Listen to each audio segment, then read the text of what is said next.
to Queen and King of the Court, Hamburg 2025. Viel schöner hätte ich es nicht sagen können. Schön, dass ihr gekommen seid und schön, dass die Wettervorhersage dann doch nicht ganz standgehalten hat. Ein großer Applaus, glaube ich, auch schon mal für unseren DJ, der seine persönlichen Probleme dann eben in den Musiken einfach kurz ausgemacht hat. Nein, ein großer Applaus, schön, dass er wieder da ist. Das ist unser Floredex. Und das ist jetzt kein Witz. Der beste DJ, den man sich für dieses Format vorstellen kann, begleitet uns auf der ganzen Welt. Mein Name ist Fabian und ich habe die große Ehre, auch heute am finalen Tag wieder euch durch unser kleines, feines, charmantes Programm zu führen. Schön, dass ihr da seid. Wir fangen gleich an in rund 14 Minuten, nicht mal mehr, habe ich ganz genau gesehen, und zwar mit einem Semifinal C. Das ist eine sogenannte Zwischenrunde, für die sich jetzt dann einige Teams qualifiziert haben. Wir sehen gleich die Konkurrenz aus Neuseeland, die zweimal durch die Playoff-Runde gegangen sind. Playoff-Runde 5. Platz, Playoff-Runde 4. Platz haben sie für sich entscheiden können. Das waren Do-or-Die-Matches, also am Ende standen sie ganz oben. Sie sind gleich dabei, genauso wie die Konkurrenz aus Lithuania. Außerdem haben wir die Niederlande am Start und dann Team USA und Latvia. Damit beginnen wir gleich in rund 10 Minuten, positiv gerechneten 10 Minuten, und im Anschluss gibt es dann das gleiche von der Herrenkonkurrenz. Dann sehen wir natürlich auch wieder das deutsche Top-Team Egerswickler, die sich jetzt dann nicht direkt für das Finale qualifizieren konnten, also auch noch eine kleine extra Runde drehen müssen, genauso wie 2 weitere deutsche Teams, also von denen dann insgesamt 5 Teams, 3 Teams aus Deutschland. Schön, dass ihr da seid. Macht euch mal so ein bisschen bemerkbar, vielleicht so einen kleinen Applaus und könnt ihr euch gegenseitig geben, dass ihr den Weg gefunden habt. Ich glaube, wir machen uns das ganz nett. Gute 10 Minuten, dann geht's los. Und solange Musik von Floredex.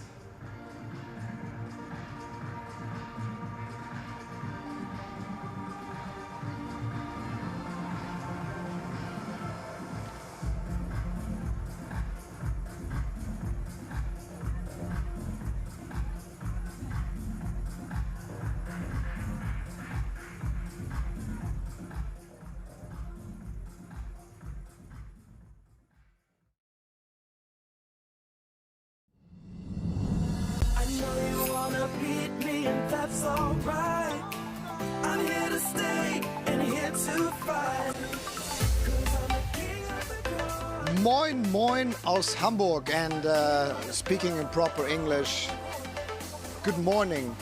Actually, we say good morning even in the later afternoon. Welcome to my cozy little studio.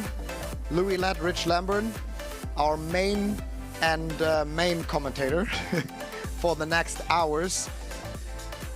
The show is about to start. It's the final day. It's the Semifinal C starting today, and then followed by a half an hour break, the final. We've come a long way, and we're not exhausted. We're just thrilled to see the action. Long way together. Exactly. Good. So, what are you wishing for today, except sunshine? Louis, lit. Sunshine would be top of the list. I'm hoping for some obviously excellent volleyball. We've had some brilliant volleyball, but I think now it's business time out there. So we're hoping for some big performances, for some big teams. I mean, Egerswickler in Semifinal C, I think that's something we have to keep an eye on. The Hamburg public are getting their money's worth, having their premier team. They couldn't manage to win the final ticket, one of 2. So have to go again. Yeah. And now we're sticking it in reverse. So I've actually really enjoyed this week how we've changed format every day at some point, and it's just kept it really fresh. Yeah, I like the win around and advance format. You know, it was good in the group stages, and we're back to that to fill out our finals bracket. On the ladies' side, I'm looking forward to see if the Iron Ladies from New Zealand make it all the way through after playing every single possible round. The playoff girls. Yeah, like I spoke to them having lunch together, so sympathetic, and they have such a long way to go. Actually, they got stuck in Asia, and last minute they decided to come to Europe and signing in for that tournament. And they are hoping, I can leak that, they are hoping with a good result over here, they get an invitation to Utrecht, because that is also not just about prize money, getting that beautiful picture with the crown. It's also putting on a great performance, getting some points to be signed in as a team for the next event in Utrecht in the Netherlands. I asked them when they were going home the first day, and they said, we have no idea. They don't even have a ticket home. They don't have a ticket yet. That's crazy. I mean, that's kind of we talked a little bit about it, I think, but that's overlooked. Some of the teams in the world, I mean, it's tough enough to go from Europe to South America for the elite events and back, and all that kind of stuff. But those teams that are from Australia and New Zealand and, way out there, the travel and the difficulty that they go through to play in some of these events is immense. Yeah. Talking about that final, unfortunately, it has been raining this morning a lot, or even at night it started. And the center court is just prepared, and it looks beautiful, but the sand is fully wet. Do you expect an even higher athletic level as when the sand get wet, it get like, how do you say, more concrete-like, better jumping action? Do you expect that today? I mean, I just went for a jump beforehand and just gave it a test, and I was sort of like here above the net. So it's obviously going pretty well out there at the minute, obviously pretty hard. And that was on the ground at that point. They had yet to set it up. Yeah, I mean, what was your experience? It does tend to get a little packed, especially in these makeshift kind of sandbox setups. Yeah, I didn't like it. I spoke to some stadium builders. It's often...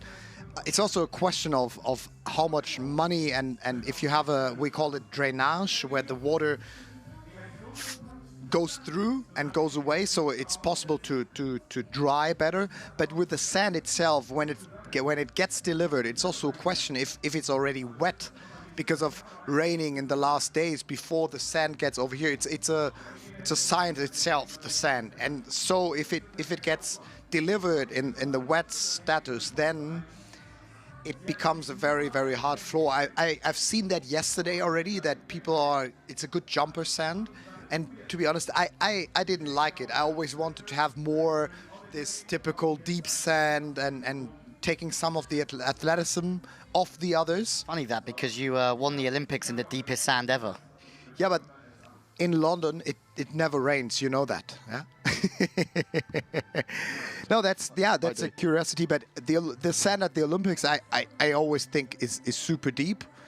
But yeah, I actually like that. I like that. I didn't like these conditions too much. Rainy days, just because I didn't like the rain, and then that concrete-like floor, I'm not the biggest fan of it, but I'm expecting some good conditions for players like Steven van der Velde, Alex Brouwer, Ehlers. Also, Clemens is a guy who's jumping a lot. So, yeah. For the spectators, I think it makes it very interesting. Exactly. At home with the AVP League, we have very similar setups, and the athleticism last year was crazy because it is very jumpy compared to a natural beach, for example, right? And so from a spectator standpoint, I think we're going to get some good action. Isn't that what Brouwer, Ehlers, they all need, is a few more centimeters in their jump? They don't need it, but it's always good to have. Yeah, it's going to be crazy. Yeah. So talking about the women's side, any prediction who's going to making it? Who's on the podium? What do you guess? I can't go against the Kiwis here. I mean, I've been betting on them since day one, and yesterday as well.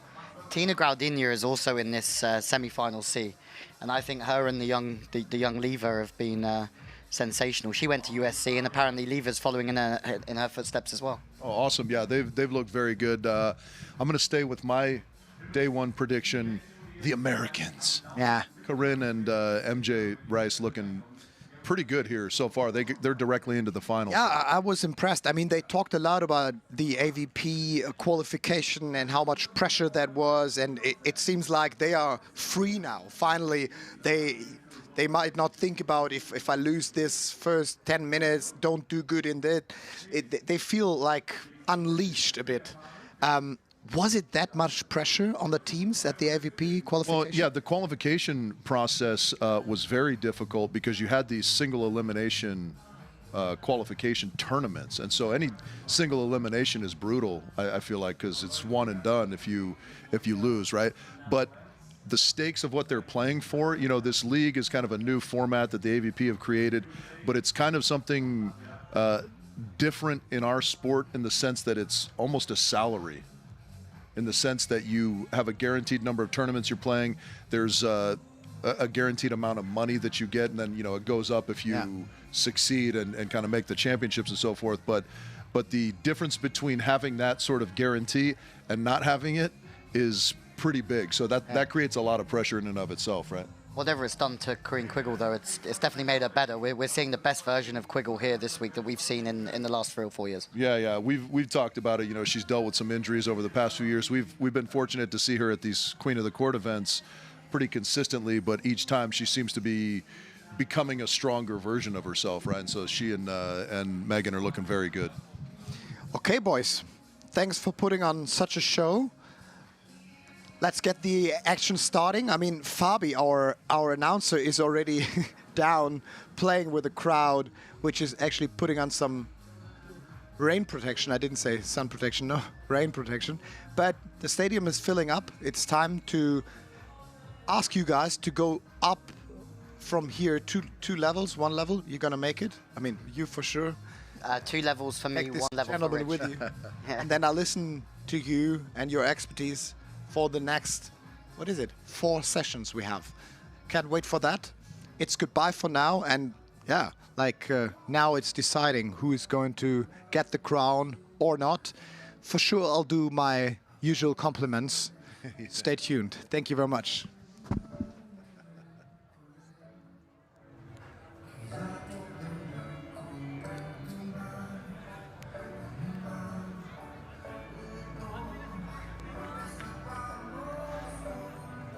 Die Spielerinnen machen sich auf den Weg. In Richtung Spielerinnentunnel auf dem Weg unter die Haupttribüne und sind bereit, gleich auf den Center dort zu kommen, um den Einzug ins Finale zu kämpfen. Es ist eine Art Zwischenrunde nach dem ersten Halbfinale. Es ist das Semifinal, das Halbfinale C. Und das bedeutet gleich, die besten Teams nach jeder Runde gehen raus in Richtung Finale. Wir schauen gemeinsam auf das Scoreboard, wir schauen gemeinsam auf die Anzeigetafel. I know you wanna beat me and that's alright. I'm here to stay and here to fight. 'Cause I'm the king of the court. King of the court. King of the court. King of the court. King of the court. King of the court. Give it up for the king of the court.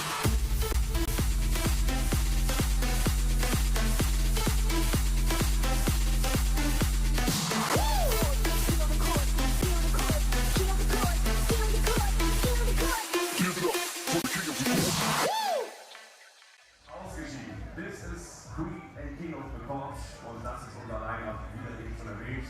Team USA, Team Niederlande, Latvia, Lithuania und New Zealand.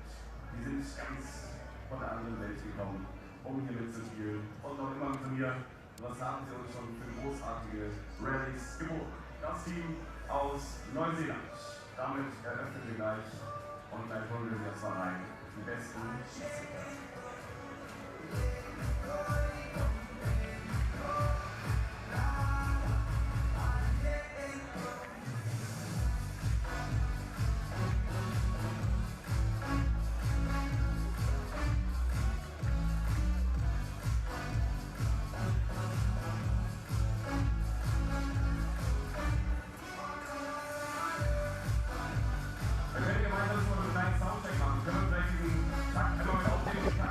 Well, hello there and welcome to Hamburg on what is a slightly cloudy and rainy day, but it is not the end of the world at all. The crowd have come in here and it is absolutely perfect for beach volleyball. Not much wind as we have a look at the Semifinal C.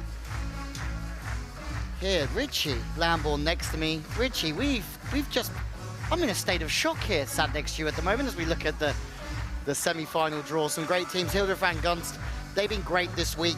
Kim Hildreth looking to back up that podium in Miami. Piersma, Sonneville, both Dutch but going to college in Texas. Dumberskyder and Lithuania also very solid. As we have a look at the rules. Indeed, Louis. Rules are the same in that you've got to be on the Queen's end to score everybody else vying to get over there and dispatch the team occupying the Queen's end. This is, again, into reverse mode, Louis, as you mentioned. 3 rounds of 15 minutes. The winner of each round is going to advance and fill out our final bracket. So we've got 5 teams. We're going to have 3 of those teams out of the 5 advance to our final a little bit later in the afternoon. We're sticking it in reverse, Richie.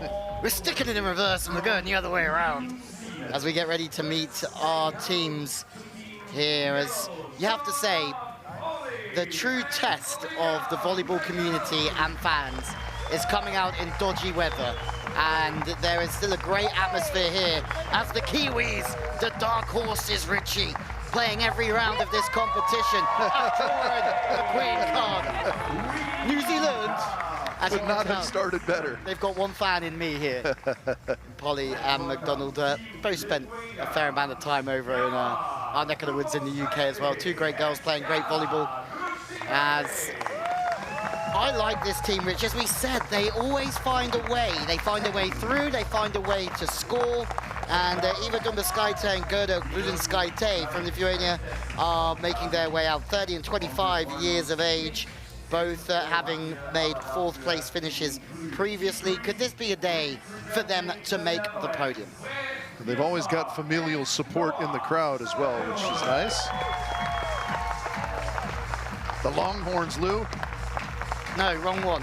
The old Longhorn sign. You haven't got commentary cam on here. Gotta keep the thumb tucked, yeah. Thumb tucked as Piersma Sonneville.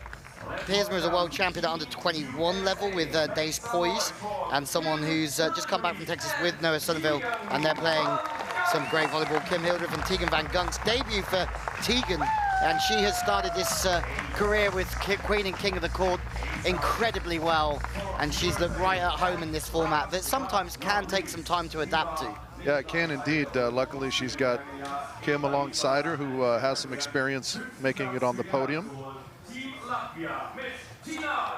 And for Tina Gradina, she has made a 5th at the Olympics in Paris. She's a double European champion. She's won so much in this sport. No Anastasia Samoilova this week, so she is teaming up with the youngster Liva Ablera, who is on her way to USC as well, Richie, following in the footsteps of Tina. Yeah, that's wild. I'd love to talk to them about the culture shock, because, I mean, SC is a crazy place if you're from California like I am.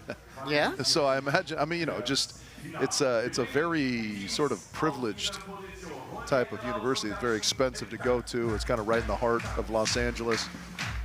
You know, beautiful facilities and so forth, and obviously one of, if not the premier beach volleyball program in the country as well, under the tutelage of Dane Blanton, of course, gold medalist from 2000.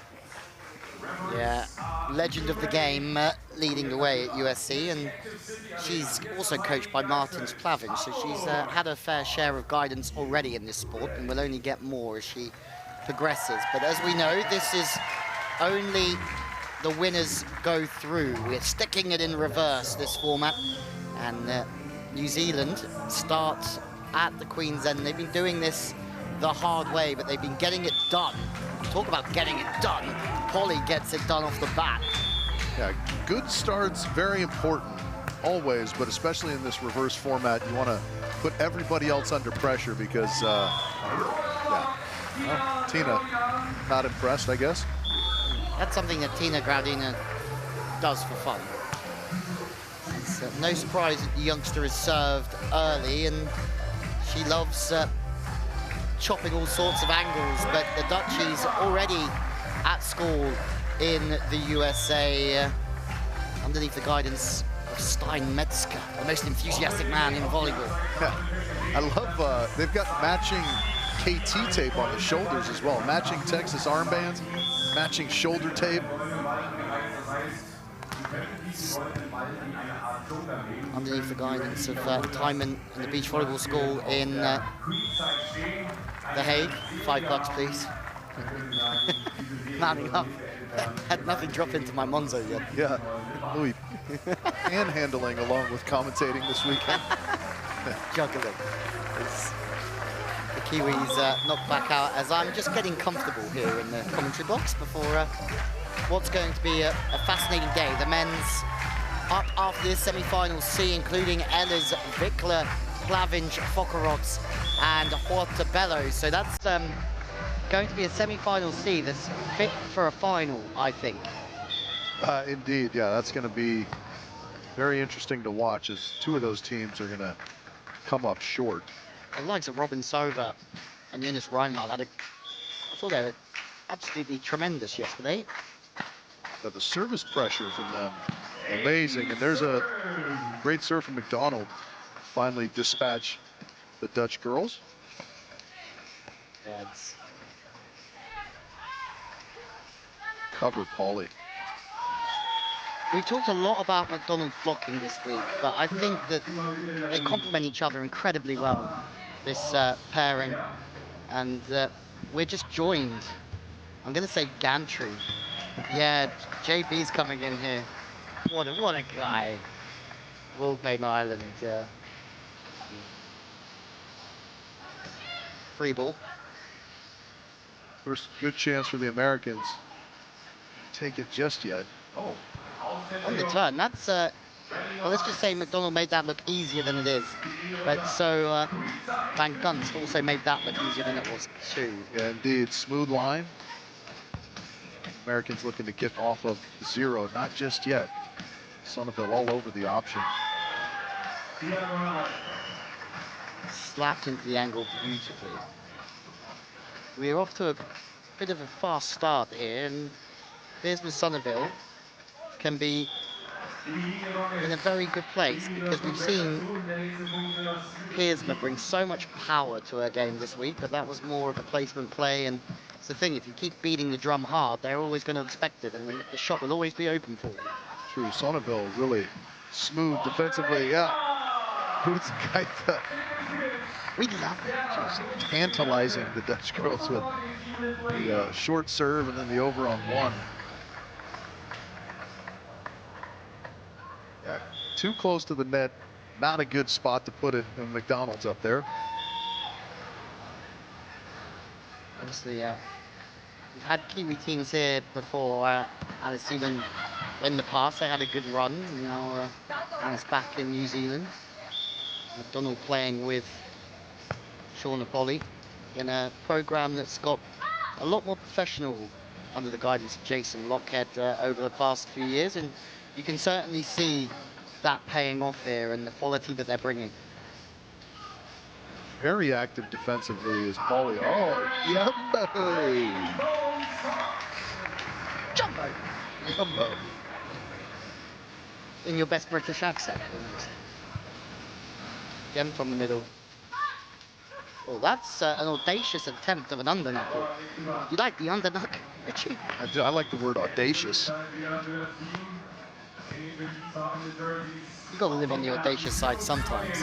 Sometimes, ooh, that one just wide. Yeah, we've seen the high line from Pearsman, and we see a cut shot from her as well. Just still so young, Pearsman. I mean, 22 years of age. Yeah, it's crazy how sort of polished she seems. Yeah, I knew you were going to say that. We spent a few years together now, Richie. Yeah. Maybe it's the tan. Not the fake stuff that I use. No. It's a nice Texas skin color. And just as we always see, the Lithuanians are always around it, and they're always finding some sidelines and just providing a tough test for everyone. But we're looking for the team with the most amount of points, and at the moment, that's Pearsman and Sonneville due to the longest stay. But remember, there's a break of 5 minutes, and then the last 5 minutes is usually absolutely carnage. Pandemonium in the final 5 minutes typically, and if you see those graphics, Hildreth and Van Gunst and our Lithuanian girls both with a golden ball to employ should they choose to, and you would think they would. Would you use a golden ball this year in any area of your life, Richie? Area of my life, let's see. Yeah, I'm gonna have to think about that. Probably I needed more than one. Yeah, that's what I was gonna say. I need about 10. I need a full like shipping pallet. We're only in May as well. We're only 5. That's an excellent point. I don't know if I needed this many do-overs. That's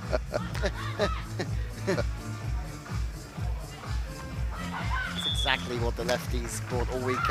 A calmness beyond the 17 years of lever. And she just looks right at home. And Tina Graudina was saying yesterday, she's like, she's good, isn't she? I was like, yes, she's very good. She sees a 2-ball, and you've got to have some front to just take a 2-ball option when you've got Tina next to you. So that shows the confidence that she's playing with. Yeah, I like that decision, though. She just misses the mark. But, you know, again, from sort of a coaching standpoint, you like the decision making, and you kind of worry about the result secondarily.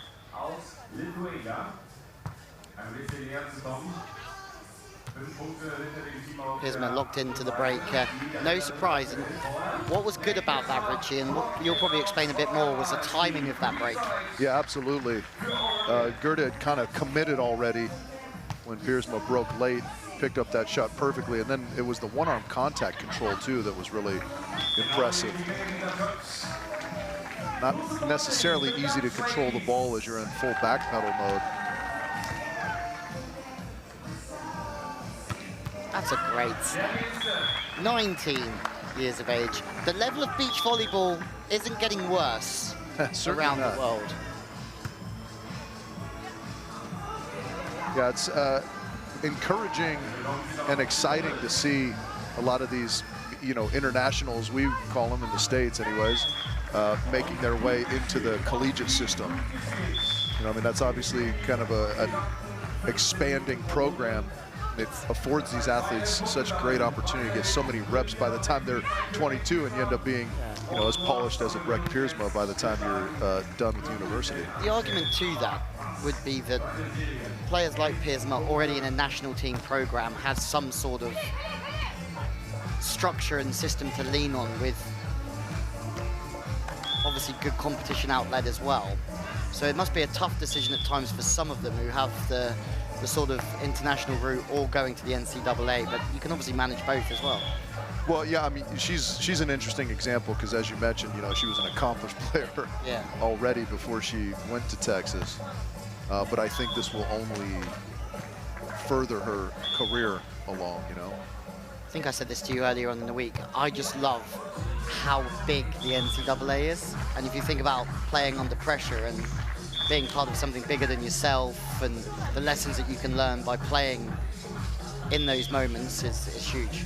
Well, yeah, I mean, I think all of that's true, but it's also kind of a life experience you can get, you know, and we'd have to talk to the ladies that went to Texas to see what their experience was. But, you know, I mean, there's a camaraderie of being on teams, and, you know, you really just create some lifelong memories, I think, along with the athletic benefits as well. So, you know, it's one of those things that you kind of have you only have the opportunity to do when you're younger. Something you've been through as well, and something that obviously benefited your career massively. Yeah. I mean, you know, for example, we had an alumni event a couple months ago where I went to school, and, you know, guys all the way back from teams that from the 70s and 80s showed up, and, you know, I mean, it was just cool to get to rub shoulders with people who were a part of sort of the same thing you were in different generations and so forth. And so there's just kind of this link, you know. We consider ourselves at Queen and King of the Court and throughout the world of beach volleyball kind of a big family. Hang on just a second. Okay. Have you just come out of a heavy lift? Celsius.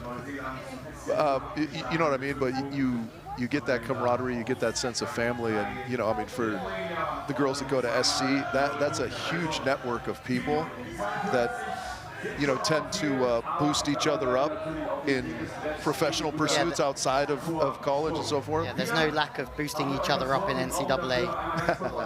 Yeah. Yeah, but you know, I mean, in all seriousness, I mean, Texas is another university where the alumni program is vast and far-reaching.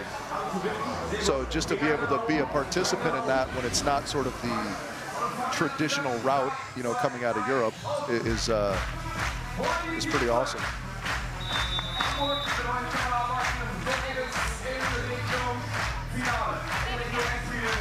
Yourself a nice little coffee cup there. What's inside the coffee? Yeah, that's a slick little container there. Never been served a coffee with that inside. I mean, unbelievable scenes here at King of the Court. We do get spoiled, as the coffee cup is probably the best and most expensive coffee cup I've ever received in my life. Indeed, and as we're sort of singing the praises of the collegiate system, the girls from Texas are just running roughshod through the field here.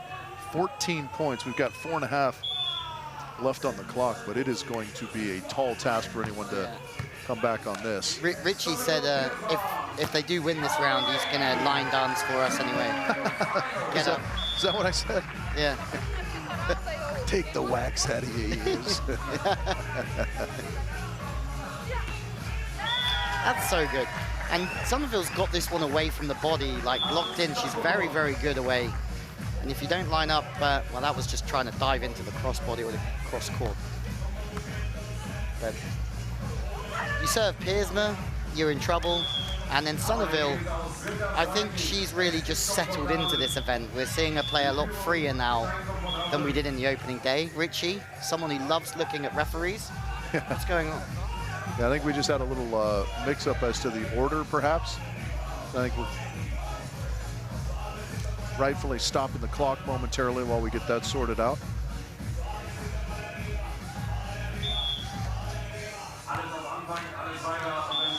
And all that so we could miss a serve, and then it is indeed time for the Kiwis. USA, Richie. USA.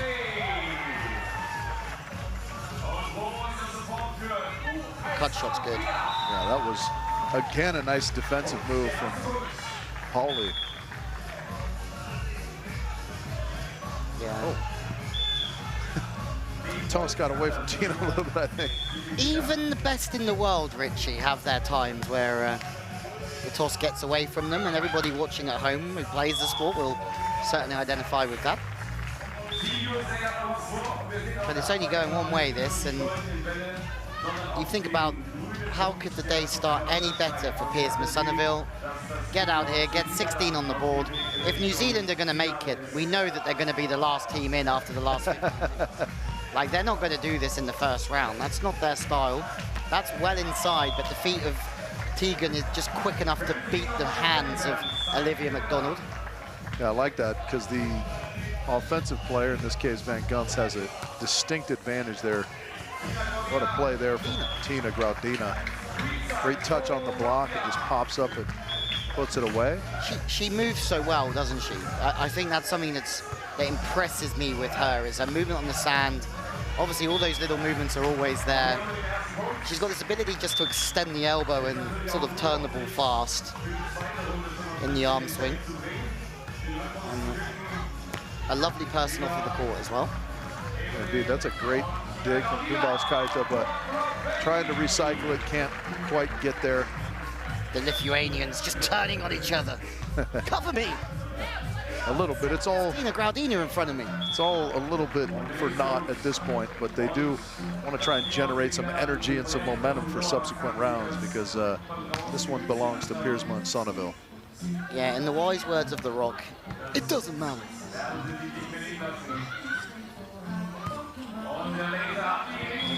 Remember, a little strong with that one. Yeah, but it's hard not to be impressed with her movements on the sand there, like sweeping up around the block. Like, looks like she's been on sand a very long time. Yeah. Just has that kind of lefty artistry with her touch on the ball as well.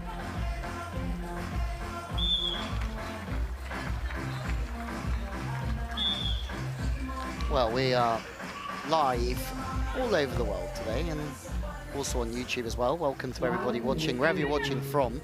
We know that we are going in reverse, sticking it in reverse today for Semifinal C. where the winner of each 15-minute round goes through to the finals.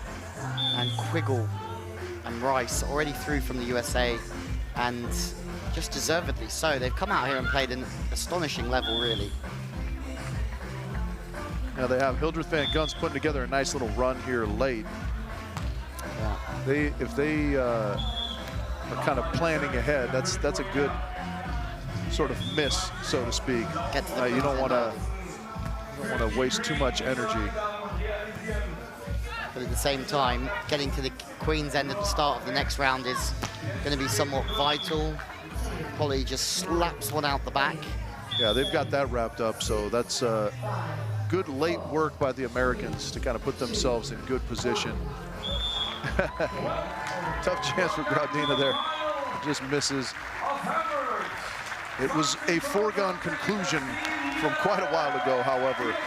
Dutch girls, Piersma and Sonneville, decisively making it through into the final a little later this evening. They were tremendous and put together quite a run there. Easy, Richie, isn't it?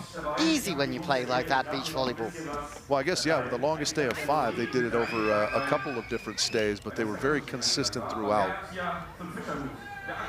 certainly were, and their reward is to go and talk to Julius Brink courtside and explain the recipe of their success. They seem to be loosening up and relaxing as this competition progresses, and that's dangerous for everyone else. Julius Brink is ready with us courtside. Congratulations. Like, could you imagine that out of the 5 top teams that you are competed with, or 4 you competed with, you actually won the first ticket? That's amazing. Yeah, that's amazing. Actually, I didn't thought we were like, I don't know exactly what to say, but we were ending on like the queen side, and we were just making side out, and we were like in the flow and rhythm. So, and then at some point we had like already 10 points, and I was like, whoa! But we still had 11 minutes left, so you never know. But yeah, very surprised. But you kept on going. Well, like the 2 commentators upstairs, Rich and Louis, they have been questioning what the recipe was. They guessed, and we all saw you played quite relaxed. You stayed in your tunnel, didn't get too much attraction.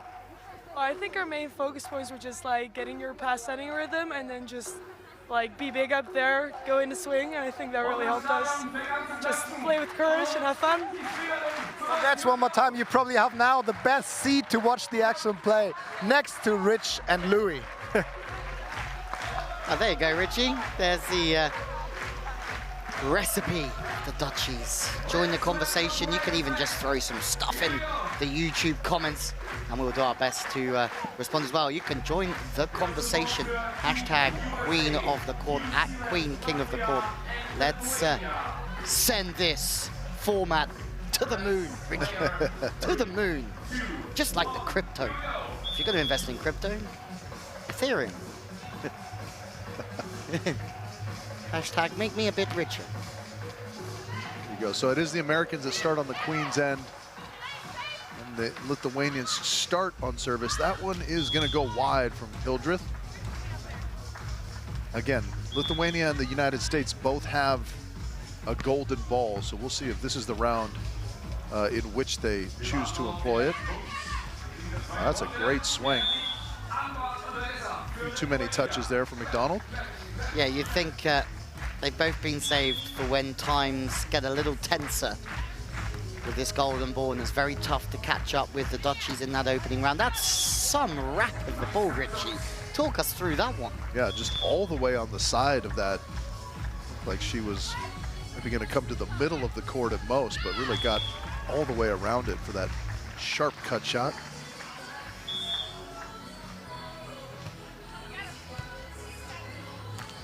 It's a fantastic play on 2.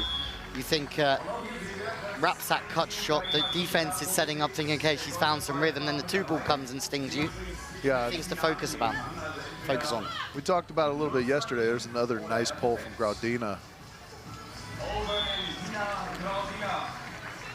The Lithuanian girls like that on 2 ball from kind of some odd positions, meaning a little bit further off the net than most might think it's coming.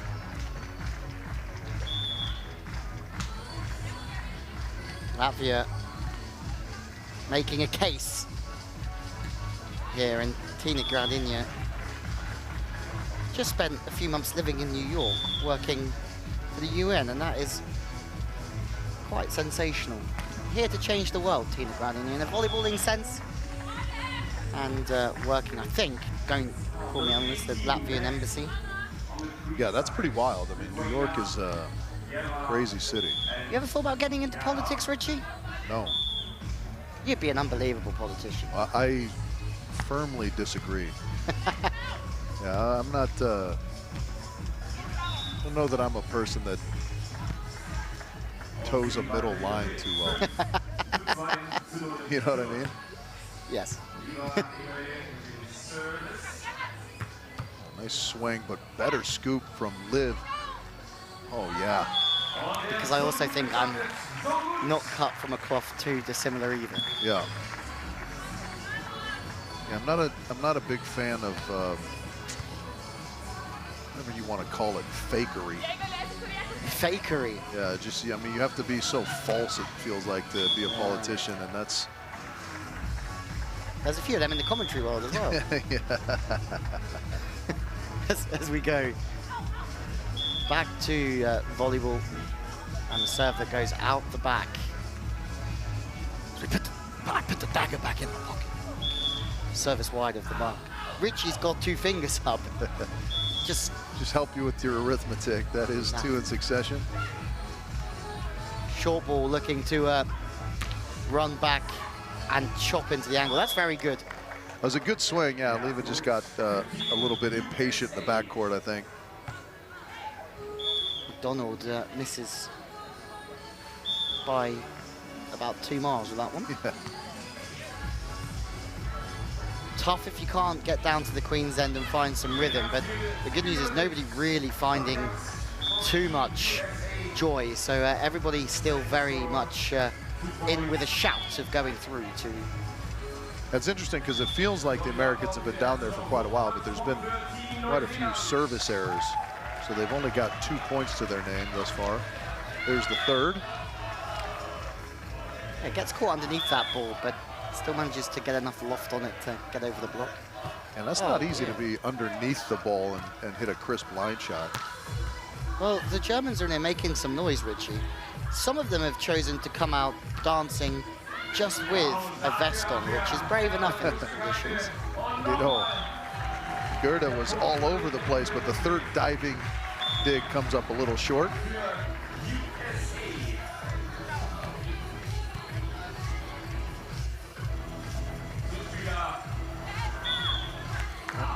A little too short for Van Gunst, that'll end their run. But they put up 4, so they're right there with 10 minutes to go. That ball's just dropping a little. It didn't drop inside at all because Lever's feet to the ball were absolutely superb and kept very high on that one with the upper body. Yeah, and that is, I mean, if you're setting a lefty on the right side, that is the miss, right, is further inside. There's another smooth stroke down the line.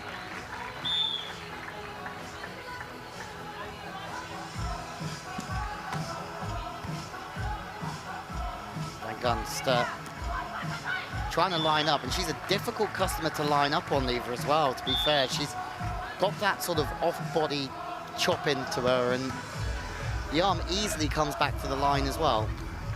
And that's a lefty. Okay, Latvia, I think you've just put yourself as the front runner. What a pickup from Gerda, but it goes over the net. Graudina cleans it up. Nice little run here from Latvia. Intuitive from Graudina. Not everybody would be that smooth. That wasn't any hesitation in just sweeping up that play, and that is a thing of absolute beauty, Richie. Lever, beautiful. That was perfection. That, unfortunately, will end the run, though, to the delight of the Kiwis. New Zealand. Oh, listen to the crowd in here. That does find some sideline. And they're supporting New Zealand as well. Hang on a moment, what's going on? Like, Liv McDonald's laughing, being like, who are these guys cheering for us? I think those are the Klinger fanatics, if Yeah. I'm not mistaken, but they won't get to see their ladies until a little bit later, so they've picked a new horse for the time being. They've come straight off of the Reaper barn. They've come straight off. They've not even been home. Can to you sleep imagine this evening? the carnage left in the wake of that crew? They don't even know where the hotel is. But they know one thing. They're New Zealand till they die. Cheering everything. Liv McDonald just creasing down there. Oh, yeah. Which they'll enjoy because they're both great sports. So interesting. There's been so many foot faults Yeah, in this competition. that's correct. And it must be a little bit of the hurry-up nature of the game that players are unaccustomed to. Hey, New Zealand have had down there and the German fans love it. Give them what they want. What a Sunday afternoon we're having. I like the delayed onset reaction to it. Was there a touch? Yeah, wasn't sure if that was coming over. The thing was, oh, bummer. They all sit down. Yeah. But interesting phase of the game because Latvia have certainly done their part to get out in front. But at the same time, this isn't a given for them.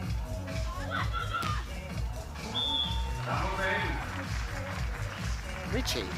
It is, yeah, it's certainly not a given with 6.5 to go, a 3-point lead, and 2 teams chasing you to have a golden ball is far from comfortable. That is going to find the corner perfectly from Hildreth, excuse me.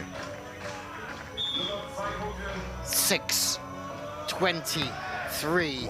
Oh, Liv McDonald loves the cheers from the crowd.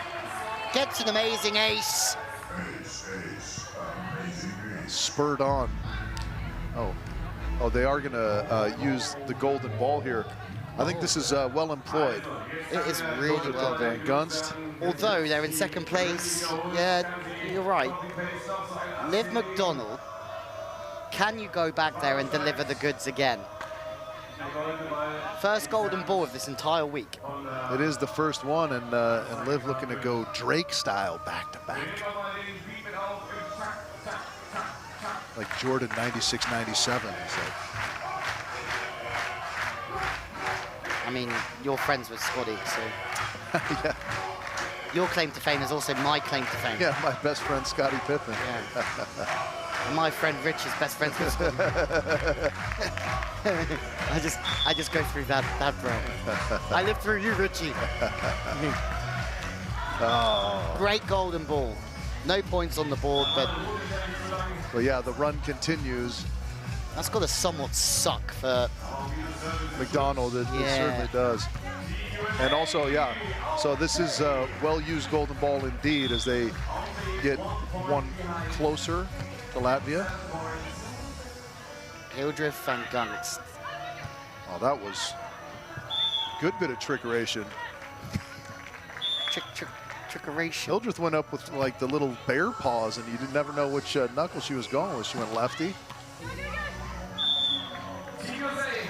There's also a underrated sort of turn and break from Lithuania as well to get anywhere near it. Yeah, it was a good break from Dumbalskaite. Yeah. United States on a good roll here.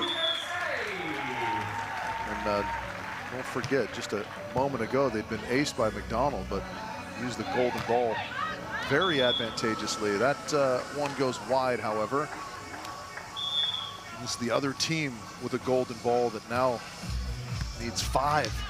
Rich, we are still in the balance here. Yes. Oh. Polly tries to turn one back. And that was a difficult little swing for Shauna Polly, but she thought it was open. And she just lost a little bit of height. We go to the 5-minute timeout. Yes, 2 teams looking more in control than the others. But you just never know in this format what's around the corner. And what do you have after a good workout, Richie? Well, I have this during a good workout. This is how I like to do it.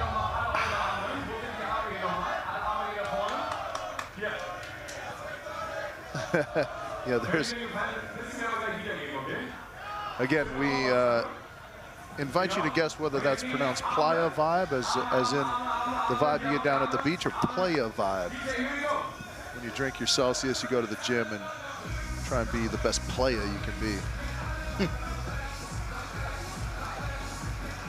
Look at this. Yeah, I mean, these guys have props now. They've got beers.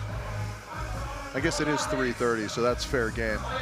We've been starting these days at noon, so I thought it was maybe a little early for a beer. But I mean, this I like when drunken and enthusiastic fans get choreography involved as well, and high stakes choreography at that. Those seats are not easy to navigate with the dancing moves. Look, they're hugging in there. It's fantastic. And you think that we've had poor weather all morning, and this is the best weather we've had today. At the same time, it's sort of worked out perfectly so far to still get a few hundred in here enjoying their beach volleyball. But with 4:24 left, Hildreth and Van Gunst are in control, and they have a chance to add to that tally. And New Zealand. Yeah, that was a good read too from Hildreth. You know, Leva's really worked that line a lot. Nice spear, Ollie. Again, the lefty knuckle, Richie. Yeah, that's daft. That's incredibly tough to pull off. She likes going to that. Good touch on the lefty knuckle. In the USA, look like they're booking their spot now, Rich. Latvia need to get back down there. Otherwise, regardless, it's a very tough final round. That's short. And that is an amazing shot. A little waterfall shorty. And time's running short. Gardina and Hebert the only ones within striking distance, you would think. Looks easy for Hildreth. She's played so many short balls that when she goes deep to the line, it's a winner. Yeah, that golden ball really served as kind of the defibrillator to their system, right? Shocked them into it, and they've been running ever since. And it could have been very different for New Zealand if they would have got down there at that point and maybe put some on the board. They're only 5 behind, but now here they are 11 behind with 2:50 on the clock. There's only one way this is looking like it's going at the moment. It's kind of been a recurrent theme. It's interesting, you know, I wonder if we polled the players if they would recognize that there's a difference in mentality with this winner goes through kind of a thing, because we've seen this score discrepancy much more, I feel like, this weekend than we've seen in previous editions. Yeah, absolutely. Running away, and Tina Graudina. That's a very tough serve to hit. Yeah, very tough to hit and impossible to pass, yeah. McDonald with yet another good block. So your guess at the start of this, Louis, was that they were going to leave it until late. They will be in the final round. How about that? Well, heads up play from Dubauskaite. We spoke yesterday about New Zealanders just being great people all round. I tried to have a joke about it. And that is certainly the case, but they can dig deep and they're all very friendly. And they're going to have to do it again.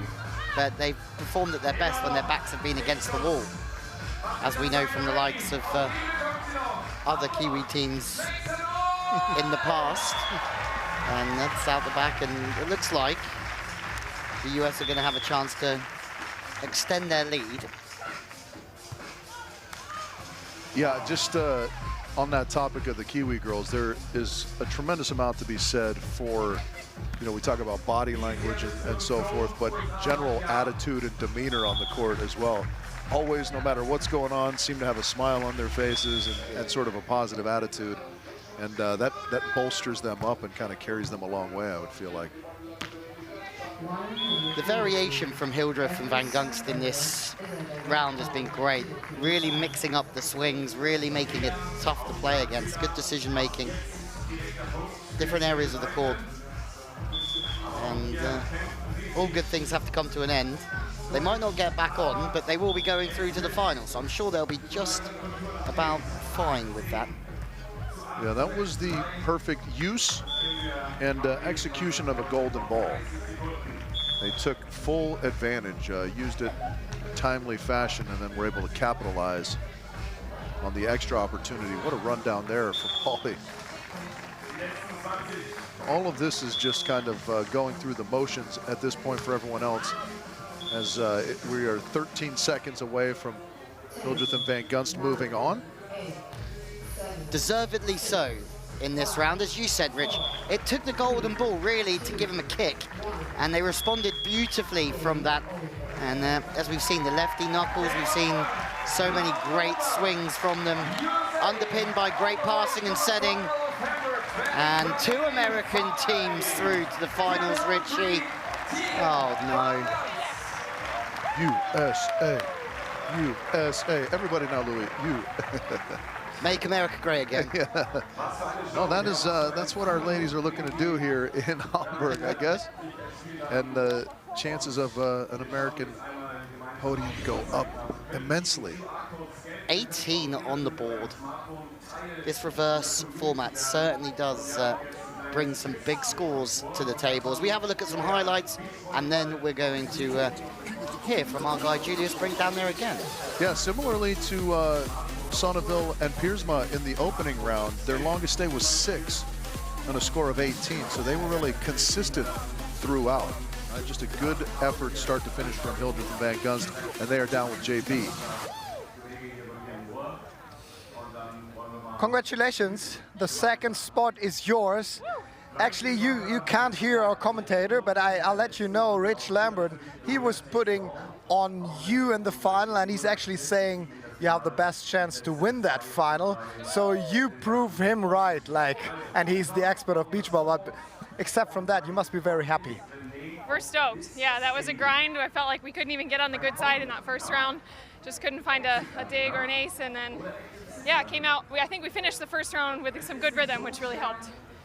So the first round was just for kind of a warm-up for you. Let the others just have 50 minutes of warm-up overall for that final. You said half an hour is good. You don't want to get to the thrill, which we're going to see now. That's right. We wanted a little bit of practice, but not too much, you know. So the first 15 minutes was a little bit of warm-up for us. Yeah, and then we took it from there. But it's really, I mean, you just need one chance on the queen side, honestly. And so if we just kept saying that, like, once we get over there, let's just pass, and we can collect some points. So we made that happen in the second. Next to the Dutch ladies, you also have like a wonderful spot to watch that battle. What do you think? Who is going to win that very last ticket? I think I can't count the Kiwis out because they won every round they played yesterday. So we know they're the comeback kids. My pick is them, I think. They are my favorites as well. I would have to agree. I got to go with them. They've got the energy still coming, so I'm banking on them. Can't wait to watch. How about you, Louis and Rich?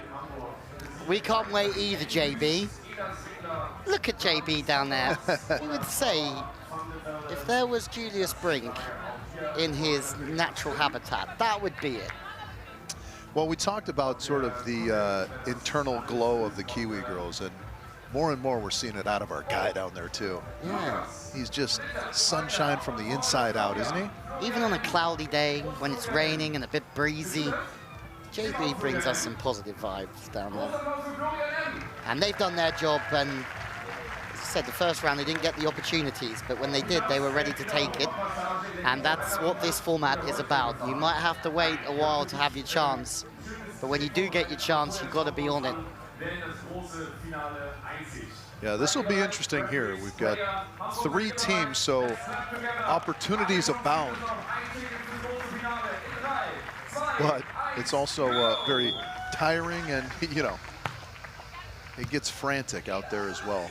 The Lithuanian girls start on the queen's end, and they still have their golden ball. Will they be able to use it as well as the Americans did in the second round? And nobody's really still talking about them, and that's where they do their best work, Rich, if you ask me. Like, they really do. I'm not saying they go unnoticed, because we certainly notice that they're great volleyball players, but this happens event after event where They just find themselves in the later stages, don't get knocked out early, and they can get runs, and they don't give up. They give it full gas all the time. Yeah, like me and you. Yeah, that's more of a flatulence issue. Yeah, it's the relentless effort, I think, right? The Kiwis have got that too. Oh, where have the crowd gone? Wow, that was an absolute, that was a belter. Yeah, that was a hammer. A belter. Right off of the dig too, not easy to pull off.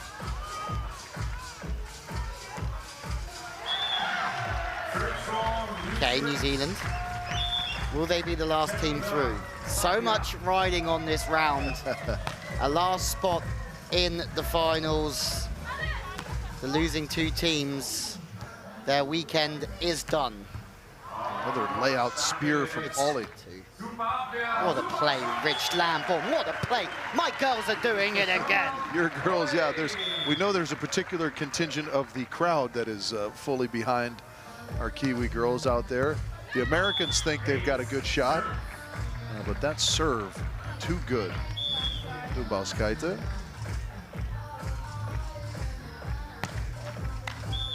Gardenia into the net, and that's going to be a real interesting component of this, is if she can get firing. At the moment, she's not quite firing, but there's plenty of time for her to fire up. Fast play. Oh, and that's just, again, not the most physical beach volleyball, but doing enough to always unsettle the team in front of you, and there's a lot to be said for that. Indeed, and Gerda is very speedy, right? Just getting to that short serve from Paulie was impressive. From the middle. New Zealand and Lithuania fighting it out early on. And if there's one thing, two things Rich Lamborn likes, one is five guys, the other one is someone getting aggressive in transition. Indeed, yeah. I take nothing fewer than five guys. Flip it. I dare you.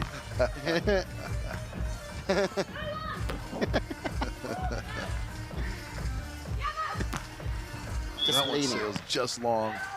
They're good aggressive swing, but just out the back. Well, we talk about having great posture, potentially just there leaning in the air and couldn't quite get the arm over the top of it. Oh, chance. Latvia, no. Polly's there again. She's making some unbelievable plays, Richie. You can't get aggressive in transition on that one, but you can get creative. Can indeed, yeah. She is really showing her skills defensively.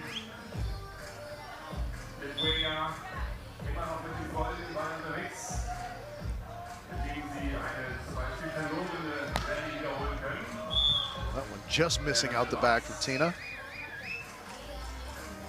That's another missed serve. I think that's 2 or 3 already. And saying if that serve doesn't get cooking, they're going to be a fair few behind, and the pressure's going to creep up on them as the clock ticks down.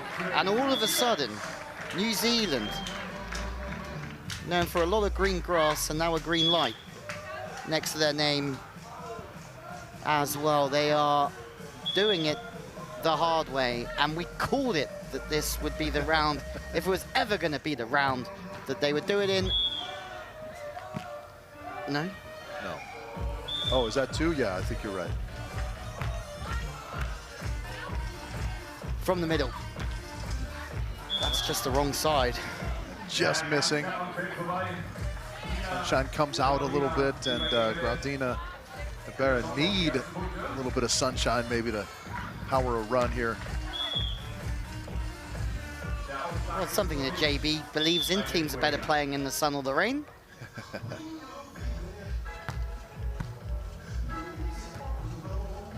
Lever has got that high line on lockdown. Yeah, that's a very, very pretty shot, and her execution is tremendous as well. Incredibly high and fast, and she's can. Yeah, I like the kind of the tumble of the ball too. It shows how purely she strikes it. Let's see if she goes back there. No, Tina. I mean, in a world where you sell the second ball attack and you set it. She does completely the opposite. She pretends that she's going to set it and then rolls one over. Yeah, that's a little old school Randy Stoklos for you. Legend.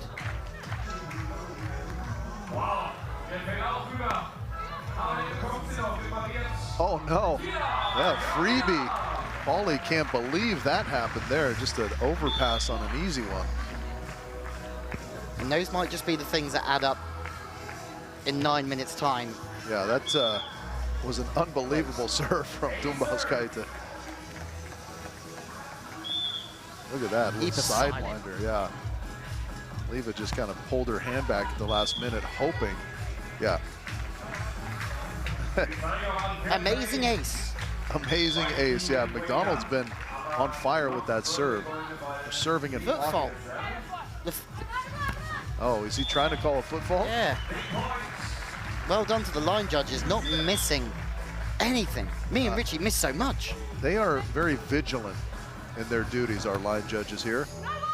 It's a German way, but... Yeah, wow, that is an interesting contact. Good block from McDonald. This is a huge moment in this round, and for a place in the finals later on, and it goes the way. Karmically, I'm happy that point went the way of the Kiwis. I don't think that overhand dig was... Yeah, I agree. Oh, look at that, a little cheek from Tina. He didn't like that one, but he likes this one. I do like that one. The creativity and execution, always going to be applauded. One thing I think on the knuckle is that those who do it well are so relaxed in their shoulder. Yeah, yeah. Just really relaxed and let the arm sort of go.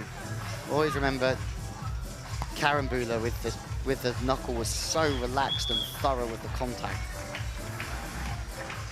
Yeah, I mean, there's a lot to be said for that, right? I don't know how to describe it best, but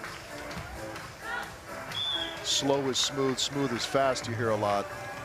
And tension has to kind of untense before it can move, right? So those players that are able to stay relaxed have that ability to be kind of mobile. And what if you're not fast or smooth? Well, yeah. That's a whole other problem. Ooh, that one's out. So Latvia back to the Queen's End. Everyone's still chasing the Kiwis, but well within striking distance with about 7 minutes to go. No one's ever said Louis and Richie are those fast and smooth guys. Yeah. Any walk of life. Yeah.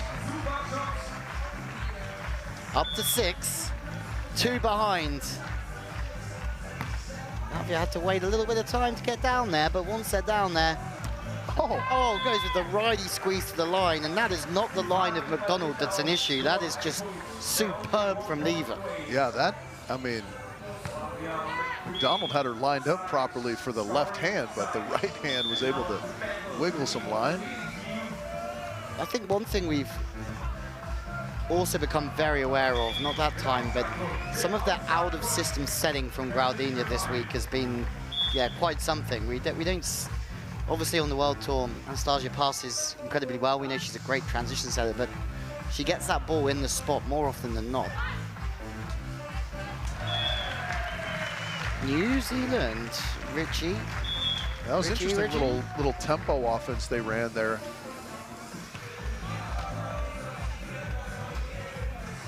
They had to play the first playoff round, the second playoff round. Yeah, that's a nice touch and put away from Tina, yeah. For the semifinals. And then after, here they are. Ooh. Saving their best till last. Again. That's interesting. You know, you think it's a little bit of a mistake to go after Tina, but I think she's cheating so much to try and cover for Leva that you can kind of sneak one in on her. So well done to Dumbauskaite on that one. Good shot, finds the line for Gerda. Here they come. Yeah, and you would think this is the time, right? That if at whatever point their run gets stopped, they've got to go to the golden ball. This could be it here. Oh, a bit soft to the line. They're going to get another chance here. Tina from the right. Yeah, that's... Golden ball, yeah. Yeah, they've taken it. You get back down there, Latvia. You get back down there. Maybe it's a bit late with the call, Rich. Well, we're just going to go into the timeout, so it's going to have to happen once we come back onto the sand. We will have to work with Dumbauskaita on her pantomiming of a circle, though. She was going full rectangle, I think, you know. Video challenge referee. Golden balls have very, yeah. She was going golden rectangle. Yeah, and as our director points out, you know what else is golden, Louis? A nice Celsius orange. Yeah, they've been superb this weekend. Got us through every corner. Great to have them on board because, I mean, we're never going to talk badly about Celsius, but they are fantastic. I'm not just saying it. We were getting through our fair share in Miami. And they are accidentally so in your case at times. Accidentally so, yeah. I've seen all the memes that say but first coffee, but in our booth we like to say but first Celsius. 9 for New Zealand. Wonder how many people are watching from down under on YouTube or Queen and King of the Court TV.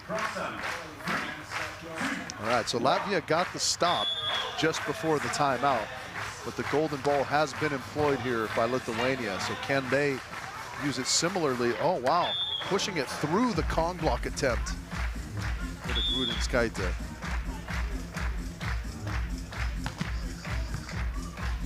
Passes a little bit right of center, but I think that works for them in some ways, just boiking the ball a little bit further right than normal and opening up a few swings. Reverse play, also bump on too. A bit of diversion tactics from Lithuania, and it works. Wow, that's, yeah, I am not a fan of that call because, you know, her arm perhaps continued through over the net. Yeah. But if she contacts it on her side, I think that's a clean play. And you know who's not going to complain about that is Lithuania. They're not complaining. They have the green light now with 3:44. And again, we've talked about their ability just to hang around, just to keep putting pressure on other teams without really dominating. And that's exactly what we're seeing. But New Zealand now chasing. Polly's there again. Shauna Polly from the left. Oh, yeah. And that is a very good athletic play from her. Yeah, mistake to pull on her, I think, in transition when they're in rhythm. She's surprisingly physical. There's a nice little roll shot on the tight ball. So now they retake the lead. Oh, it's going one way and then the other, Richie. This is how we like our Queen and King of the Court on a Sunday. One where we can't quite get too comfortable, and the drama's unfolding already. Polly McDonald looking for a 2-point lead. Something tells me this is going to go to the wire, Richie, but Shauna Polly says, no, Louis, no. Well, I mean, it still very well could. We have the better part of 2.5 minutes to go here. That's lots of time with only a couple points lead. I mean, this team here from Latvia is still within striking distance, certainly. Sneaking that by. Yeah, a little bit of a wider set, tempo set to open up the line and put the pressure on the block, and there you go. This is a perfect run at the perfect time from New Zealand, and they're starting to move the ball through some different zones, Rich Lambourne, and it's working out for them. I like that tempo because it kind of encourages a little bit of that offensive aggression. Yeah, Tina all over that, and this you would think would be their best opportunity and maybe their last opportunity. They need 6. Oh, and that's gone out the back. Not gonna get it, so now. I think they might have one more chance if they get down next time, but I think you're right, they're running out, Rich. Well, that's a tremendous serve from Polly. At the right time. And oh no, and Gerda goes long. I think if they can make another 2, they're good. Polly McDonald? Yeah. Yeah. They might get one in How about that? variable way. And that's beach volleyball. Sometimes It's not the cleanest, but you can find a solution. Yeah, that was a tremendous contact from McDonald as well, underneath the net. New Zealand, Richie, have left it very late again, and they've come through every playoff. And with 1 minute remaining, there is absolutely no chance. Yeah, there you go. That's the only way to drum up potential drama, is to make definitive statements early. Yes. And the fans are delighted. Something tells me Julius Brink will be delighted because the Kiwis are his fave. And the bump cuddy won't matter too much. Yeah, no time for anybody else to come back, even with a barrage of missed serves. Yeah, Leva wasn't sure until it was too late. Yeah, so Hildreth Van Gunst predicted it. We hoped it was going to be the case, that we were going to see what a play. Work their way through, and it has, in fact, come to pass. Reverse knuckle. Yeah, buddy. Yeah, buddy. Yeah, buddy. There you have it. New Zealand have got their way into the final. They've travelled the furthest. They've made sure they've got their money's worth playing in every round. And they've won the hearts of Hamburg. Richie, they just keep digging deeper. The run will go on, Louis. And will it end with a podium finish for the Kiwis? Time for a nap, Lorna says. Yeah, I mean, there's not too much time for a nap. We've got the men's semifinal coming up, and then we quickly get into the women's final, so better be a quick one. No better man for knowing if there's time for a nap or not than Rich Lambourne. Yeah, I work that into my calendar on a daily basis. He'll know. He'll be the man to talk to. And Sean Polly and Olivia McDonald, 16 and 4. Look at the smile. And the funny thing is, they're exactly like that if they lose anyway. Yeah, yeah, just the ever-present smiles. It's such a joy to kind of be in the orbit of that sort of positivity. Well, some highlights. Another entertaining one here. We have to say goodbye to Latvia. They have been such a joy to watch, and Leva, somebody that we're watching here for the very first time, will have a very bright future following in the footsteps of Tina Graudina. Goodbye to Lithuania as well.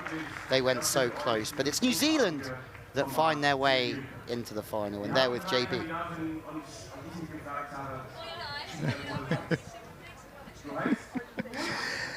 Ladies, we're on.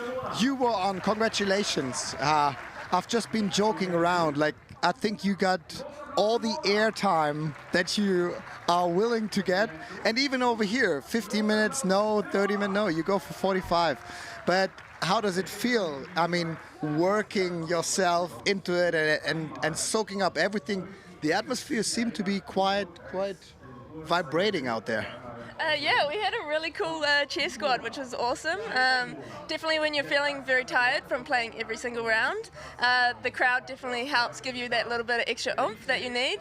I think, yeah, deep in that third 15 minute, I was pretty in the tank, but we just did our job and, yeah, managed to win. I think it was a turnaround after that 5-minute break.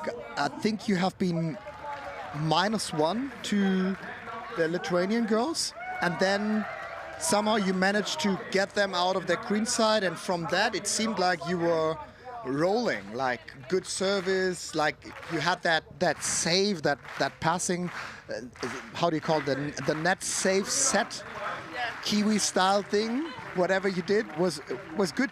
And then once you get over that hurdle, did you have that feeling, okay, like now we're rolling actually? Yeah, I think we almost enjoy being in the tank. Like, the more tired we are, you can't overthink anything and you just play, and it just gets super fun because you're giving it your all, doesn't matter. And we kind of go in there thinking we're an underdog every time, so we've got nothing to lose. But until the very end, I mean, I've seen you, there was 40 seconds on the clock. You've been then actually not on the challenger side, even outside, but you didn't start to celebrate. But you must have had that feeling, knowing, okay, 6 points ahead, it's ours. We're in the final. How is that feeling? I was definitely saying in my head, play it cool, play it cool. But in the inside, I was like, Yeah. no, it was fun. Definitely. And the inside, I'm like, we won. Oh, you did amazing. So now the final is up, you know, and there is not even another playoff. You play that final in normal mode. If you don't make it in the first 50 minutes, we call you fifth, then fourth, third, second, and one. Like, what are you expecting? Are you just going the same strategy as always, or planning to do something different? It kind of seems like we don't win when it's like, yeah, like we've got more rounds, so it doesn't really matter. We only really win when it actually matters. It's do or die. So it'll be interesting. See what we whip out. So that, I mean, at least fifth place, we talked a bit at lunchtime, could also mean something maybe to convince Wilco and Václav about Utrecht. Is there anything you want to say? I mean, the fans obviously proved that we want to see you in Utrecht, but maybe the camera and the microphone is yours to say something. I think a fifth place, at least, probably you do better, is already a big statement, isn't it? For sure. Please, Wilco, let us play Utrecht. We're homeless, so we need somewhere to stay for the week, so that'd be awesome. Yeah, slide into those DMs, fans. Tell them how much you love us and that you need us there, because we're homeless. Okay. Okay. I'll probably find someone in that stand who probably gives you a room to sleep. That would be great. Okay, but first of all, it's not time to think about that. We have a final to play, and now the men's are up. Thanks for coming by, and make sure you're well prepared and play the full 45 minutes in the final, please. Thank you. Awesome. Thanks, guys. Thank you. Woo!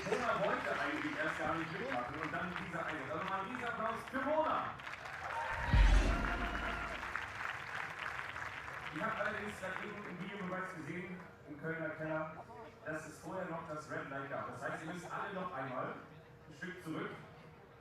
Kommt nochmal alle ein Stück. Nein, so weit nicht. So, hier. So. Die grüne Mona ein Stück nach vorne, erste Startreihe, so leicht dahinter die weiße Mona. Und die schwarze Mona. Und jetzt gibt es das Foto-Finish. Hamburg, alle nochmal. 3, 2, 1 und...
check the net, please? Yes, yes. And maybe a better one. Oh, yeah. Another one. Okay. Yeah, he tried, but he didn't want to. Right, but he said that he's better, you know. That's so okay, so he's telling, so he's coming. No. That's fine. There we go.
But you know volleys or no? No.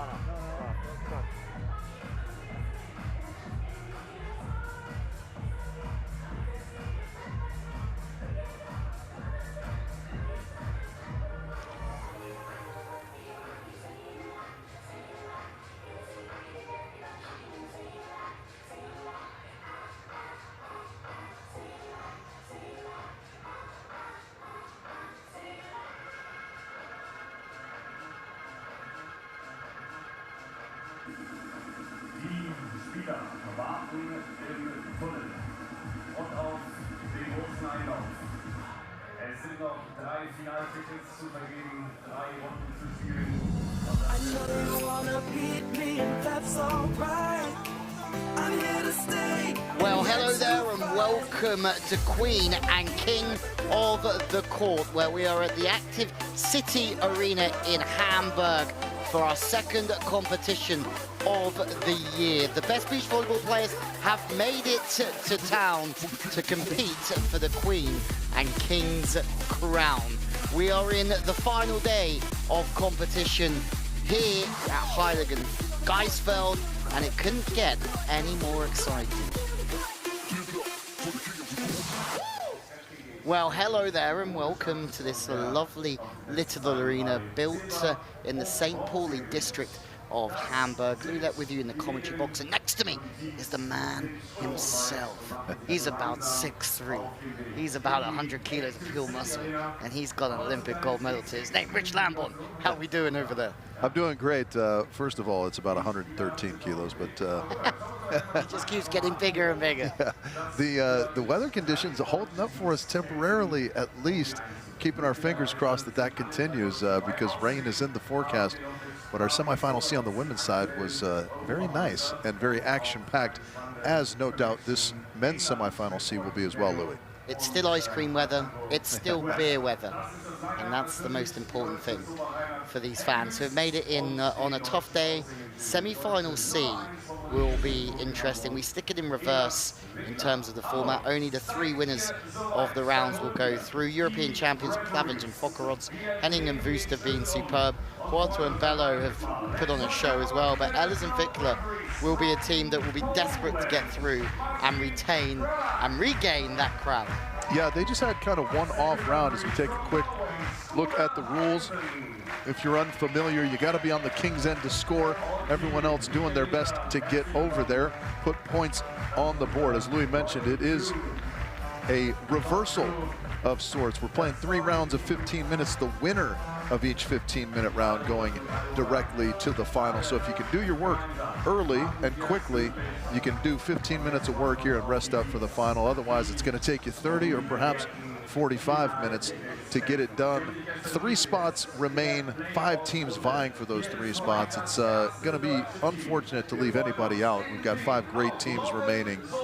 like Rich Lambourne in a nightclub, get your work done early and well, and get out of there as we welcome our teams.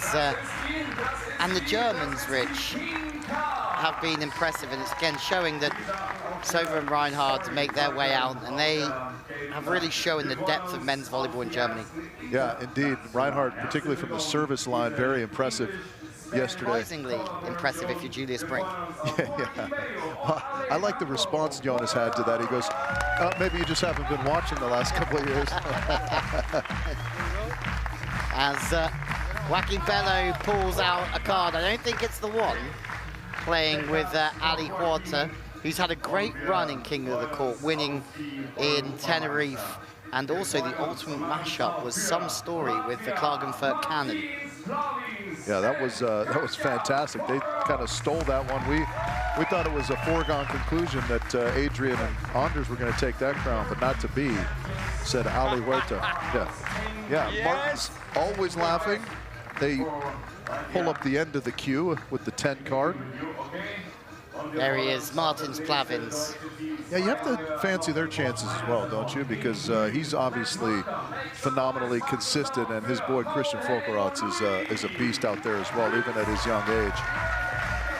Yeah, 40 years old now, Plavins as well, and still just dictating, playing on his terms. As someone who's having a very good time here. He's always in good spirits, Paul Henning.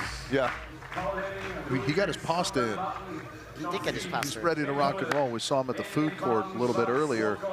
They've been very good throughout this competition, but they, have to earn their way through. I think it's a good combination, he and Louis. And although there are 3 German teams in this round, there are one team that might get the better reception, and that's the reigning champs and also the Olympic silver medalists in Niels Ehlers and Clemens Wickler. Yeah, they are the top of the heap in a very deep German men's field, as you mentioned. A little bit surprising to find them here. Like we said, they had one kind of off round. They were good in their semifinal match rounds 1 and 2, but came up a little bit short in the end. So they're going to have to earn their way into the final should they hope for their tournament to continue here. And you're a volleyballing expert, obviously. You're an expert here, and you're an expert on the AVP as well. How would you say the German, well, let's have a look. First of all, the longest stayers for those boys, that's why they're in the blue jerseys. How would you say the German depth of talent compares to the American? I mean, on the men's side currently, from an international standpoint, they have us outkicked, without a doubt. I mean, Ehlers and Wickler alone, their exploits, were far outweigh anything that the Americans have done in recent memory. Unfortunately, there's a huge stuff right out of the gate. A little German on German crime. Yeah, and then they've, we don't even see Sven Winter and Lucas Frechner here playing some very high-level volleyball for Germany. Louis Wust, Paul Henning had a good result in Playa del Carmen as well.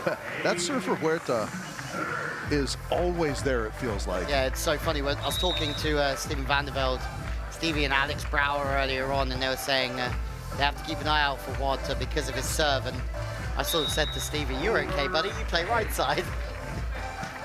It's Brouwer who's going to have to be on guard for that one with the serve to position 5 that he likes. And there's the aforementioned serve of Reinhard as well. Well handled, but tough serve nonetheless. It's rained hard this morning, and maybe this afternoon is all about Reinhard instead. He's impressed me. Let's turn back from Huerta. Was that a rained hard to Reinhard? Yeah, nice. You gotta slip that in there. That was... I'm not usually subtle in anything. Another chance for the Latins. Oh yeah. Numbo. He does get it to fall on Clemens. I thought that had no chance. Clemens usually all over something like that, but perfectly placed from Ali Huerta. Yeah. It might feel like they're a new partnership. I think Bello's saying that this ain't the second time he's ever played with anyone else apart from his brother. But the Bello brothers have trained a lot in Lorca as they've been developing, and obviously alongside the Huertas and the likes of Herrera Gavira, so they know each other very well.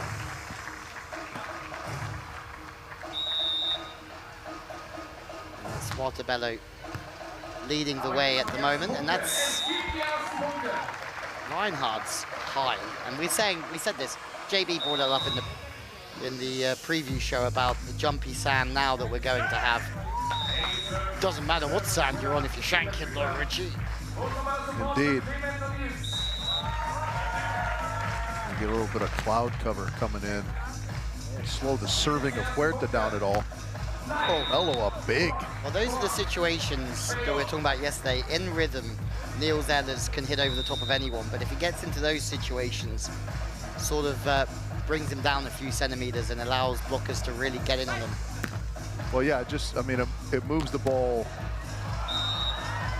I don't know, from in front of him to kind of behind him a little bit, so you lose your vision and people can line you up a little bit better.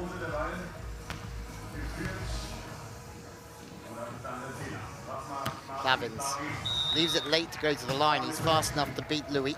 And for the first time, Louis isn't smiling this last 3 days. High and mechanically strong. Reinhardt, but out the back. Klavinj and Fokkerods. Fokkerods is super physical as well, but he loses a lot of height there, drops the arm, and not many better than Clemens Wickler doing things like that. No, that little baby line of his, I love it, just that soft touch. This is that swing up the line, however, so they've had a few chances and have yet to capitalize. Henning's in and low, and that's maybe trying to play with the vision of Huerta, but Huerta's very creative. He's on 5 now with Joaquin Bello as the rain starts to come down in Hamburg and the ponchos are going on. If you want to see some synchronicity, have a look at the grandstand now. We're okay though, Richie. Yeah, we are. So's Joaquin Bello. He's just flying. Tremendous, that cut shot, high flying. Another one who's gone for the goatee. Fair play. Well, some people are putting layers on here and others are taking layers off, Rich. Yeah, good pickup and put away from Clemens as the hooligans disrobe. that kid waving his shirt around's got a bit of a rig on him. I don't know if they were drinking beers or they were drinking protein shakes. They got the abs working out there. It's a German way, buddy, isn't it? How about that? That is a tough serve again from Reinhardt. Hit it, Niels, hit it! That's an unbelievable attack from where that first pass was. Indeed, Reinhardt gets it through the hands, but I mean, credit the set against the signage from Clemens Wickler as well. Clavins fires another dart. Great pickup, Martins. And they'll have another chance. Christian from the left. He just tries to squeeze a sharper angle than potentially he had available to him. Go on, the boys. Go on, Richie. Go join them. That would be my best shot. Go and take 3 minutes out of commentary. Go and take your shirt off and wave it around in the grandstand. No, thank you. No?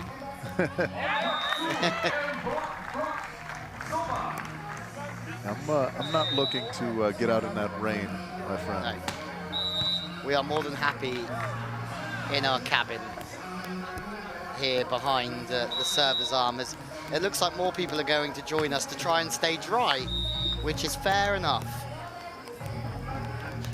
Well, I just said that we've avoided the weather, and now Reinhardt and Reinhardt can work together. That's a nice swing from Jonas on the left. Well. What a lovely invention the skyboxes are, Rich. Whoever came up with that deserves a pat on the back. All those people in the skyboxes, definitely getting their money's worth today. Yeah, Sova, the little knuckle on 2. The run continues, and they are atop the table. Yeah, not one that we would have spoken about at the start of the week maybe, but Sova's been in the German program, or was in the German program for some time. And he's lining up great there on Ehlers, and he takes another one.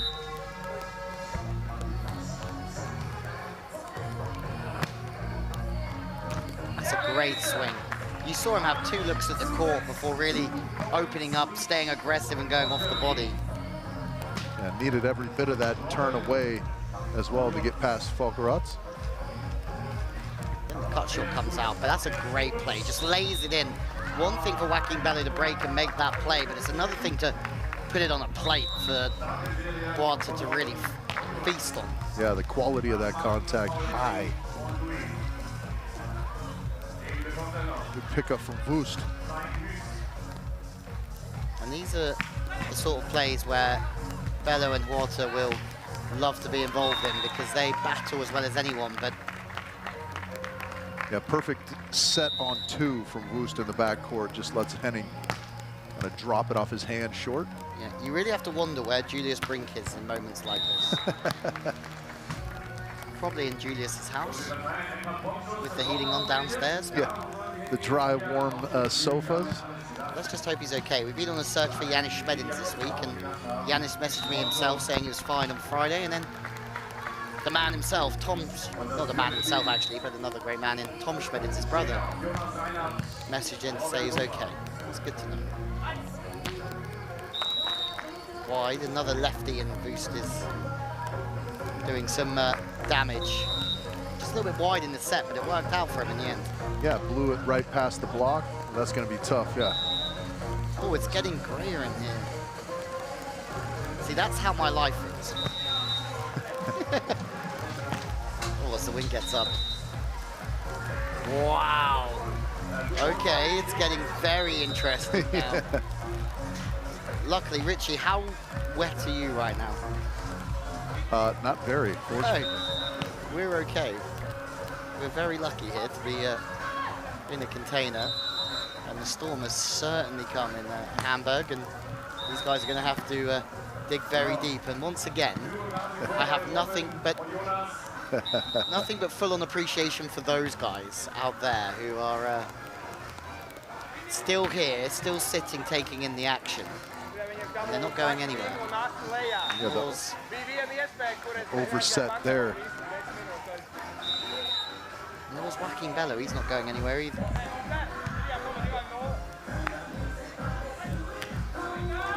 Okay, we have a new leader, Richie.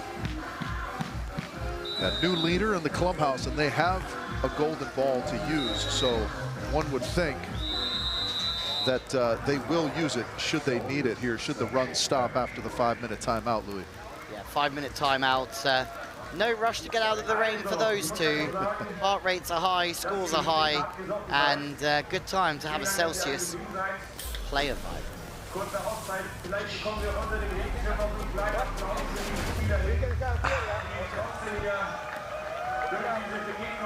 Mate, wait for it. When Celsius puts their first TV ad out, and you're the face of it, and the rig of it. I'd be fine with that, yeah. Yeah, I'm a big fan of the Celsius. Me too. Look at it. Well done, Hamburg. Yeah, that umbrella's seen better days, I think, for that young lady. Yeah, it's a tough gig out there, Richie. It is, yeah. Everybody in for the long haul, though. And just me being empathetic with everybody out there, I'm going to put my waterproof on anyway. Just make sure that I'm dry. Just in case. Just in case, yeah.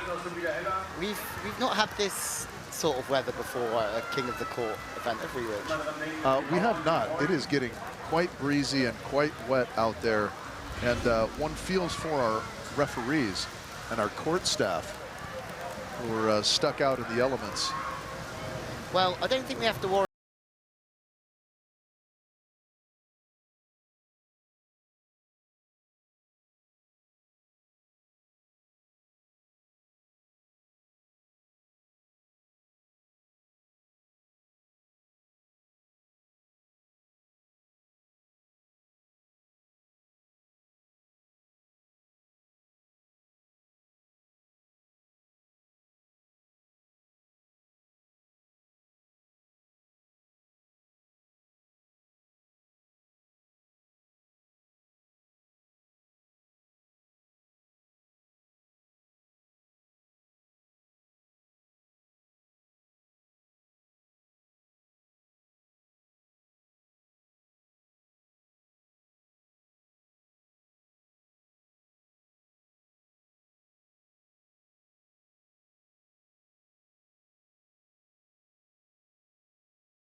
That means that JB isn't quite there. It's great to have the studio here this week and be part of that team, but also great when you have a rain delay that we can go to Julius Brink in the dry.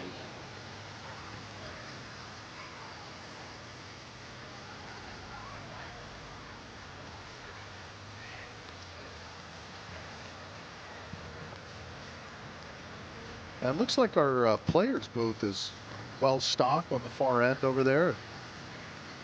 Yeah, you'd struggle wanting to get out of there in this weather, though, wouldn't you? You'd rather be a prisoner in there. As Julius is in JB's house, just directly below us, actually. JB, how are you?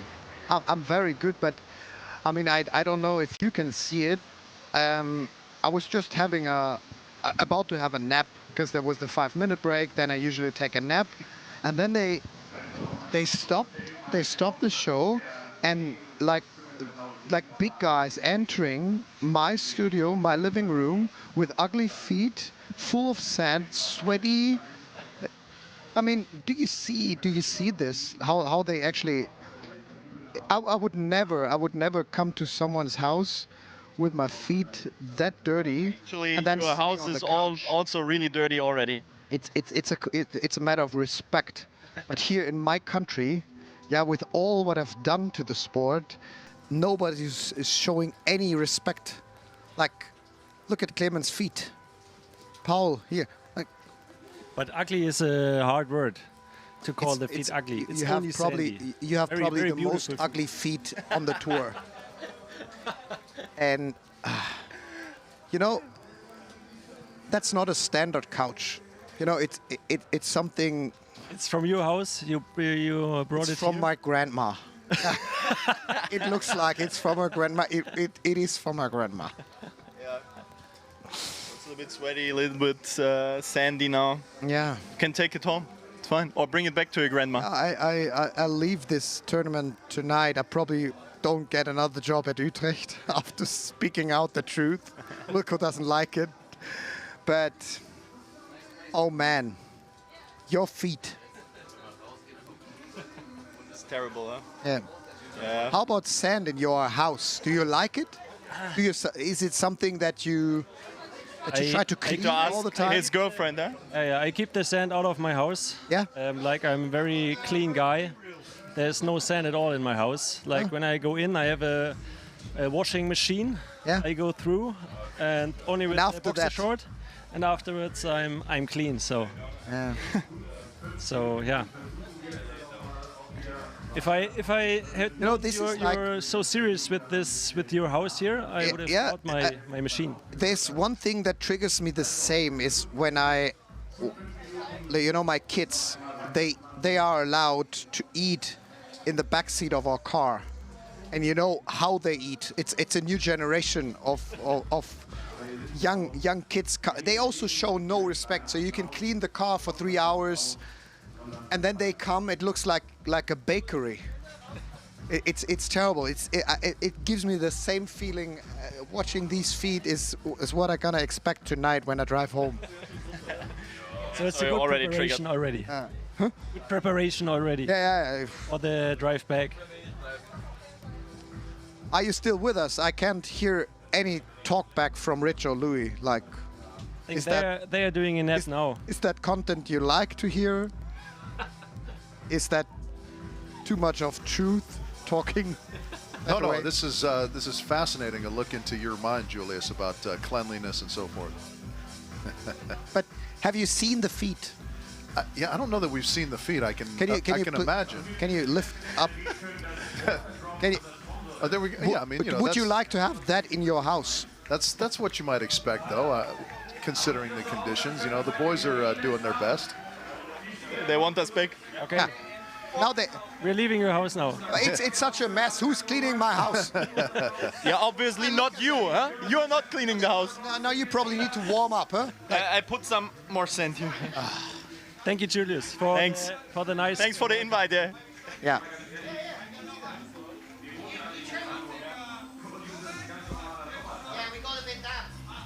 I can't wish you good luck. Yeah. I don't want you to get injured. but I can't wish you good luck. No, and this compliment thing is over in this minute. It's too much. It's no respect at all. It's my house. It's my grandmother's couch, and the compliments have firmly ended. Julius is back to his surly self. He said, "Lou, sorry. The compliment train is over." Yeah, he's back dishing people out for going into his house without shoes on.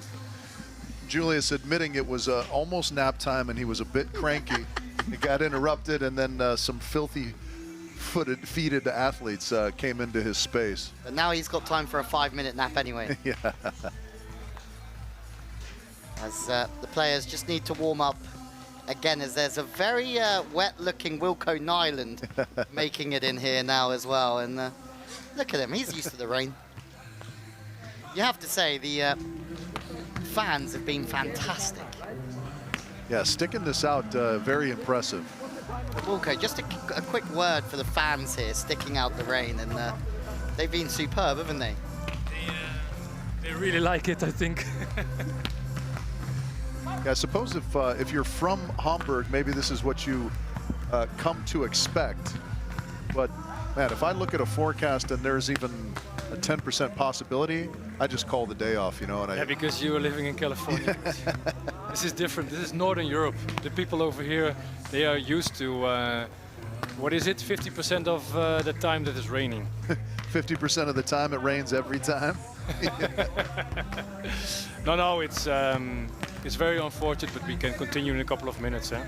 Yeah, it let up a little bit, and we're just kind of admiring the ability of everyone to kind of maintain their spots and stick around for the action. And of course, the athletes are ready to go.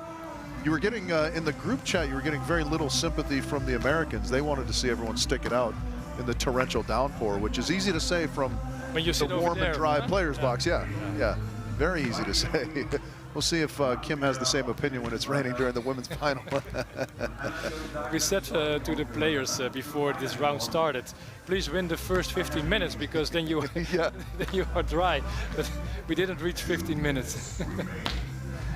Yeah, certainly extra incentive, and I believe Joaquin and Ali Huerta going to start on the King's End. Yeah. That's where they finished off as we hit that timeout. Yeah. So they are looking to do just that, finish in the first 15 minutes, and so they can go dry off before the men's final a little bit later. What do you think so far of the weekend, Wilco? It's been pretty unbelievable. It gets better every single year, it seems, here in Hamburg. I think Hamburg showed really that it's a beach volleyball city. The support of the city is huge. Yeah. We have an amazing venue over here. Not only this arena what's standing over here, but as you know, there's a big festival area around it. We're happy to build that and happy to accommodate it. And in terms of this tournament, I think on the men's side we have an extremely good list. On the women's side, very, very happy to accommodate all those ladies over here. Yeah. The level is good actually. I'm really happy with that. Yeah, it's been some exciting ball. You mentioned that the city is very pleased with this. The build seems to get kind of tighter and better every year. We got a skating rink. We've got paddle tennis on the grounds. We borrowed Louis from the circus tent off in the distance. He has to work in the next weeks here. We leave him over here. Yeah, the bear's taking a nap right now, but he'll be in there. No, the development is great. And we will be here hopefully in the next years as well to develop it even more and more. I really think it's one of the best places in Europe to play beach volleyball. And you can see it at the crowds, because they know the weather forecast for today was for a week very, very bad. And still people are coming. They would like to see their heroes. They would like to see the international stars coming over here. And I think we must really appreciate that. And I think in a couple of moments we will also start with this round. And a lot of Germans in it. A lot of Germans, yeah, which delights the crowd, of course. I think one of the things that you guys do particularly well at Sportworks is consistency, right? You keep kind of the same crew. I mean, we're very proud to be part of the family, of course, but then coming back to the same locations at roughly the same time of year, I think is also big for the product, right? Because fans can kind of go, oh, late May, I know to expect the king of the court, and I think that helps the product as well, don't you?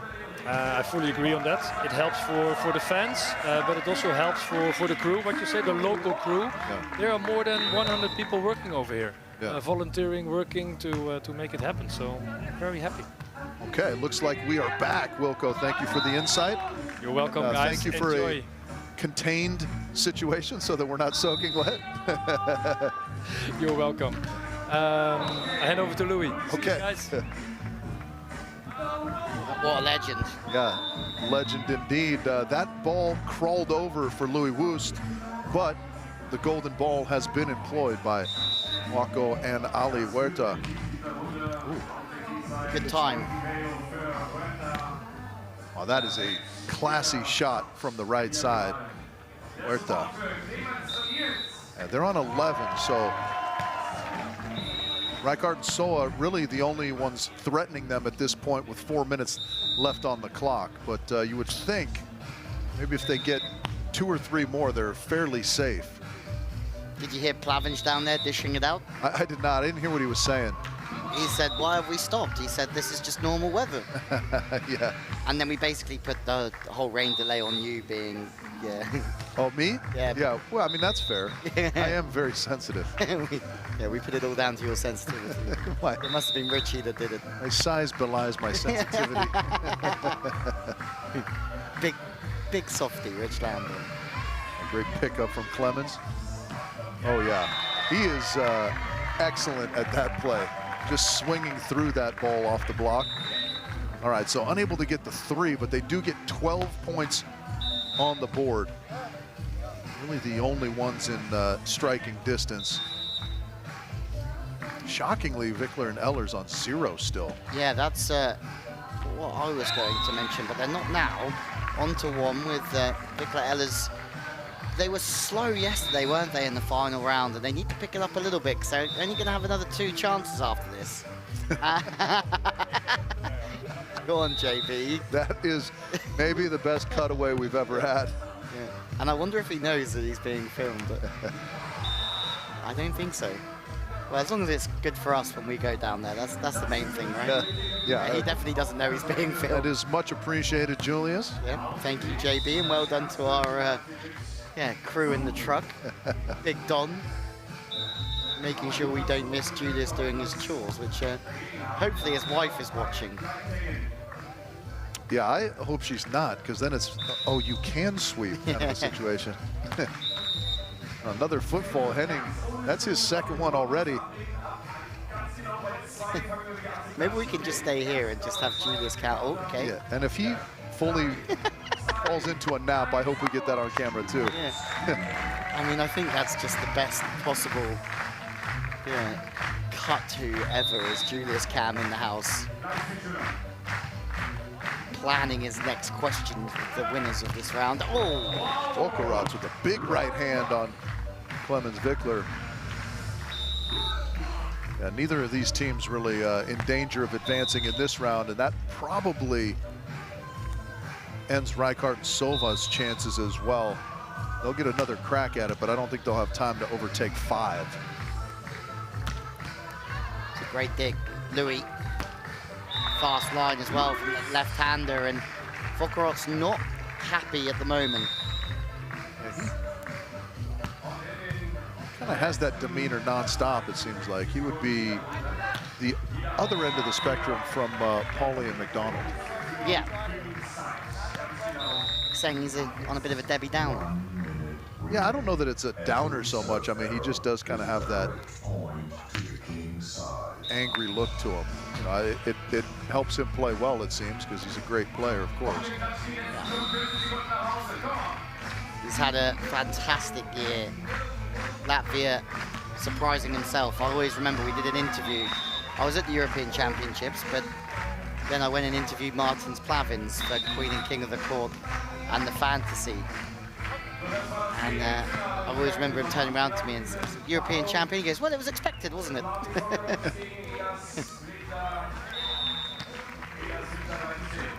The European champs not quite firing on all cylinders yet. Water loves that sideline. Just barely misses that one, but they've done enough. Yeah, they are through. They will happily take their 13 points into the finals and get themselves out of the elements. Yeah, fine performance. First time they played together. Water having a great run in the last 12 months or so in this format. It'll be another final for him, and Joaquin Bello looking for his first crown. Yeah, that's seems to be all Huerta does, is make it to the finals in this format. No matter who he plays alongside, his normal partner of Adrian Gavira or Christoph Dressler or Joaquin Bello. Yeah, it shows that serve is worth its weight in gold, I think, in this format of the game. 13 and 6, comfortable in the end. So it means that there's only 2 more spots, Richie, for a place in the final. And have a look, bottom of the pile, Latvia. And then sitting in 3rd place after that first round, Clemens Wickler and Niels Ehlers. They will start to get a bit twitchy now. As we take a look at a few of the highlights, they did start to find a little bit of a rhythm, but it's not what we're accustomed to seeing from them. We do know that mathematically we're guaranteed to have at least 1 German team make it to the finals. We have 3 out of the 4 remaining teams German representatives, and our favorite German representative, JB. Boys, congratulations, and sorry about that weather, but when you sign in for a tournament in Hamburg, this is what you expect. The first 2 days have been great, but that's not representative. How was it playing in the rain? I mean, you know, I'm from the UK, so for me it's like every other day. We have beautiful weather, and then 5 minutes later and it's raining like crazy. And we went into the break on the king side up, and I think we kept that confidence, and we finished the job at the end as well. But there's also some Spanish thing in you. What does the Spanish thing think about that terrible condition? No, I mean, this is our sport. You play in any condition. I want next time to snow, because then I'll be even more ready than anyone else. Because I don't think here anyone else has played in snow, but I have. So I welcome it. I'm ready for it. The boys started. We're in a delay. Congratulations one more time. Good luck in the final. Thank you. That is true when you train in London, Richie. Yeah, you're used to it. You get hammered on. And Niels Ehlers is getting hammered on, this time by Fokkerots, and Ehlers Wickler can't make the most of their opportunity at the King's End off the bat, and Fokkerots struggling with the pass. What a touch that is from Klavinch. And Fokkerots again throwing things around out there in frustration, and you can't quite get it going. Nor can Louis Vust, straight into the net. And Ehlers Wickler back to the challenger end. Things are changing and moving quite quick in the first minute here of the second round. Ehlers with a strong left paw, Richie. That's how round 1 started, very early. Let's see if Clemens and Nils can get anything going on the back of it. That is a phenomenal set.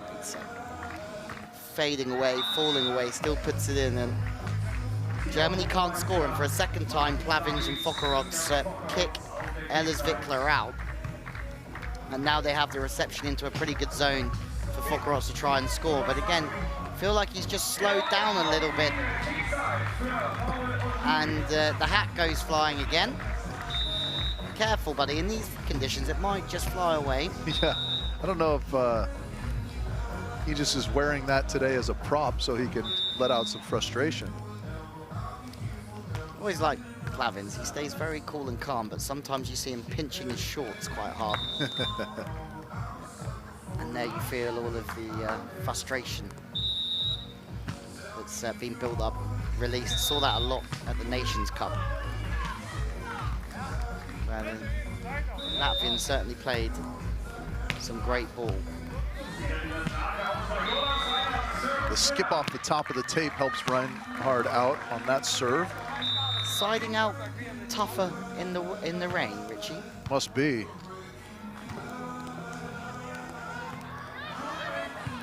Well, he wants a decision there, Ehlers. Doesn't need the decision. Yeah, it's interesting, kind of along with the loosened setting regulation, some of the first contacts are being allowed to go a little bit more freely as well. That's a great set for Folkerats. Plavins just trying to keep the rally alive, and every time Plavins goes into block, he throws a dive in the angle. That was a good move, but Wickler just went right up the seam. That's the untouchable version of Nils Ehlers you were talking about when the first pass is good. Everything depends or rolls around that first pass for him, doesn't it? When it's there, unstoppable. If it's not, well, then there's a chance. A big enough chance that Latvia have gone after Wickler, and it's another error from Folkerats. And now there's a communication between Plavins and Folkerats down there. Yeah, I think Martins was not quite sure at first that Christian had touched that ball. There's the high stroke through the top of Paul Henning's block again. 5 for Wickler Ehlers. And this is exactly what they're capable of and exactly what they needed at the right time. And trying to turn that one a little bit too much, Wickler. And they are kicked out again. Lots of changes at the King's End in this second round. Nobody's really pulled too far away. 5 for Ehlers and Wickler. A good start, but they're going to need to add a fair few to it. Otherwise, maybe the likes of Sova and Reinhard will catch up. That's 2 in a row as Julius Brink is up in the commentary box after sweeping out his house a moment ago. Pick up Clemens. Yeah, there again. Speeds up, goes off, smart swing. That arm does get through so quickly.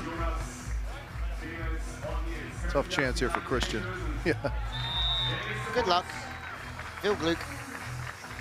Yeah, when that pass is perfect, he's just going to go right off the top of any block that's in front of him. Yeah, I mean, with having this conversation yesterday is when he is there. Anders Mol struggles, they can go off the top of him. If you can go off the top of Anders Mol, you're doing okay. Jump set now. Maybe that's something we're going to see from this team, because do you know what? When Nils Ehlers passes well, do you know what you have to do is lose the block.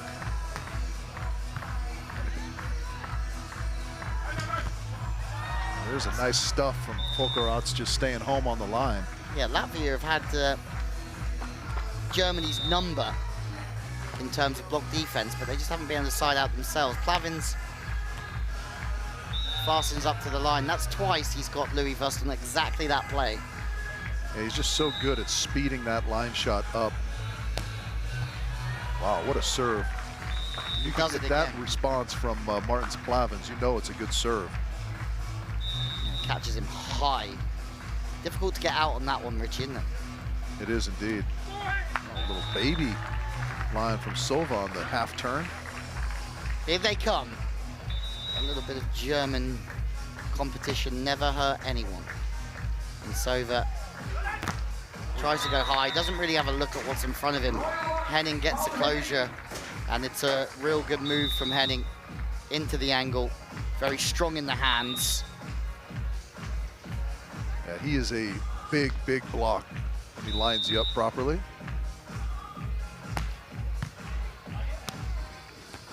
Lefty. Certainly helps having a lefty on that right side. You can go and take that second ball early. Yeah, especially that good footwork from Louis Vust there, kind of scurrying up to the net so he can get it high.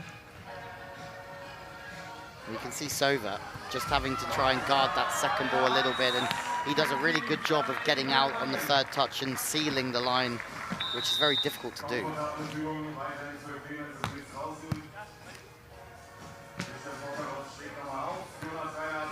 Well, Julius Brink is next to us, Richie. Should we bring him in quickly here?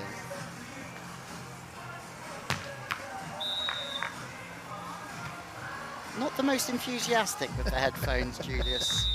Still a little bit rattled that. We need to check if it works first. There's that's it, JB.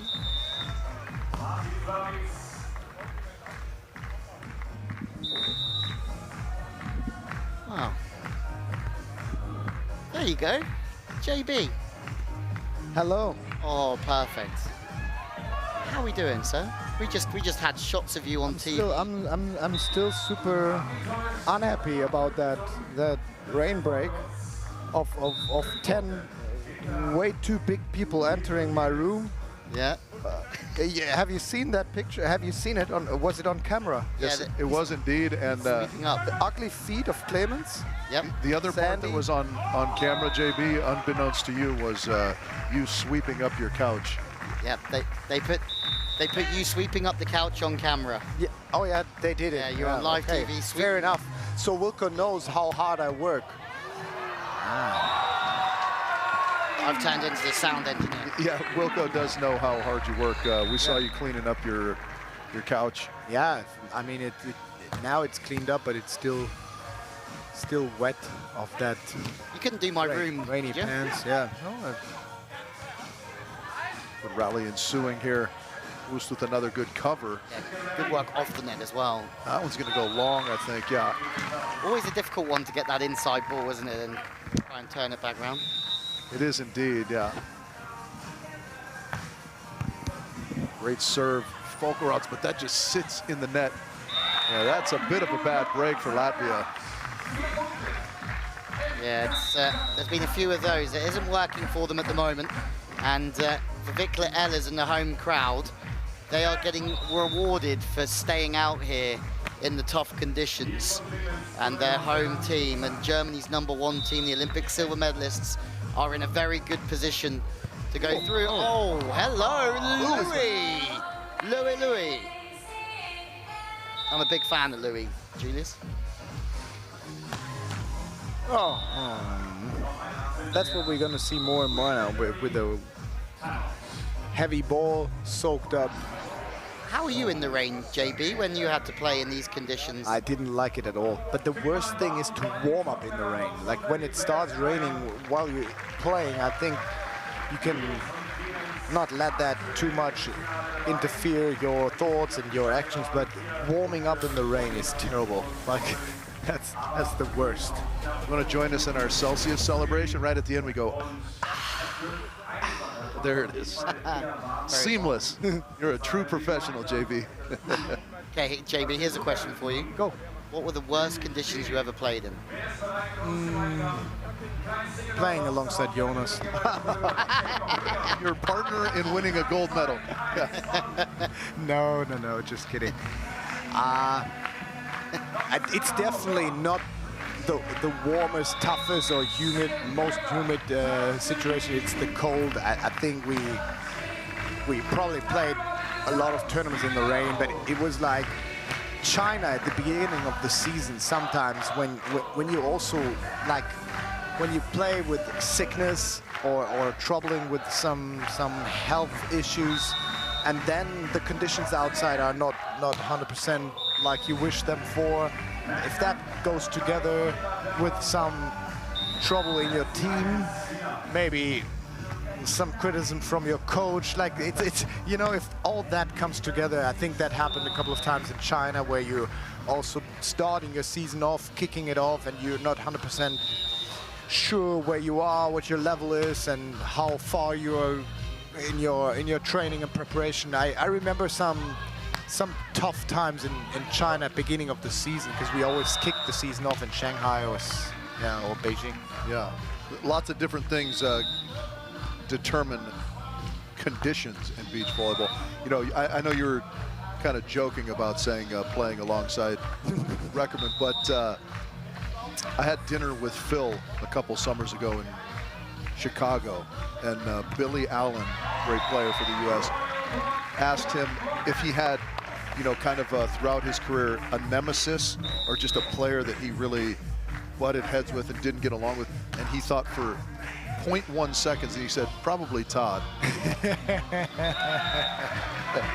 So you hyper-successful beach volleyball players don't necessarily have the best relationship with your partners all the time. Yeah, that's true. That's true. But I mean, the partnership can be difficult, or the characters can be very diverse. But as long as you're successful, it's like in a marriage or any other partnership you're in.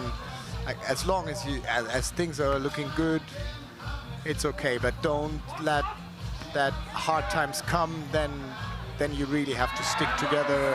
And and look at this rally ensuing here. Oh, the little baby cut from Plavins wins it.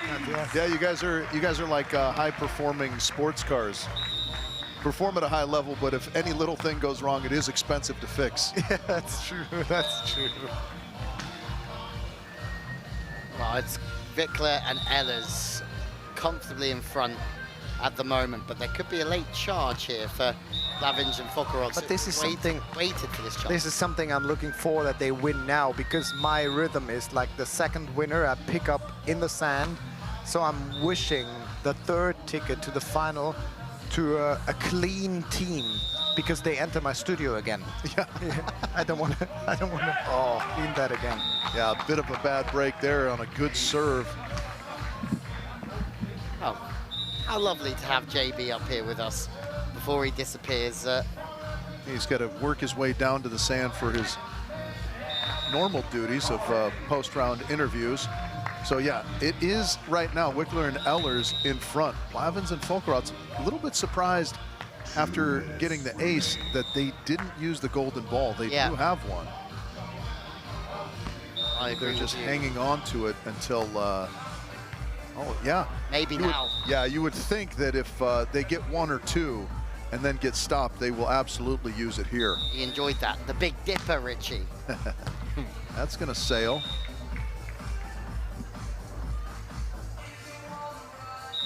So minute 30, they've got to get, you would think, probably 4. Oh, that's a tough chance, yeah. That's not going to work unless... Oh, my goodness. Fokkerud. How about the extension from young Christian? Just pulls it out of his pocket. Yeah, just going up and over, Nils. Have a look there. That was big. And that was exactly what they needed, maybe, to work themselves into some rhythm. Plavins loves beating Louis to the line. That is something we've seen time and time again. And now Latvia are just one behind Ehlers Wickler with the old golden ball in the locker. There's only 1 minute remaining. Fokkerud has been done. It goes back on one. Goodness. Fokkerud, you're a bad man. You are a bad man indeed. That was a great heads-up play as the sun emerges, and does it shine on the Latvians? 1 point for a missed serve. That's the Germans giving it to the Latvians. Have a freebie, fellas, in the last minute, and we will set you up comfortably to go through to the finals, or will they? Henning misses out. It's another little bit of German charity over the border to Latvia. And with 24 seconds left, the sick puppy dog Plavins and the young man Fokkerud are going through. There's the golden ball. Back down there, Sova. And that's going to basically run out the clock, because by the time we reboot, I think Reinhardt and Sova didn't realize that they had to reserve.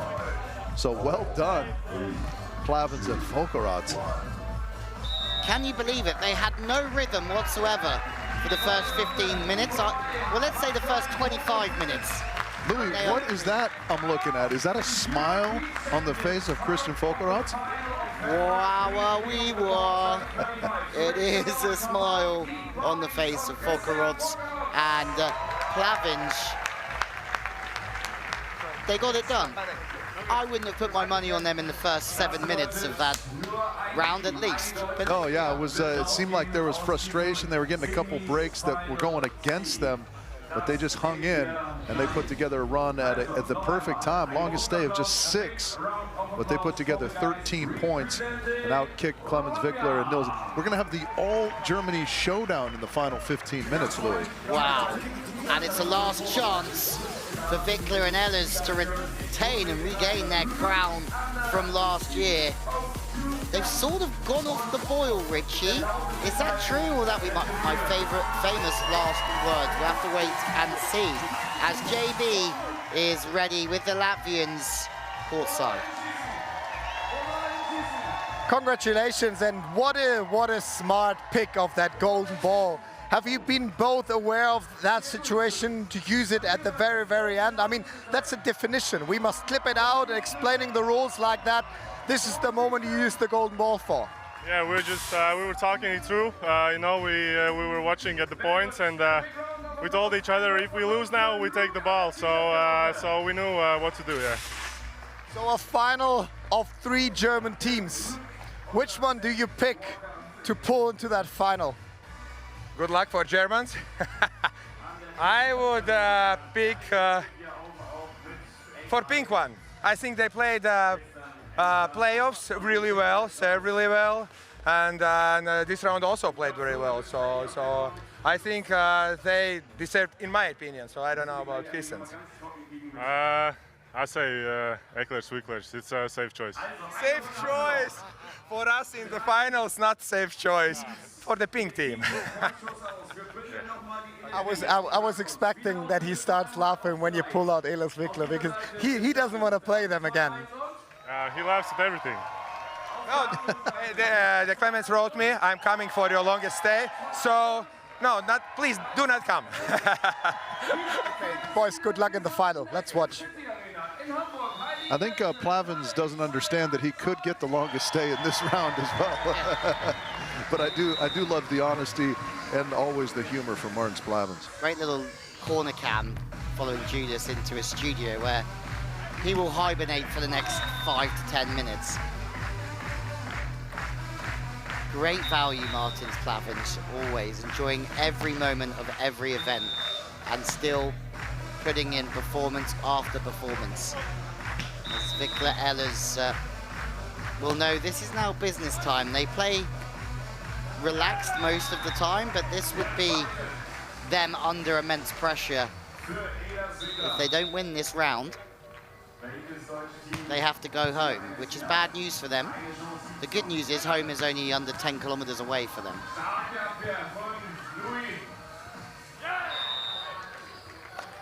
Three for Vikla Ehlers. It's the perfect start. 3 in the first minute.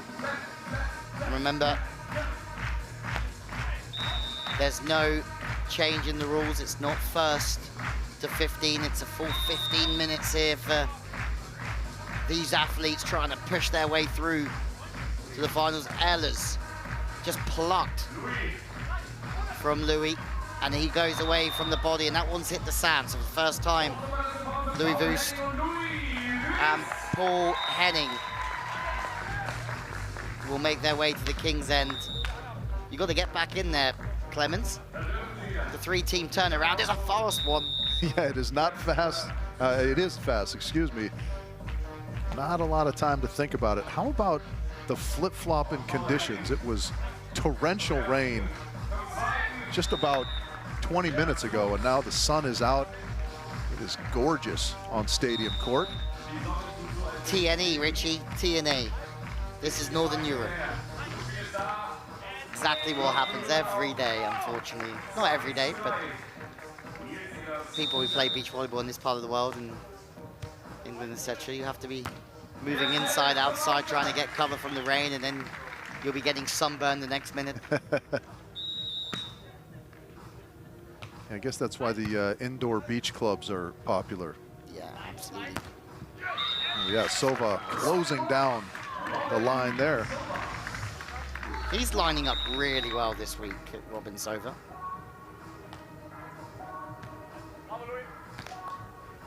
That one finds the corner as well.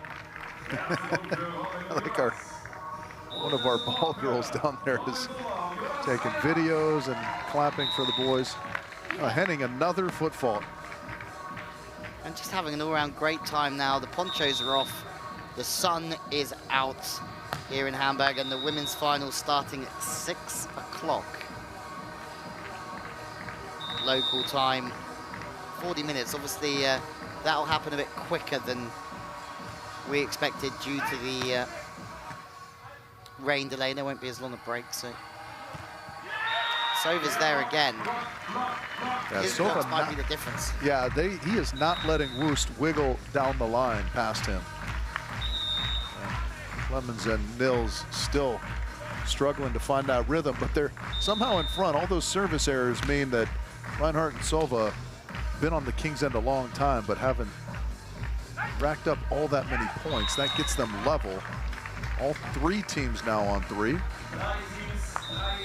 Yeah, it's close. There's nothing between them. All German round here. And Ehlers Wickler. Well, I spoke to Niels Ehlers and he said earlier today, we've come to definitely win, but so have the other Germans. And again, he tries to find an angle, tries to turn and hammer, but waiting for him is Sova, and he just happens to be everywhere at the moment. Robin Sova, and Henning's just been pulled off, and all of a sudden, it's Reinhardt and Sova with a 2-point lead, and they're looking comfortable.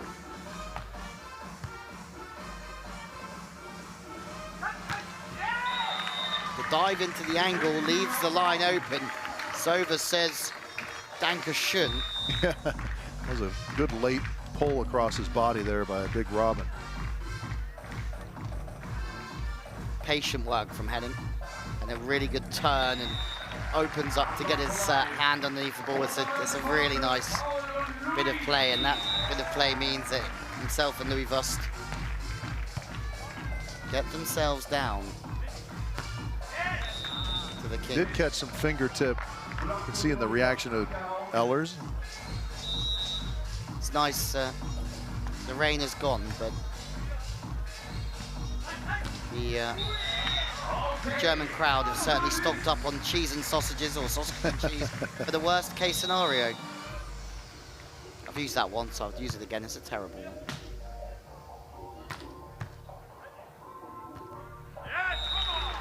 Pat over into the corner by Big Nils. So everyone chasing Reinhardt and Sova. Now Wickler Ehlers, the first team to 3, but still stuck there. So they're bottom of the table, and that another tough serve from Reinhardt will send them packing for the time being. How many times has he come up with an amazing ace, Rich? Yeah, it's been non-stop. And there's another one, boost straight up the line. But you look through this last sort of round or two, the big servers are getting their way through. Ali Huerta,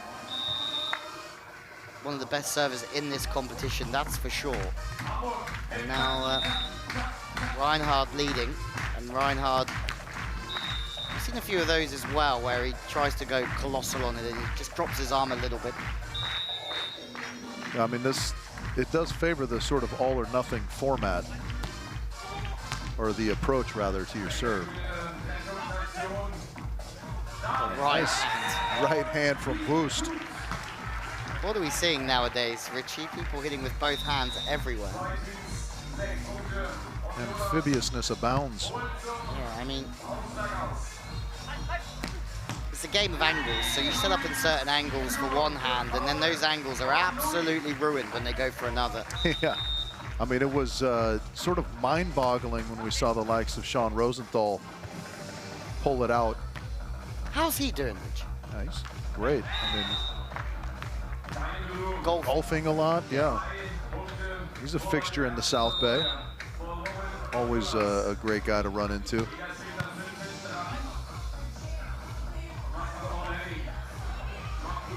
Run down from Reinhardt. Oh, what a pluck. Reinhardt showing that he's not just there for serving, he's making some epic digs as well. Now he has a chance to unload, and Louis is there. What a touch. Paul Henning, some rally, someone's on the net.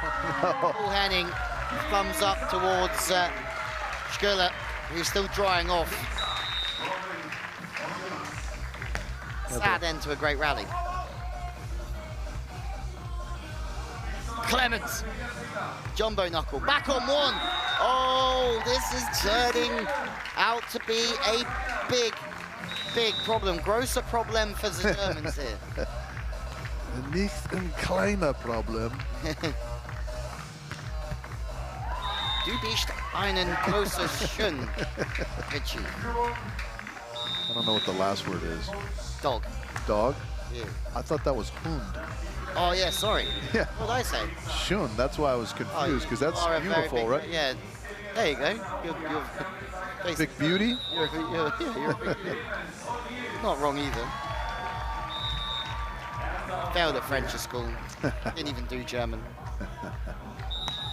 Yeah, we do have an interesting last 6 minutes on our hands, don't we? Another bomb from Reinhardt. This time, Big Nils handles it.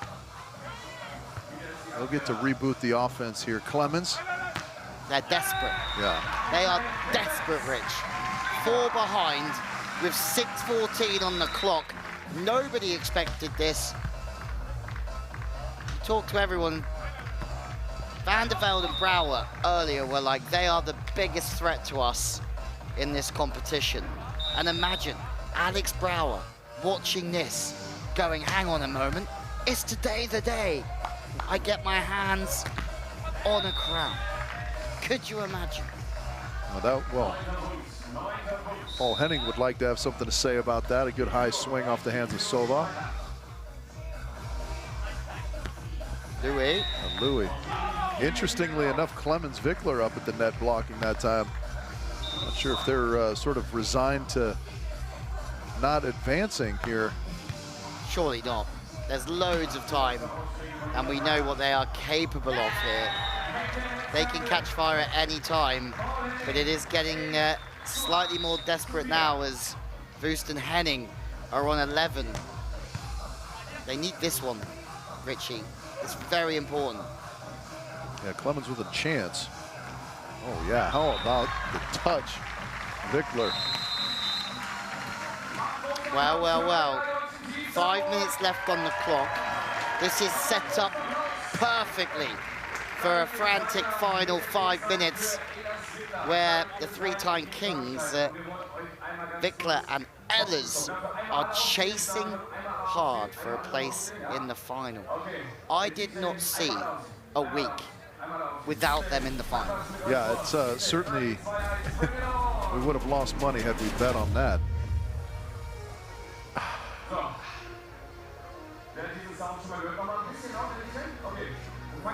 And Fabi down there working hard. He's happy the rain has subsided. Leading the crowd.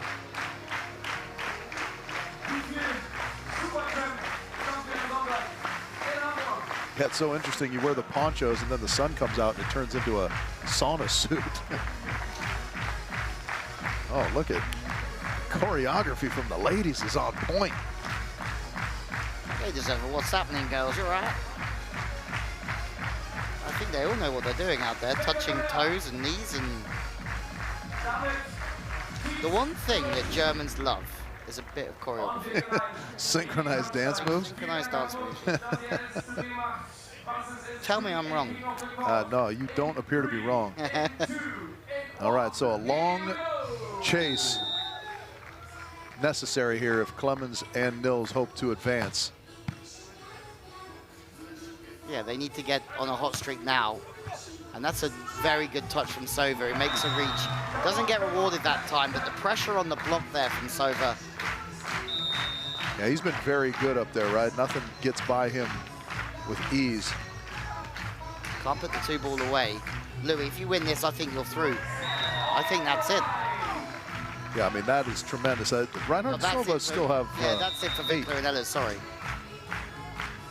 Yeah, you could be right. They will likely have one more good chance, you would think, but... Could be right, might be wrong. That one goes wide, so Henning and Wust add to their point total. Yeah, now 7 clear of Wickler Ehlers. Someone needs to kick them out.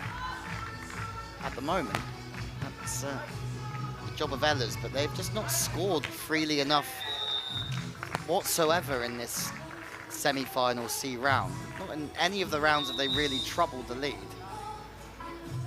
And a final without them would feel a little bit strange. It will indeed. It looks more and more like that's where we're headed, though. Yeah. Oh, heads up. Bingo. Yeah. Right into your living room, hopefully with clean feet, says Julius. Yeah. Another smooth line shot from Louis Wust, and the smile has returned emphatically to his face. At least we know what grinds the gears of Julius Brink now. It's taken us a while to find that out, but now... Children disrespectfully eating in the backseat of the car. Yeah. Look at this, good rundown from Jonas to keep it alive. Pay it off. Oh no, Henning all over that. And that, for me, is game, set, and match. Henning great tournament for him. The macaroni cheese set him up wonderfully. Just a bit outside. Yeah, everyone pressing now, and it's all but a done deal for Wust and Henning.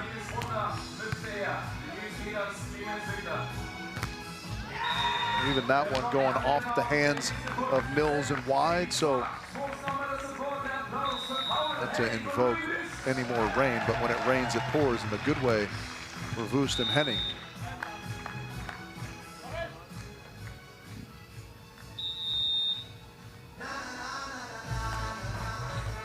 Serve to the line on Henning, and Ehlers is everywhere, high arm. It's a good turn, everything's going their way.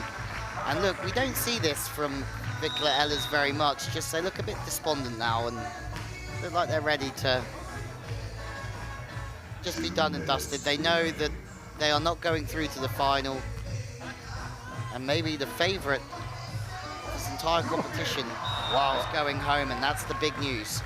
That is the big news indeed. Unbelievable that Henning didn't put that one away the way things were rolling for Wust and Henning, but their work is done. 17 points here in this final 15-minute round, and Clemens and Mills will get down to the King's End at least this one last time, but they will not have time to get 12. Yeah. Foot flag is up again, Richie.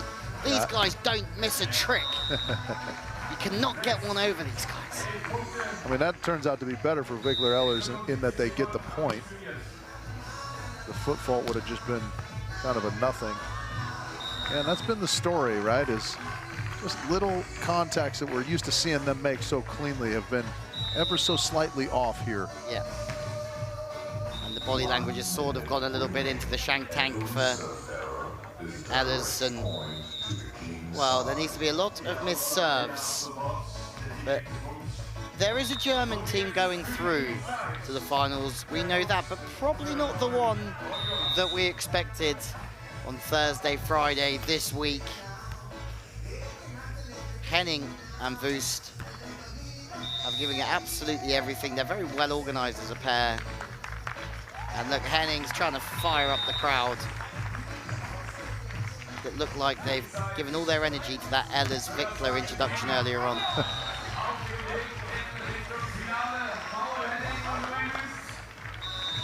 (17-9-6). One-way traffic, 10 seconds remaining, and we've seen Bello Huerta. We've seen Latvia's Martin Plavins and Christian Spokarots go through, and joining them in the final is that man there, Paul Henning and Louis Wust. What a performance from them, Richie, and Louis is smiling, but he's always smiling. He's always smiling. Like Kiwi goes. As the sun re-emerged throughout that round, it's shown upon Paul Henning and Louis Wust. They were tremendous in the final round, and they will fill out the final bracket, as you mentioned, Louis. Unfortunately, we have to say goodbye to the team we thought were kind of the odds-on favorite coming in here in Clemens, Vikler, and Mills Ehlers. But sometimes it's not your day, and that was sort of the case for the boys this afternoon. Congratulations to Paul and Louis. And we would know all about that. But Louis is going through to the final with Paul Henning. We say goodbye to Ehlers-Vikler, which will make Julius Brink happy because he won't have Vikler's sandy feet in his studio downstairs. That's one good thing for Julius. But Louis Wust and Paul Henning, 17 points, obliterated the German competition in the final 15 minutes, a longest stay of 6, and not bad, Richie, not bad for Louis and Paul at all. We say goodbye for Jonas Reinhardt, Robin Sover. They've been excellent in this competition, and two of the best to ever play this format. Multiple wins. Vikler's won here with Musen, he's won here with Ehlers, but not this year. Not this year, yeah. They do have some titles to their names, however, and that may show in subsequent tournaments and jerseys that indicate as much. but wasn't to be here in Hamburg this week. Certainly, yeah. Okay, so we have a look at the finals. The Grimolds, Brouwer van der Velde, Waterbello, Plavens Fokkerods, and Henning and Wust. Maybe that surprise team from Germany that have snuck their way in. Can they go all the way to the top of the podium? The Grimolds have looked unbelievable. And their volleyball's not been bad too. Yeah. Because Brouwer and van der Velde have also been unstoppable, as we've had some tough conditions with the rain, but the team have done a fabulous job keeping this event going, and the fans deserve a lot of credit as they have a short break before the finals.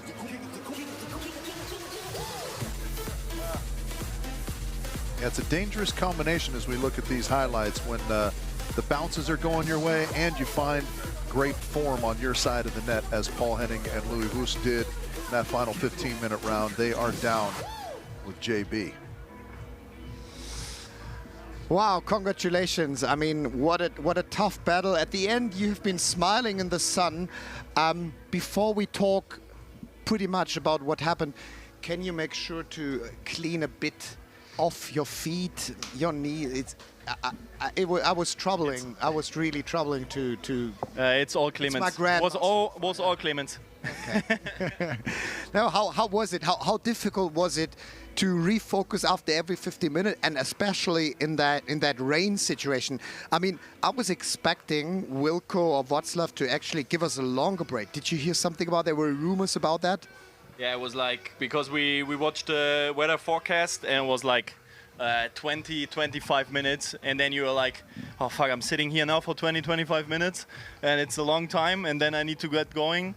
But I mean, 5 to 10 minutes was okay. But actually, was it the first round? Huh? We didn't came so well in it again. It was quite hard to get the focus again and like really running. We needed a time. So then in the third round was like we were full of energy again. So let's talk about that second 15 minutes, like with that perfect pick of that golden ball. Yeah. Like, how did you see it? Like, Martin Plavens, he's such a character, such a golden boy, let's say, and such a smart pick by him to remember that you have that golden ball in your pocket. Yeah, I think it's so unexpected, because you're in such a flow and you totally forget about it, and then just 2 minutes before the ending, he's just like, yeah, golden ball, and what the fuck is even happening? But yeah, I think it's nice for him to be that smart and have it in mind. So. So when the 2 final tickets have been gone, I've seen you, and I knew, okay, Niels and Clemens, they also probably want to go to the final, and there's even a third German team. What came into your mind when you realized, okay, now we're battling it out in a Hamburg squad? Yeah, we know each other, so it's quite fun. I think we just said before the last round, we were like, yeah, let's have a little bit more fun than in the few rounds before, because we were like, because of the rain, we were a little bit inside, and we started to have fun again, and then it's easier, you know. And then yeah. I think we stayed on our side a little bit more, because against Clemens and Niels in the block defense, if you're like too much thinking about them, whereas Clemens running with the defense, you're already lost. So you need to stay focused on your side. We touch the balls high, and then it's quite good. So it was great, and you deserve to be in that final. Yeah. I would say we are in time trouble, and you need to refuel. You need to maybe have a shower, a warm one, whatever you find. Happy to see you again later tonight. The forecast is not too bad. Actually, it's quite okay. Take your rest, and then congrats one more time. See you in the final. See you later. Yeah, bye-bye. See you. Thanks.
Seite ist zu. Da dachte ich, ich mach die Seite auch zu. Ja. Referee said, let the ladies check. Ja, perfekt. Let the ladies check. Then they say from good.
Final is 15, last round is 15 minutes.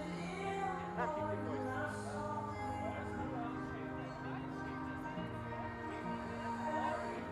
Ah, okay. Okay. Okay, they're good.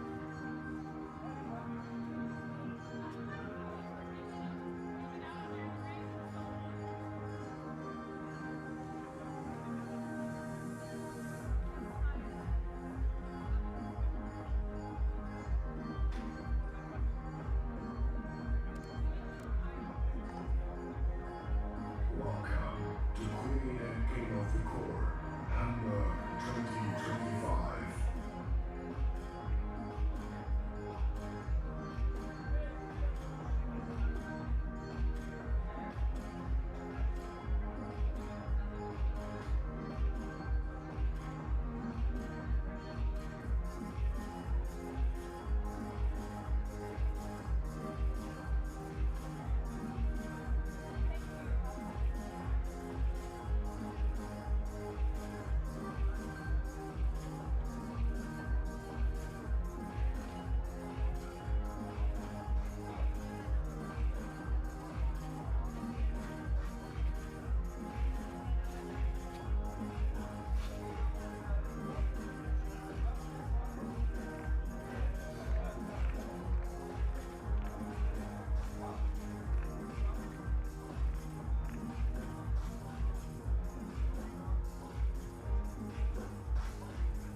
Hier ist noch einmal Hamburg.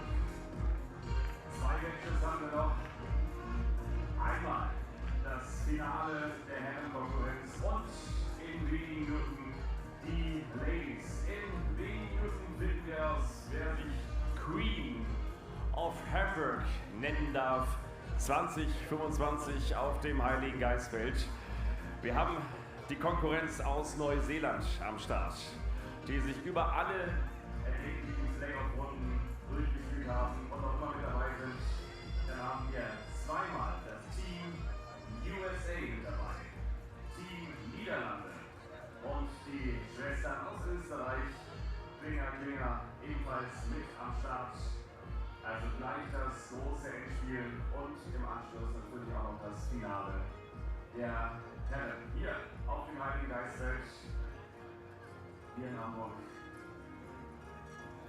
gemeinsam mit euch. So langsam fühlt sich wieder das Stadion. Und gleich geht's los.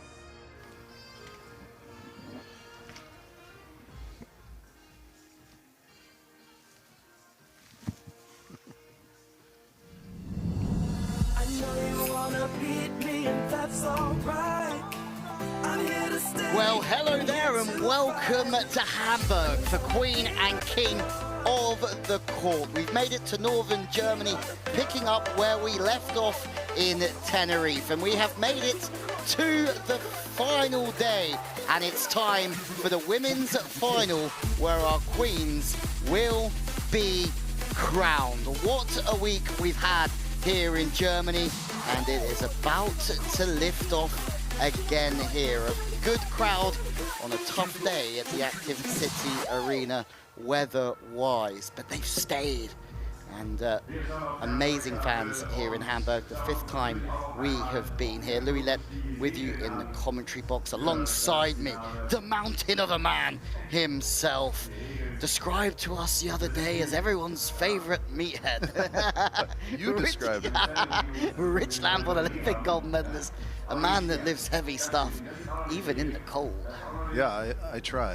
It is a little bit chilly. Wind picking up a little bit here as we get to the women's final. Hasn't been much of a factor today, but the elements have played their part as we had to even take a little bit of a delay during that men's semifinal C. Always time for an Aperol Spritz though, buddy. Yeah, especially with a sexy mustache. I wonder where you're going there.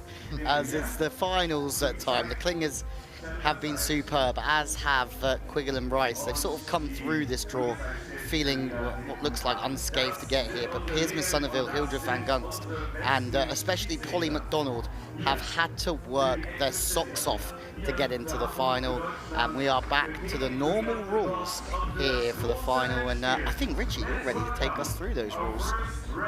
Yeah, the rules are what we're accustomed to. If you're new to the format, you got to be on the Queen's end in order to score your points. Everyone else is vying for their chance to get over there.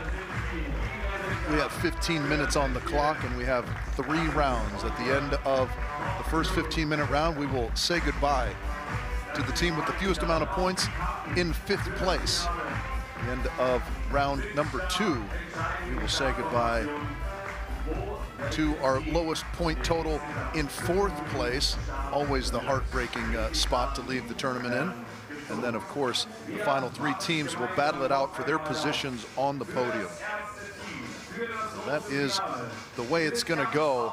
As you mentioned, Louis, the Klinger sisters and Quiggle Rice kind of got their work done quickly and early. They've played the least amount of volleyball. But this duo right here have played absolutely the most amount of volleyball possible.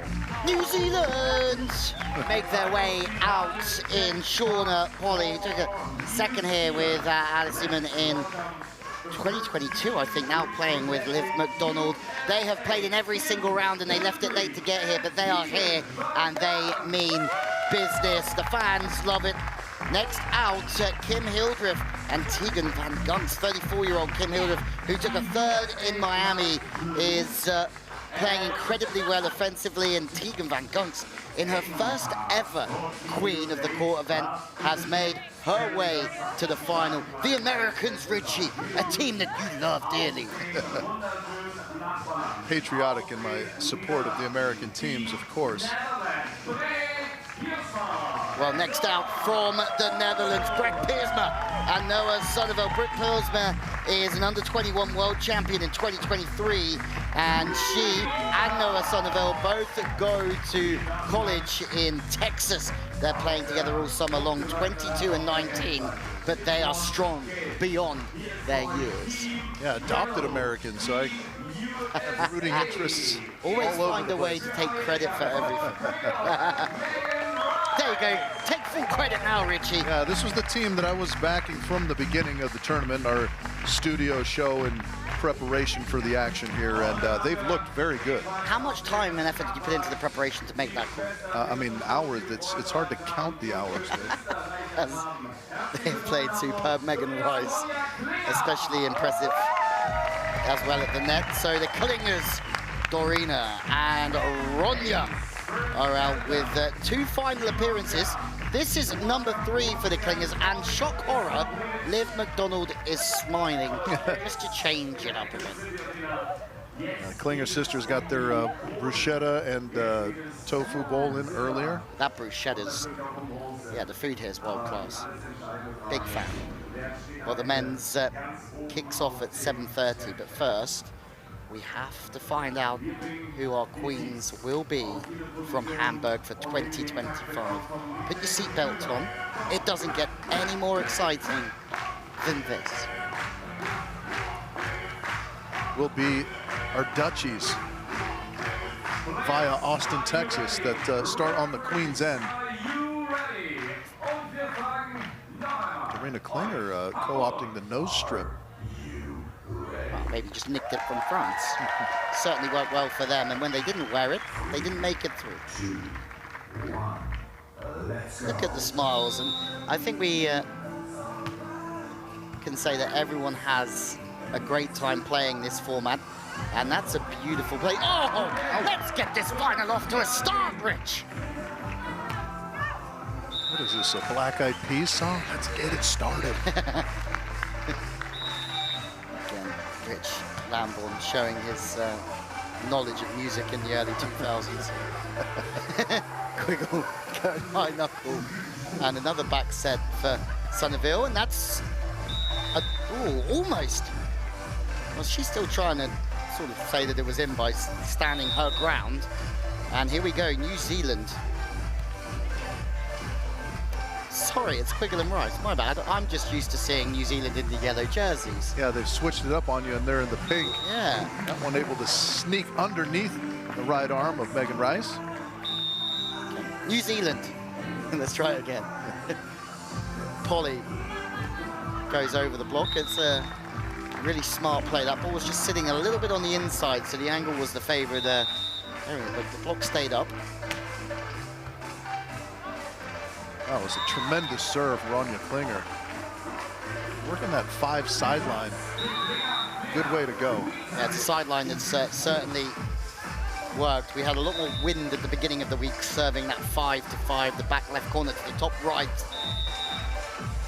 Worked a storm, and now the Klingers. Really late move from Quiggle. And we spoke about us seeing the best of Quiggle this week, and there is another clear example of it, Richard.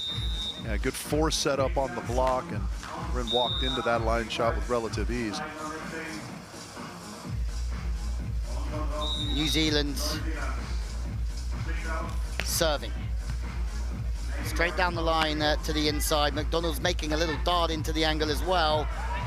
And now, a chance again for Quiggle. Polly's there. Everywhere. Oh, was there a touch? You can tell by the look on Megan Rice's face that that took a touch and the block went out the side. Nice on 2 there.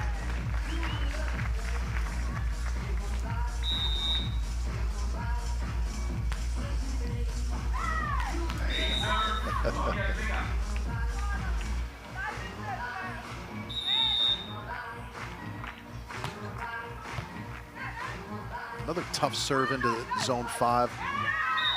Ronja handles it well. Rolls that over the top for the winner. Fast start, and that's exactly what we expected here with the bottom place team going, and the Klingers just so enthusiastic every time they score. They are high energy. Kind of success breeds success for them, because it gets particularly Ronja going. Yeah, certainly, and she just has a little look at Dorina, and she gives it the old fist clenching celebration. Yeah. Get in there. Kind of the spark plug of the team. Polly. And you just don't want to be the last place team in this opening round. Service in again. Polly so far looking really dynamic, goes off the hands, or the hand of Van Gunst. A little bit of a wider play now to McDonald, and it's too wide, and Polly wants the touch, but she doesn't get the touch. Yeah, there might have been a touch, but the ball was outside the antenna, unfortunately. Yeah. There's another just dart up the 5 sideline by Piersma. Yeah, she's got that one in abundance as well, isn't she? Yeah, absolutely. Absolutely. So Sonneville, 19, just works really well off the ball. Klinger, yeah, a little bit frustrated with that one, and you would understand why. Yeah, in perfect position, just kind of got her feet crossed up, it looked like a little bit. Milligan. Sonneville passing off the net this time and trying to find a solution, but it's very tough from that situation. And the knuckle over the top from Van Gunst is good. I think Piersma was trying to make a late move there as they're in so much rhythm. Yeah, pretty easy pickings for the Americans on that transition play. Can they put some points on the board, though? Oh, yeah, that one does rattle the hands of McDonald and down. Quiggle and Rice are still on 0. And I'm going to throw something else out there. They haven't played for a while. They are getting themselves down to the Queen's End, but the likes of Hilda van Gunst, Piersma, Somerville, Polly, McDonald have all played already today. Doesn't matter, does it, Richie? Because Quiggle just stays high with the arm and dials it away. High hand. Yeah, that was a really nice set from Megan Rice as well. Piersma missing the line this time. Impressive. She's got better the whole way through this competition. When you think about when we started doing Queen and King of the Court, you had the likes of Van Ursel around a little bit, and Meppelink and the youngsters coming through, the likes of Katja and Reiser, and now they're the senior team from Holland. And Eckhouse and Van Driel have all come through the program, and now it's time for the next load to come up. Yeah, pretty fascinating how much young talent exists. Wow, how about the pace on that from Megan Rice? Yeah, in Holland, they are deep on both the men's and women's side. Yeah, they are in a very good place. Quiggle goes with the knuckle, but trying to do a lot there because she saw Piersma break late and tried to react accordingly, but just kind of ran out of time, I think. And that serve from McDonald, brutal up the line. Very good serve. Remember, there's no Tina Graudina in this final. Just lost out with Lever. It just shows how much talent we have here. Polly just missing out on that chop back. Knows what it takes to go a long way in this competition, having made the final already in 2022. We were saying earlier, they still have no idea when they're leaving Europe. They're here balling out for as long as they can. That back set's a little bit out, and that gives Quiggle the chance. Oh, Megan Rice, the cheek of it.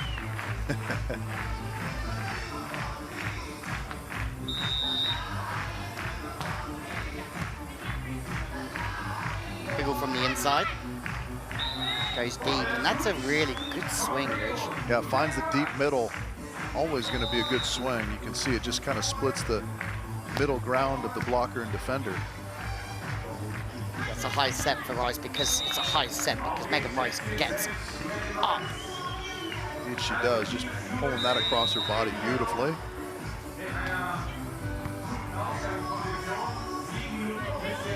And this time just pats away, and the clingers who got off to a good start just being held back a little bit. And we're talking about Quiggle and Rice being out of rhythm because they haven't played today. And that was a load of rubbish. Not the first or the last bit you'll hear. Yeah. Now they're on the charge. All good things have to come to an end. And it's Hildreth, Tegan, Guns too are struggling at the moment with the red light, but there's still so much time. Well, this is, again, back to the game of survival, Lou, so you think Quiggle and Rice are pretty safely through at this point. Their work is not done, but they've done enough. Yeah, seven on the board is plenty. And you'd think that another couple from Piersma and Somerville, they'll be okay as well. That's a really nice short serve from Hildreth, but the knockover on 2. Somerville falls.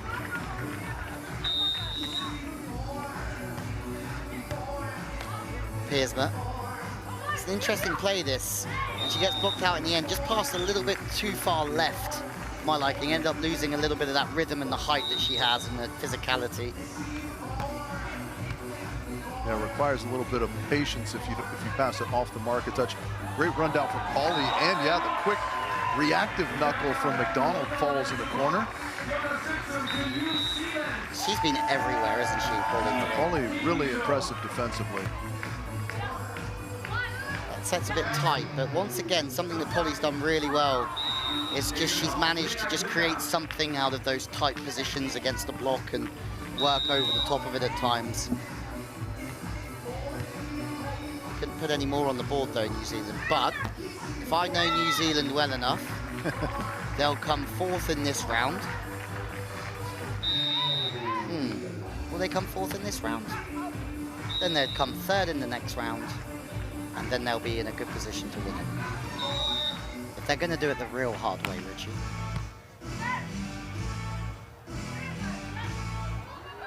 Clingers, they would love one on the board. Quiggle just in the straight angle and defends it well. Yeah, very nice. And every point that they put on the board just kind of stalls out everybody else from trying to work their way back. Is that 10 minutes already, Rich? Crazy. As Rich goes to shut the door, I'm going to have to fill in for him with the Celsius advert. There it is. And the team have us as well. No Richie for the Celsius advert, the whole team joining in. Did I miss it? Yes. I mean, to be honest, it's the first one all weekend you missed, so I'll give you that. That was a very quick 10 minutes. Quick indeed. It probably feels quicker even if you are kind of on the bottom of the table looking up at that duo right there. MJ Rice, Corinne Quiggle, continuing to play good, steady, consistent ball. Pretty evenly split between them as well. 54-46% the percentage of serves received. So 7 and 4. The longest stay so far is 4 from Quiggle and Rice. Just as we were riding them off a little bit, Richie. Let's clarify. Yeah, by we mean you. Yeah. A lot of people, you know, when they think about us, they think about us together. So I'll drag you down with me. Yeah. Oh, there's a great short serve from Paulie. I mean, you are speaking the King's English, so it was the royal we, I guess. Yep. Again, a term I use a lot. As Van Gunster's in, and New Zealand have a chance here to really pull away from having to worry about being eliminated. And they were my dark horses at the beginning of the week, Rich, and they have certainly lived up to the dark horse term. They have, getting themselves to 5 and level with Piersma Sonneville. I mean, we both follow the sport closely, but I was looking at the results from the Asian Tour, and the one thing I fancied about these two is the fact that they've played more volleyball than most at this time of year. And that's showing with another great rally and a fantastic put away from McDonald. Yeah, a little bit of a bummer for the Clingers because there was a one-arm spear, and there it is. That was unbelievable from Ronja Klinger. I think this song was made about the weather in Hamburg. Yeah.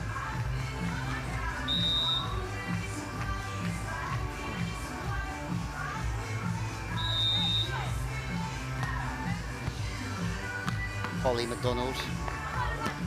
Job done, Rich. Job done from them, surely. Yeah, she is impressively physical at times, Paulie. Good amount of pop on that right arm. I think it was because you asked them to be more aggressive in the broadcast. Oh, yeah, that's right. We were... and since then, they've been uber aggressive. We were trying to work out how to give ourselves credit for their continuing success. I mean, that's the American way nowadays, isn't it?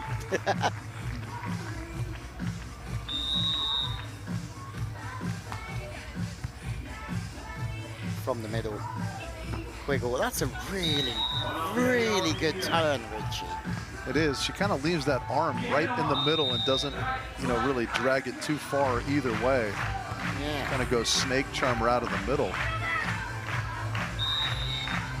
Touch on the ball, very crisp. It's really not easy to hit that sideline back from the middle, and especially probably 4 meters up it.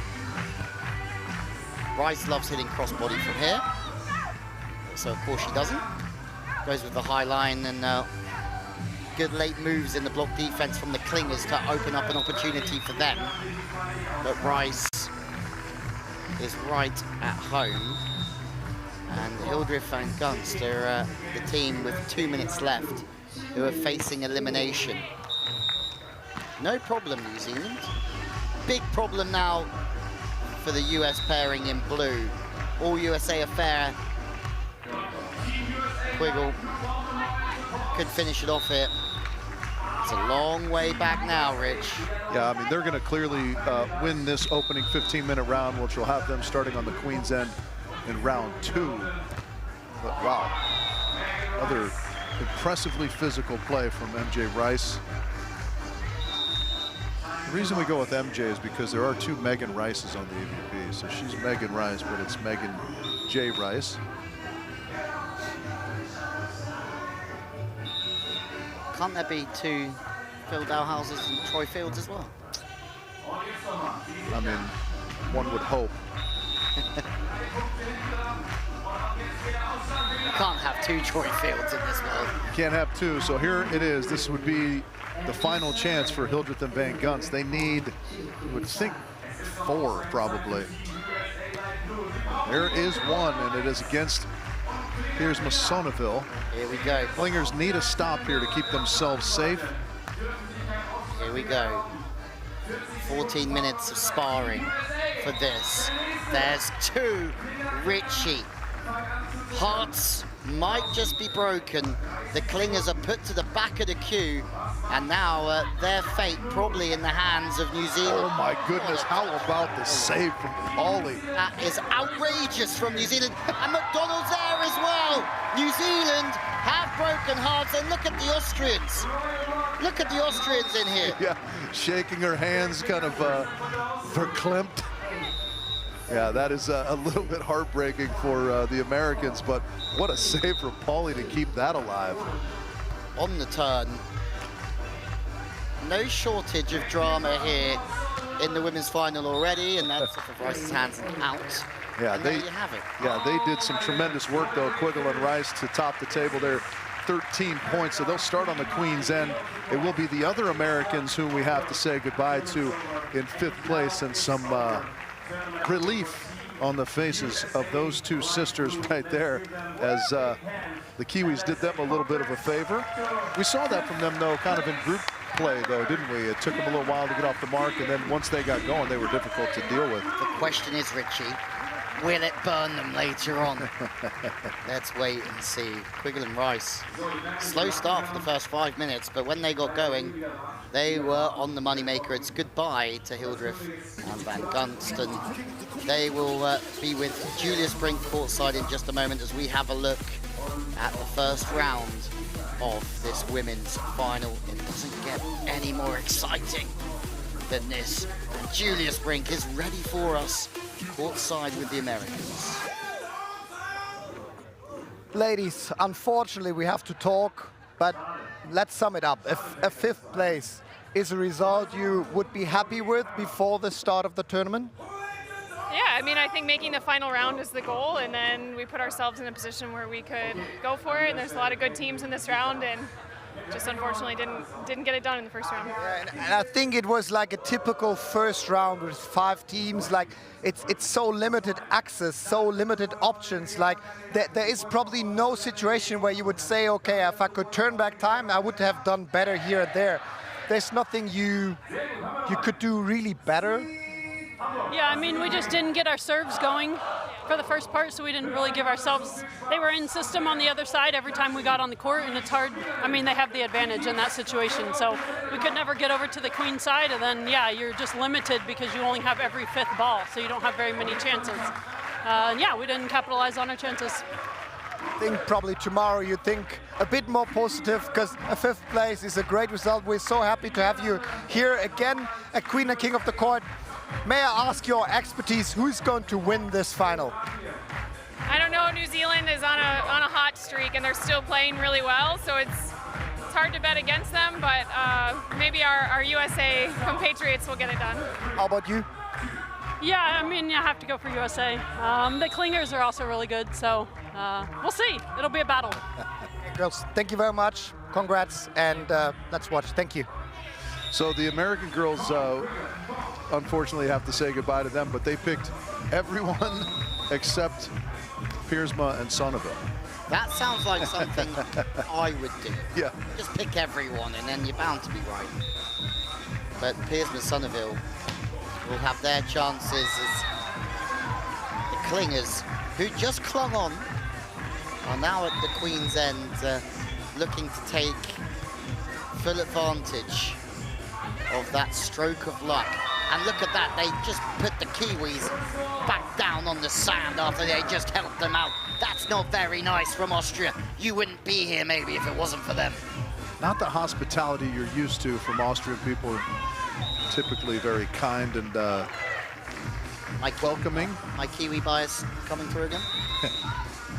Well, rightfully so. I mean, I think we're all rooting for them, but dispatched in the way that they won their way down to the Queen's End against that very team. Service pressure is high, and that's exactly what we expect from a women's final here.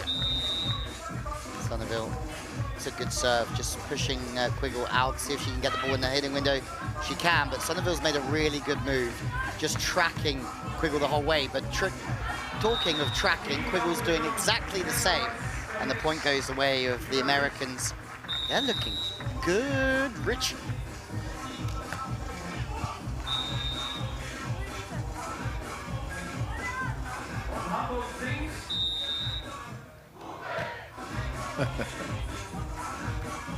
Quiggle. And again, McDonald, big if those balls get tight to the net. Another touch. And that's a very good bit of use as well, but Rice from a short position is usually so good, but that sets a little bit tight, and that just gives New Zealand a chance. And she's trying to chop it back sharply, but not this time for Polly. Again, the turnaround dig's very impressive from Pauly. It was, as we remember, the one-arm turnaround dig that saved the Klinger sisters in round one. And now it's the Kiwis and Piersma and Sonneville on zilch. And that's a problem, but there's a lot of time left. Klingers. And we know what happens in this format. You hang on and you hang on, and then you get the rub of the green. You have to take your opportunity. And it is the green team that are doing that at the moment. They don't want to leave it to anybody else in the dying moments to keep their quest of a crown alive.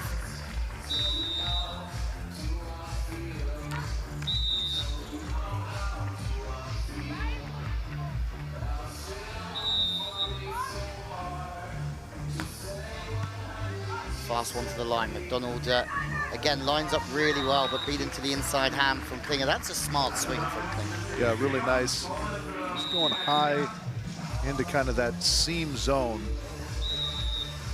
There's a lot of missed serves at the moment.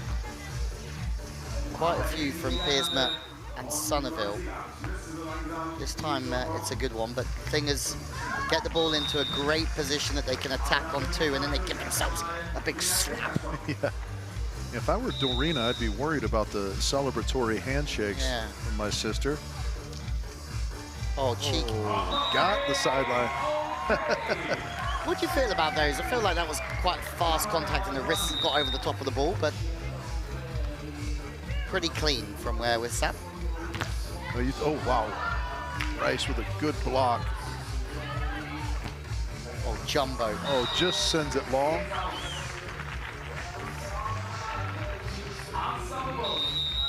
The Klingers. Here comes some sunshine, and Anya wondering why she didn't have her sunglasses with her. Staring right into it on that Queen's End. Yep. Doesn't matter though when you can go and hold up in the air like that and work the knuckle to the sideline.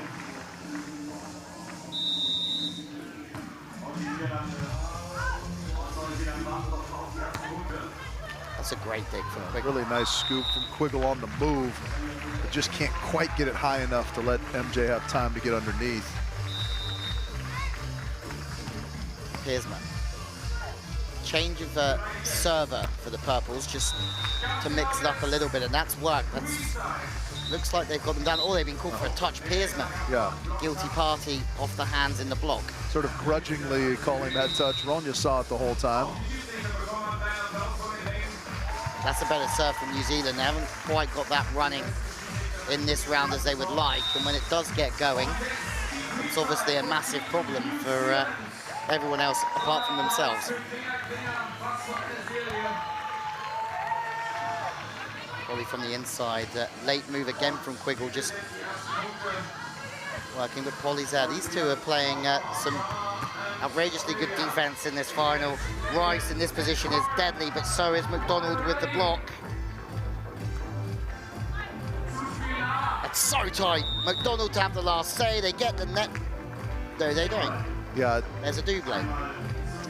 Yeah, Polly tried to go up into the hands. Watch there. It doesn't touch the hands of Megan Rice, so too many contacts on the side of New Zealand.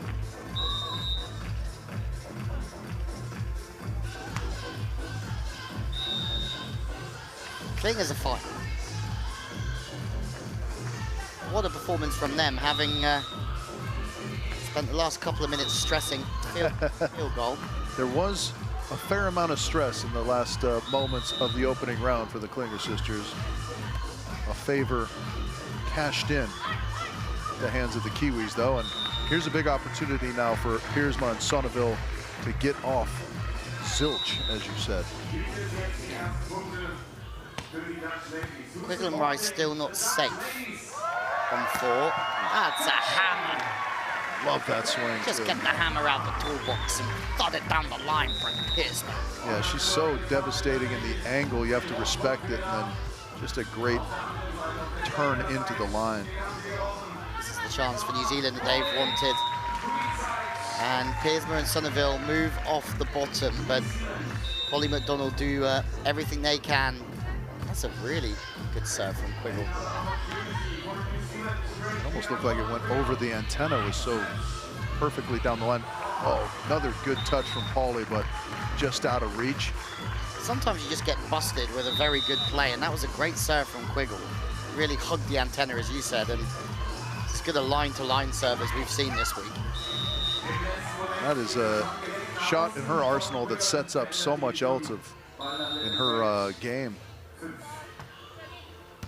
Yeah, it certainly does. She's hit 2 or 3 away from the body, and then, as you said, she's got much more physical. Oh. And that's paying off as well. Sonneville underneath the ball. So the battle at the moment is between the purple team from the Netherlands, Piersma, Sonneville, and New Zealand. New Zealand are the next to push from the Queen's End. Polly finds one down the line, and they have another chance. New Zealand have certainly had their chances, as have Piersma and Sonneville, but someone's got to take them. If you want to be crowned the Queen, another one just goes begging. And you just wonder, can New Zealand pull themselves out of it again? Yeah, I mean, it doesn't take much, because currently Holland only have 1, so you know they just need 2 side outs over there. Will the Klingers maybe pay back New Zealand? That's a tremendous serve from Quiggle. Everything away from the body is tremendous at the moment, Rich, isn't it? Yeah, it is.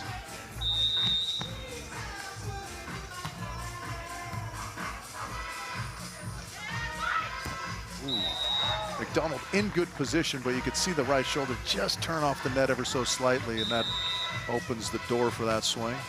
Wow, what a serve. That thing had 5 feet of break in it.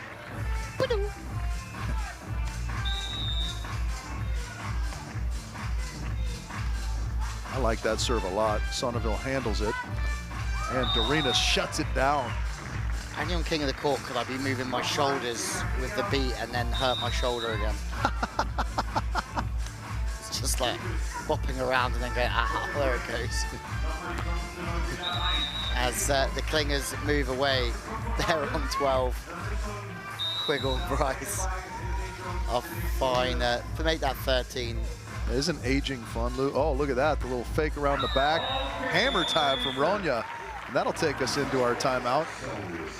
Like when you were young, it's like, how did you hurt yourself? You know, I fell off my bike and broke my leg, either our age or, you know, certainly my age anyways. And yeah, I fell over off-piste skiing. Yeah. How'd you hurt yourself? I sneezed. Yeah, that's exactly it. Sunglasses are back on now. Back on, yeah, the sun is out, drying things out a little bit. It is beautiful out here currently, and it's beautiful if you're the Klinger sisters, because you sit comfortably in the lead here in round 2 as we take a look at our favorite beverage. Celsius.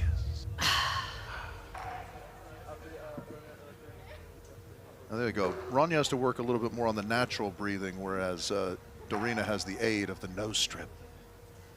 Oh, you're saying that the nose strip actually breathes for you?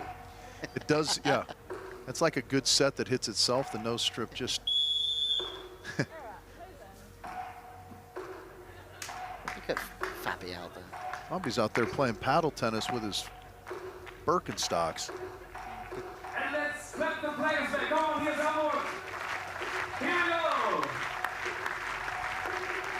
55% on Ronja. Let's count. For the crunch time. 3. The team in the arena done a marvelous job, as per usual. Yeah, as we get to the final 5 minutes, the base picks up a little bit, doesn't it, Louis? It certainly does. And so have the clingers. Holly McDonald, who kept them in the competition in the previous round, now have the red light next to their name, and they're finding it tough to get off of the duck, and it's Quiggle, Rice that go back down. They're comfortable. You would think it's going to take a miracle to kick them out. Big chance for Holland. Oh, wow. Little standing shot. Doesn't matter how you score them, Richie. Yeah, momentary confusion, but well navigated by Brecht. Wow. That's a McDonald special right down there. Yeah, now is the time if you're New Zealand. You got to put a couple on the board, see if you can't put some more pressure on young Dutchies. In spirit of that serve from McDonald's, tell me your ultimate McDonald's order. Well, you want to know what I had last night? I had 2 double cheeseburgers, large fry, and a cola light, they call it here. Did you? You snuck that in. Deliverooed it, did you? Deliveroony. Did you? You're a sly man. I was starving. Not surprised. No. In the slightest. Piersma out the back. A 2 double cheeseburger guy. So they have indeed done it, Louis, for the time being anyways. They put 2 on the board, get themselves out of the basement. And so now it is so much time. A lot of time, yeah. The Longhorns need to get working, though. Maybe the Americans will do them a favor. That's a real good high knuckle off the top of the hands. MJ just creates some angles that are unfamiliar for a lot of players out there with her physicality. Sonneville can't find the court. Yeah, there's been too many missed serves from the Dutchies in this round, especially. Oh! The clingers. Sometimes it's just your day. How about that get from Megan Rice, though? The fact that the Americans got 2 contacts. Look at this. Look where she is, and she gets all the way underneath that. It's phenomenal. Yeah, unbelievable. It's a tremendous serve, of course, but the effort from the Americans. The clingers have got to be careful that they don't run out of gas. I mean, they don't look like they're going to run out of gas, but putting up 16, 17, 18 side-outs when you've already won the round, I mean, it'll make the jury happy. Old Doug Bollet here in charge of everything. Yeah, indeed. You don't like the hint of collusion of any sort, of course, but it is a classic blunder at times, right? To kind of expend too much energy in a round that isn't the final round.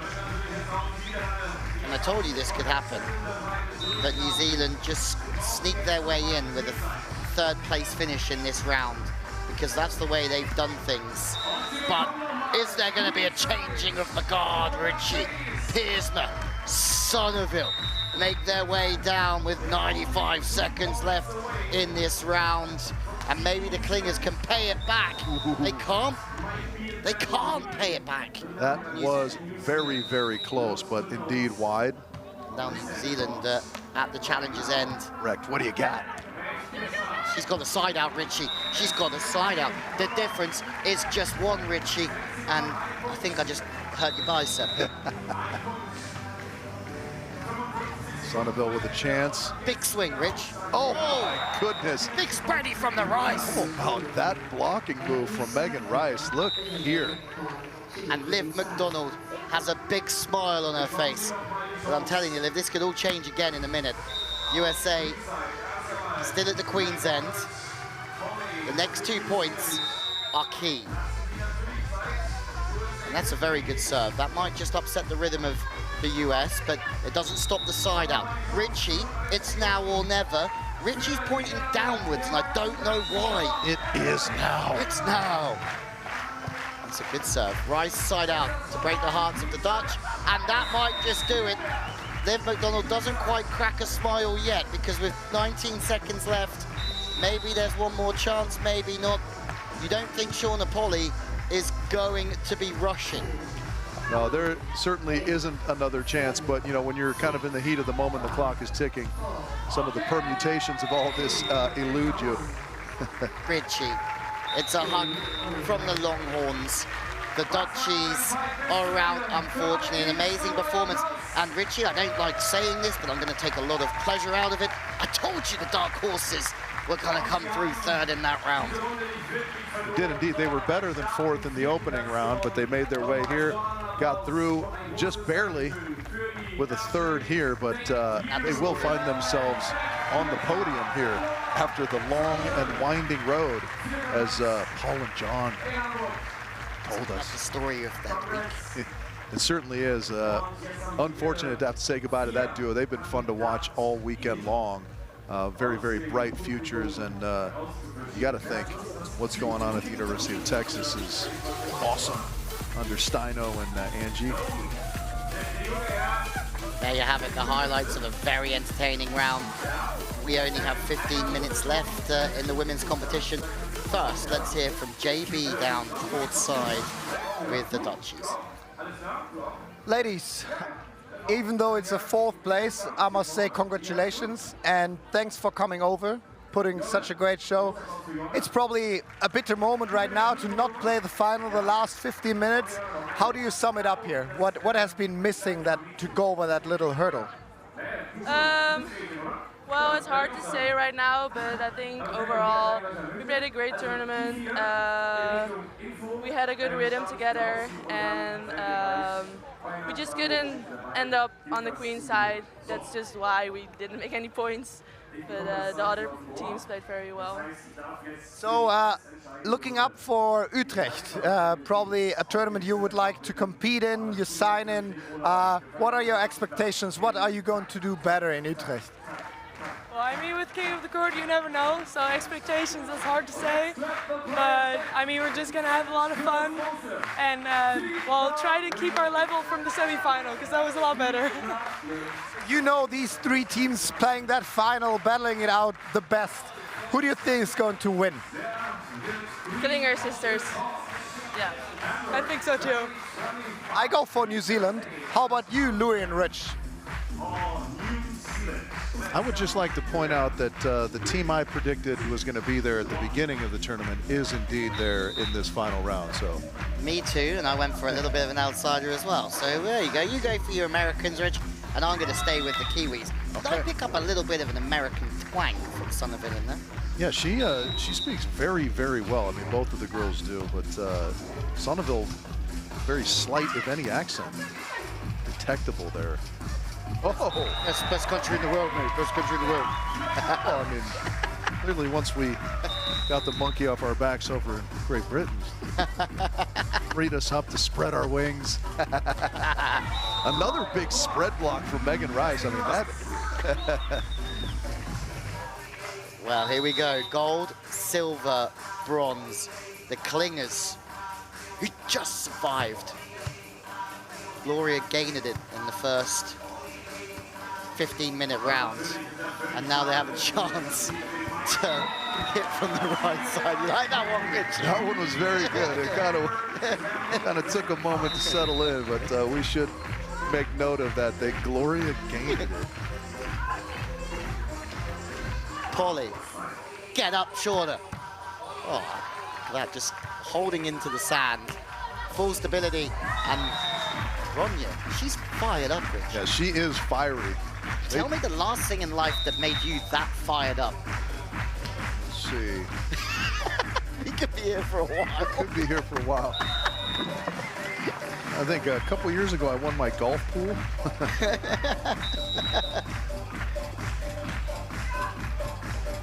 Service back to the inside. The Clingers race to 15.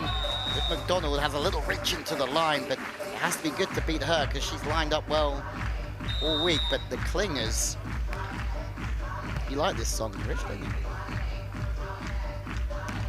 Back to the line, Quiggle. Yeah, really nice over the top. You'd think on dominance that it's between the Austrians and the Americans. They've cruised their way through, but at the same time, if there's a team that's really earned it, it's New Zealand. Absolutely, and I mean, we've seen, particularly in these final 15-minute rounds, that anything can happen. I mean, it just takes a little bit of catching fire. Where are those half-naked guys who were cheering for New Zealand earlier on? What a touch that is from Polly. Liv, get in! One of you get in! And the Kings, oh, that's fire! Fire in the booth, Rich! Zero sympathy from Ronja Klinger. She's locked in, Louis. Yeah. Considering that... What a set. New Zealand saved their bacon just moments ago. Oh, here we go. Rich is off on his side kick with Paul Heading here as the Clingers on 5. They're over a third of the way here. Both the sisters have been superb and they're absolutely flying. 6-0-0. And beach volleyball's looky man is back. Indeed, yeah, the Klingers looking very, very good here. Yeah, is it game over, Richie? Are we speaking too soon? Well, I mean, they just, you know, we talked about it a little bit when you said they got their bacon saved by New Zealand in the opening round, that we've seen that before from them this weekend, that once they get going, they rarely, if ever, look back. And when I talk about bacon, it's because it's in a language you'll understand. Yeah, they haven't really. They just don't look like missing a side out here. That's a reverse flipper. That's a thing of beauty from Quiggle, but then have a look at, oh, it's there again. I mean, the swagger with which they do that, Dorina sets it over and then just points to the sky and the crowd. And then maybe with 5 left, the Klingers have finally run out of gas, maybe? Who knows? Well, they will gladly take a little break, but you would think that they will be down there again relatively soon. Everything just working, and there's point number 1 for McDonald and Pauly. Funny enough, it's both of us picked teams at the beginning of the week that have made the final, but neither of our teams are in the comfortable leading. Well, I mean, relatively speaking, this is our greatest success to date. Yeah. As far as predictions go. In life as well, to be fair. Yes. That was a phenomenal get from Quiggle. Hashtag no Nostradamus. Yeah, we're not Stradamus.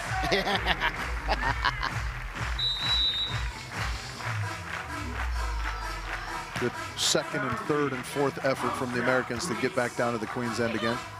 And that's going to be picked up pretty easily. Ronja. Oh, upside down gator. Corinne. Oh, Klingers. Oh, I don't know how I feel about that one, Richie. Yeah, it's interesting. Is it hard driven enough for you?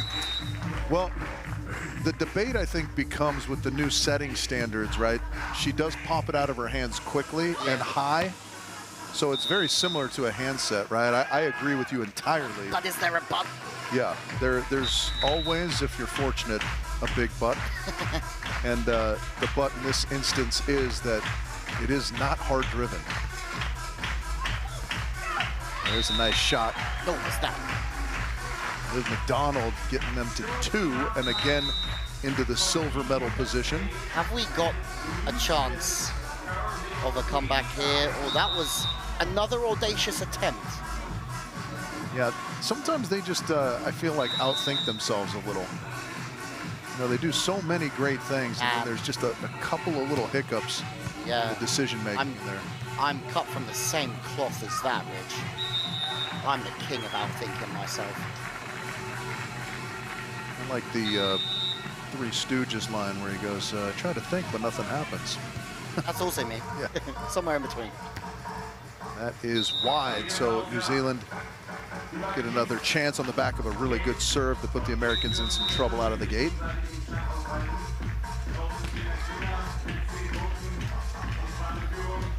Yeah, New There's Zealand. a good swing. And the Clingers, who got off to such a quick start, they're not being pegged back yet, but they're also not adding to the tally, so that will certainly motivate the other two teams. And that's a wider play, very good touch. My word, Quiggle and Rice. No option ball, yes, an option ball. Quiggle. Corinne trying to do her best kneeling pirouettes, can't quite get all the way there, but some excellent defensive effort to start that out. Look at this get. Not even Quiggle could wiggle for that one. Polly will go off body, and that's out of bounds, and there's another change. And guess who's back in the Queen's house? And that's going to sail long. I would not be surprised if we see 5 from the Clingers right here. I have to say, they were interviewed earlier on. We saw them in the lunch tent, or when we were going to pick up our lunch earlier on, and they're in lovely, lovely form. Two delightful human beings. You would... Well, they'd had the pleasure of talking to Julius before he got off the compliment train. Yes. Once the sandy feet in his studio got him off the compliment train, so they were uplifted by his presence, and then delightful human beings. I agree with you, Louis, just in general. There's a good joust push from McDonald. There's a text message just come through my phone. I was like, oh, I wonder who that is. Maybe a viewer. It was Domino's.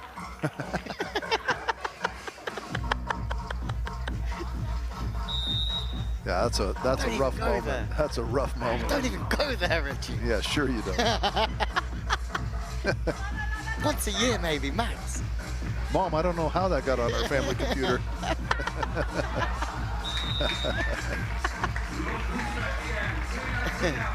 King is back down, 4 away. Yeah, it looked like this was going to be done in a hurry the way the Clingers started off. That one's going to sail as well. So it is interesting how teams can roll so quickly and so smoothly and then just kind of stall out a little bit. Yeah, Quiggle and Rice. That's a nice play from the inside. Can they get a few on the board? It's a battle for silver at the moment. Let's put it that way, unless somebody can get on a run, but there's tired legs, there's not a lot of time, and the Clingers going full power. And maybe, Richie, maybe just now, the 17 or 18 they put up in the last round is just starting to show its face. Now, that's an interesting theory. I wouldn't disagree with you. Oh, Megan, go ahead, beast. All right, so they're on 4 level with New Zealand, but still in the bronze medal position. No extra points for absolutely annihilating Engel. Well, the Kiwis have been on about putting things out to the universe this week, so we're going to put Julius out into the universe. Should we say it together? 1, 2, 3. Julius. Celsius. We didn't even do that. Julius. Can you hear us, Julius? Is it like Beetlejuice if you say it 3 times in succession? Yeah. What was the other one, the scary movie that you had to say? Oh, it's like Candyman or something like that. Candyman. Biggie Smalls, art director, said, is that a thing? I didn't know. Watching too much South Park, director. Yeah, our director's been watching too much South Park. Yeah, I guess so, because I would gladly say that 3 times if it brought back Biggie. Yeah. Although he's probably happy to not be caught up in all the Diddy mess. Trust Rich Lamborn to get Diddy into a commentary. Quiggle fires to the line, the cut. What a shot there from, oh, yeah, Rania fired up. She is, she knows she and her sister are 4 away from wrapping up this title. That sun is pretty brutal on the Queen's End right now. Hammer. Was there a touch? No. New Zealand. Let's go. That was an absolute hammer that missed by about Are we 6 gonna inches. figure out whose team's gonna finish in front of the other ones? We gonna have a little. You want 20 on it? Oh, the double block attempt. That's the wrong timing for the double block. Oh, and funny enough, we said Julius 3 times, and not on the mic, but he did make it here. He did indeed. Julius, we were calling out for you, my friend. Oh, hello, yeah. I was cleaning your studio? Living room. Cleaning your head, buddy, preparing for the the New Zealand goals. Probably not coming, but the Klingers.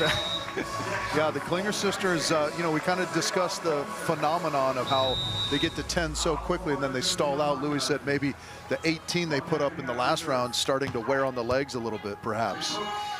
Yeah, I think they are a team that probably get a bit influenced about that, like having 10, the others stay around 6 or 4, which gives you a like, let's say, a good position to close the shop. And I think then the thinking about, oh, we can really win it, that starts, and that probably, I've seen that a couple of times, that the team is on a winning streak and then suddenly they stop. Probably because of the mental thing, I would say, especially if it's a team that is not winning every tournament, not the medal team, maybe. I wouldn't, if they don't win this, the thing is, I can't remember another situation like this where teams moved out 10-11 in front and got pegged back. Not off the top of my head anyway.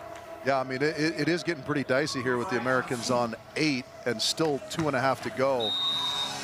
Because the Klingers, unfortunately for them, fully have stalled out, right? They had that great swing from Rania that missed by about 3-4 inches wide. That was kind of their best chance since they've been on 11. Wow. The Americans continue to tick here.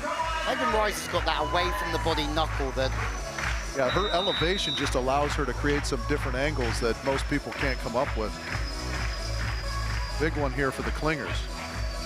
And, another baby life. Richie, the Americans that you called at the beginning of the week would win the entire competition are coming in very good here. And you're gloating in the commentary box, and they side out again off the hands. You gloating. Julius, something's got to give, and it could be the Klingers now if they can serve a bullet. The ball's off the net, it's tight. Rania Klinek, can you? Megan Rice again so physical. Rania Klinek, oh my days. Everyone giving everything, it's a 50-50. And it's Quiggle, stop, whoa, Quiggle with it, yeah. The key play there was Megan Rice going and getting that tight ball and just knocking it into the block and getting it back, wasn't it? Smart play. And now, Meg, go ahead, hammer. Get out of girl.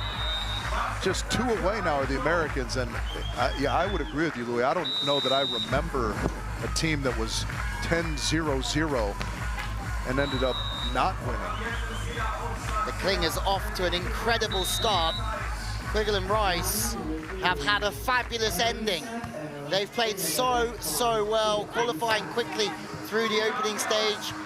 Quick qualifiers through to the finals as well. New Zealand into the net, and it's match point for Quiggle and Rice. Richie, have you ever seen anything like it? Megan Rice for glory, wide of the mark. It's like Tenerife all over again.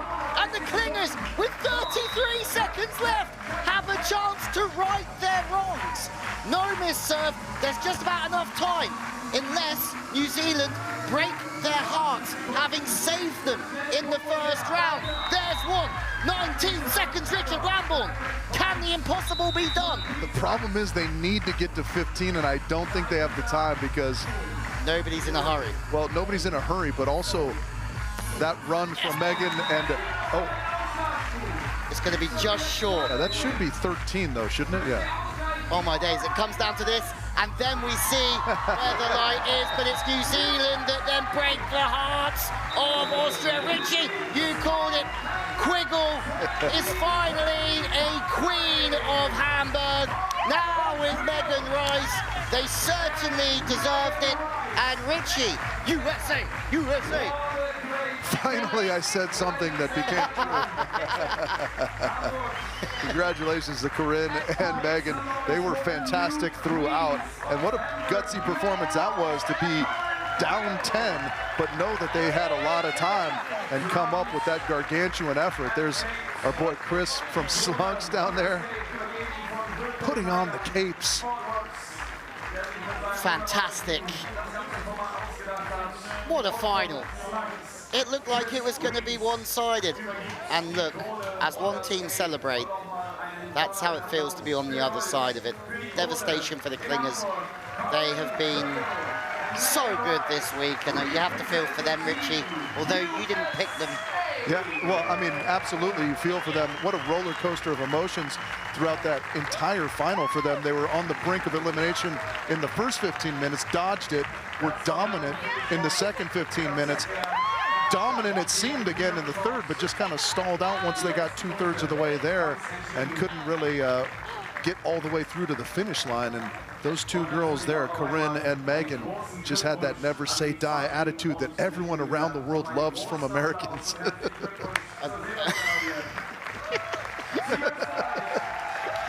That's why everyone loves us right there, Louis. Rich Lambon, it's a pleasure, never a chore. There you go. Devastation for the Clingers, as you said earlier. Boris the Bullet Dodgers earlier on, and Polly McDonald did a great job to get all the way through the long way. But the Queens, with a never say die attitude, Quiggle and Rice. And for Quiggle, I think it's a huge moment for her. She's been around Queen and King of the Court so much, 8 events here with no win before. She's come third in Tenerife, but this is her first victory for her, and you have to say, after all the injuries and after all the problems, she's at the top of the tree this week. Well done to her and Megan Rice, and let's hope that the Clingers bounce back and we see them again in Utrecht, because they suit this format of the game, as do the New Zealanders, who just have shown us so much heart, grit, and determination. Yeah, making their way to the podium with the route they took is no small feat in and of itself. So congratulations to them as well. Yeah, and hopefully we'll see all of those teams in Utrecht. Talking of small feet, I have to get my small feet down to the studio in just a moment as we go down to Julius Brink. And first of all, some highlights, and the Kiwis will end maybe disappointed, but so proud of how they've performed this week to get onto the podium. But it was all about the Clingers' start. But it's not about how you start, it's about how you finish, Richie. And the Americans finished incredibly well. Well, Julius is ready down there with our queens from the US. Ladies, congratulations. You look amazing. You can see how shiny you are. A bit sweaty, a bit sandy, but don't talk about that. I mean, how does it feel to call yourself the Queens of Hamburg and realizing that moment by not touching a ball, standing on the sideline? Well, we put in the work earlier, but yeah, the Clingers ran away with it early. I mean, they were playing unbelievably well this whole final, to be honest. So I was stoked when we got on that side and got to go on a long run there. And I was hoping, even if they got to 14, that we would keep the green dot, but you just don't know because I couldn't keep track. But it was a super exciting final, and just happy to come out with the new tiaras. Yeah, it looks amazing, and we probably have the bigger ceremony. That was just the short version. You're gonna get crowned, and there's so much glamour coming up, I can tell.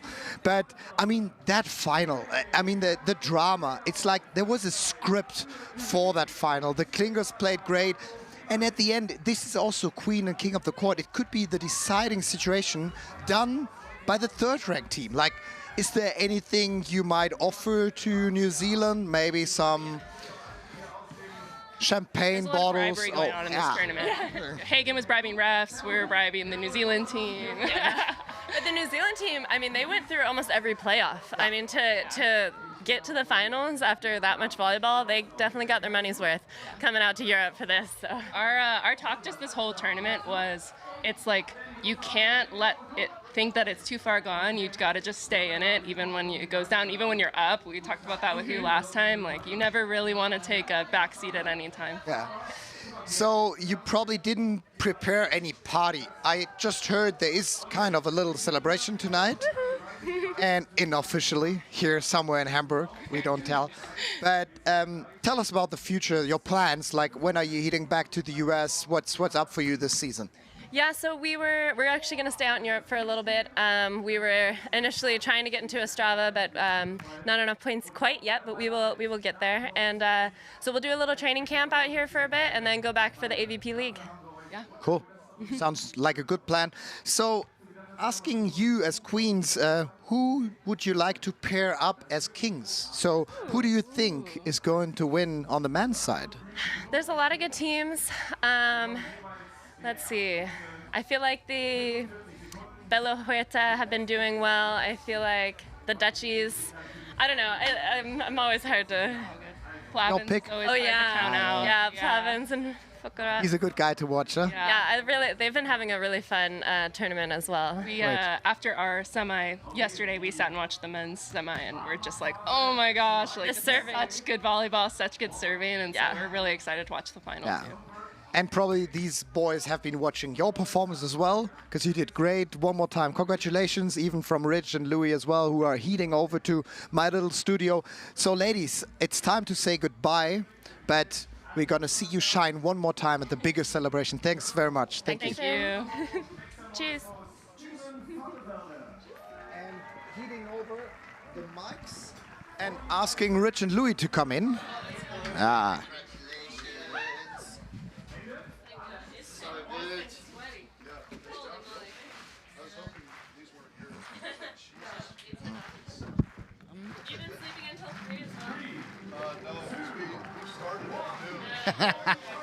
Hang on, buddy. Can you just get the bit behind me, if that's all right? Just there's a bit of sand just underneath my butt.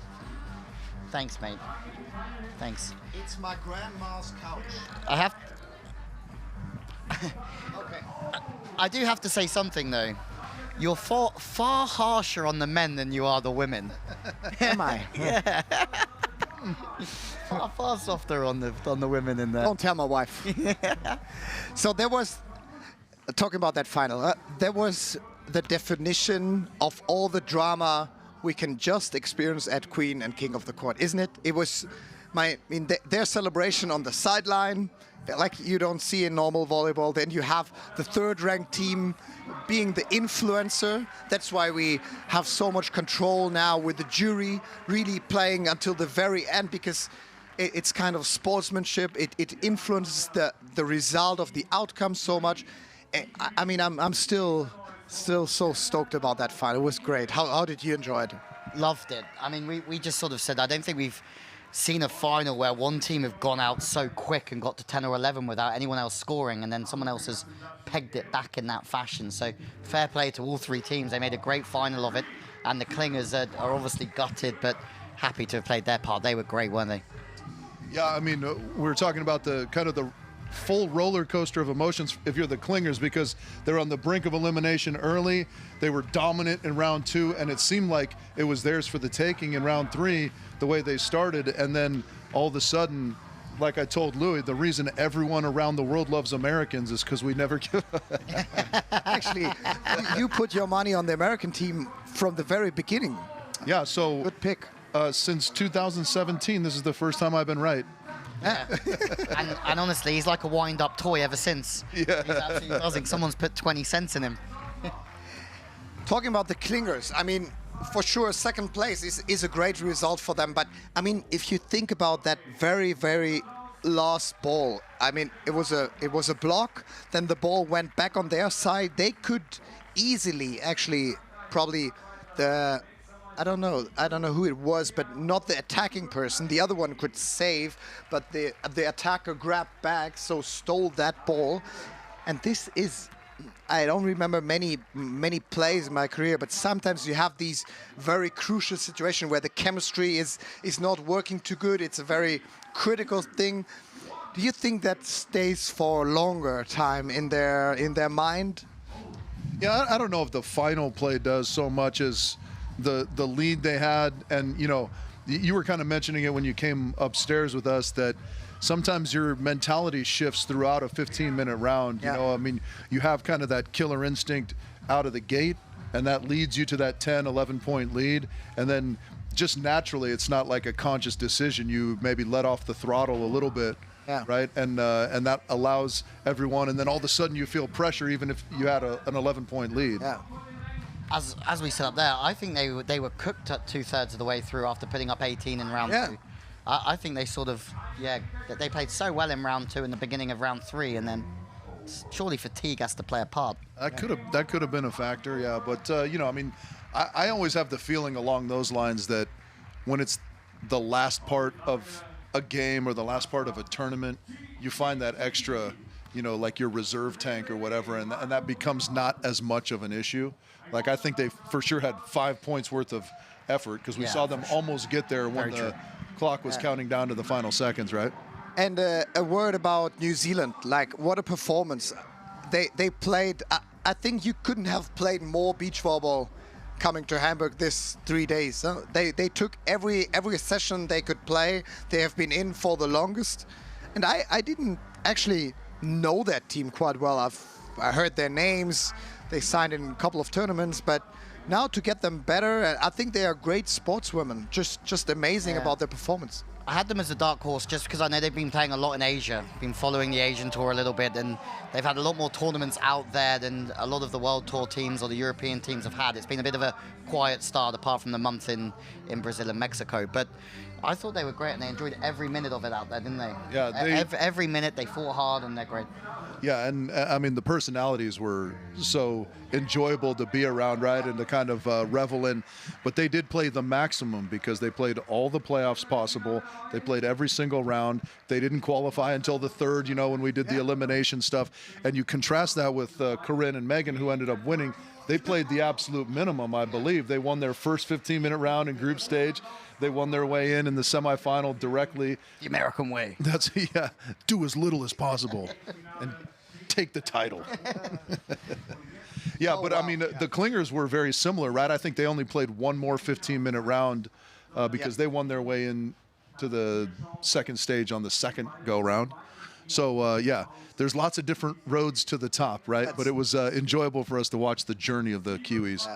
So good. That was a good start for final. So in your back, actually, we're preparing the bounce-off like that. Part of our tour, which we just talk over, but from time to time it's like a very entertaining, smashing. You can win some extra prizes.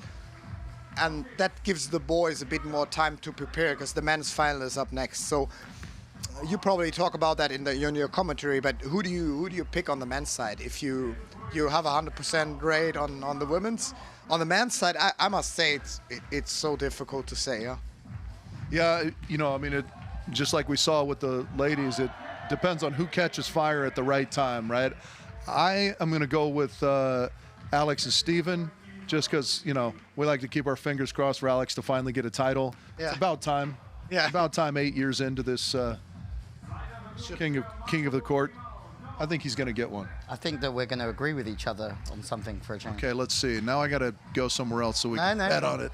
I don't know. I just think that sometimes stars align, and Brouwer and Van der Velde are playing so well, but we also saw Huerta and Bello playing really well earlier on as well, and they could be right there, but I tend to agree with you that has to happen for Brouwer at some point, doesn't it? Like, he's, especially after Tenerife. Yeah, and he deserves that so much. I just hope the baby doesn't come. Would be, you know, like Kim, his wife, is pregnant and she's expecting a baby. Niels Ehlers, get out there. Yeah. No, so Yeah, I actually can't wait for that final to watch. I give you a little bit of time to rest, clear up your voice, and then put on your A game. And I can't wait for that final. Thanks. Thank you. Thanks, Julius. Do we have an A game?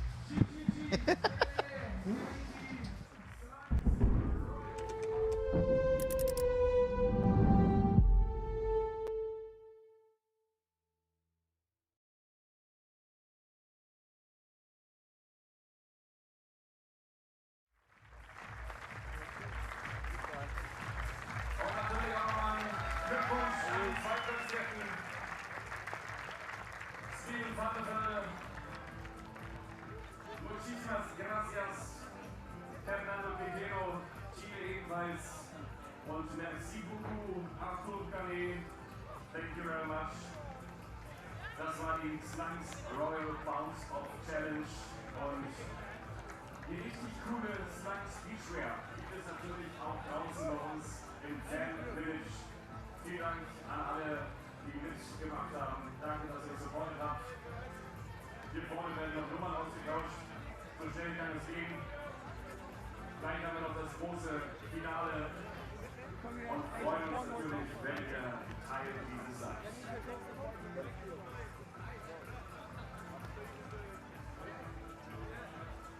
Wir machen eine kleine Pause, also wer sich noch mal kurz einen Snack holt, was zu trinken oder vielleicht auch ein Player-Shirt, so wie die dort mitgemacht haben, die sehen wir hoffentlich gleich wieder in knapp 15 Minuten das große Finale mit Paul Henning und Louis Wüst für Team Germany. Ziehen wir mit.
Also ein Spiel haben wir noch. Ein großes Endspiel wartet noch. Die Queens of Hamburg, Team USA. Aber wer setzt sich bei den Jungs die Krone auf? Und wir brauchen natürlich für die finale Runde nochmal eure gesamte Energie. Von daher versuche ich auch noch ein bisschen wie beim Fischen euch ein bisschen anzulocken. Ein paar Köder. Ich habe für mich hier auch noch mal einen schönen Schlüsselanhänger. Ist das schön? Oder? Gibt es auch gleich richtig Gas und Fächer noch? Das und Fächer? Das sogar, du kannst den anderen weitergeben. Okay, so, wir brauchen noch was. Ice Cream, Hotdogs, Ice Cream. Nicht böse sein, wenn ihr die Kamera von mir anguckt. Kamelle. Stundiger Weihnachten. Fächer noch. So, wer von der Schlüsselanhänger? Wo ist denn der lauteste Teil hier auf der Tribüne? Okay, hier. Verteilst du es auch noch ein bisschen weiter? Ja, ne? Hier noch ein bisschen was, da noch ein bisschen was. Komm, hier noch ein bisschen was. Bitte einmal links und rechts in die Reihen, bis sich die Reihen schließen. Zack, hier. Du auch noch schön weitergeben. Zack. Macht ihr auch gleich mit? Habt ihr Enkelkinder? Noch nicht, okay. Blöde Frage von mir. So. Sonnenbrille? Ist das die richtige Größe? Sehr gut. Hier. Das ist der Schlüsselanhänger für den Schlüssel, den ihr zu meinem Herzen sowieso schon habt, weil ihr so toll mitgemacht habt. Vielen Dank. Danke auch du. Ich bleibe hier oben einfach, hier ist trocken. Auch am schönsten. Du hast, wie, er sagt ja, hast du auch noch was für meine beiden Girls? Du hast, ach, die Töchter. Ich dachte, was ist denn da bei dir los? Wer heißt du? Eli. Eli? Großer Applaus für Eli. Ein Eli-Mann. Bitteschön. So, ein paar Schlüsselanhänger haben wir noch. Ihr macht auch gleich wirklich alle mit, ne? Nicht für mich, sondern natürlich für die besten Teams, die sich für das Finale qualifiziert haben. Und mein Chef hat gesagt, wir werden das auch nochmal auffüllen. Vielleicht haben wir noch ein paar Caps oder so. Ist auch noch? Ja. Warum nicht? Wenn wir es umsonst sind. Hier. So. Bitteschön. Ist auch ein? Ja. Auch ein? Schlüsselanhänger? Ja. Bitteschön. Bitteschön. Willst du es auch einen haben? Wenn Sie es auch einen haben, dann geht es die Frau weggenommen. Oh. So, den letzten, pass mal auf, den letzten Schlüsselanhänger. Wer möchte den haben? Du da vorne, du hast dich gemeldet.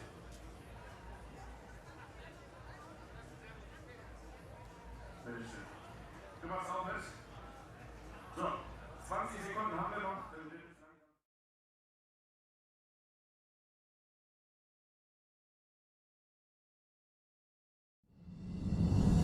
I know you wanna beat me, and that's alright.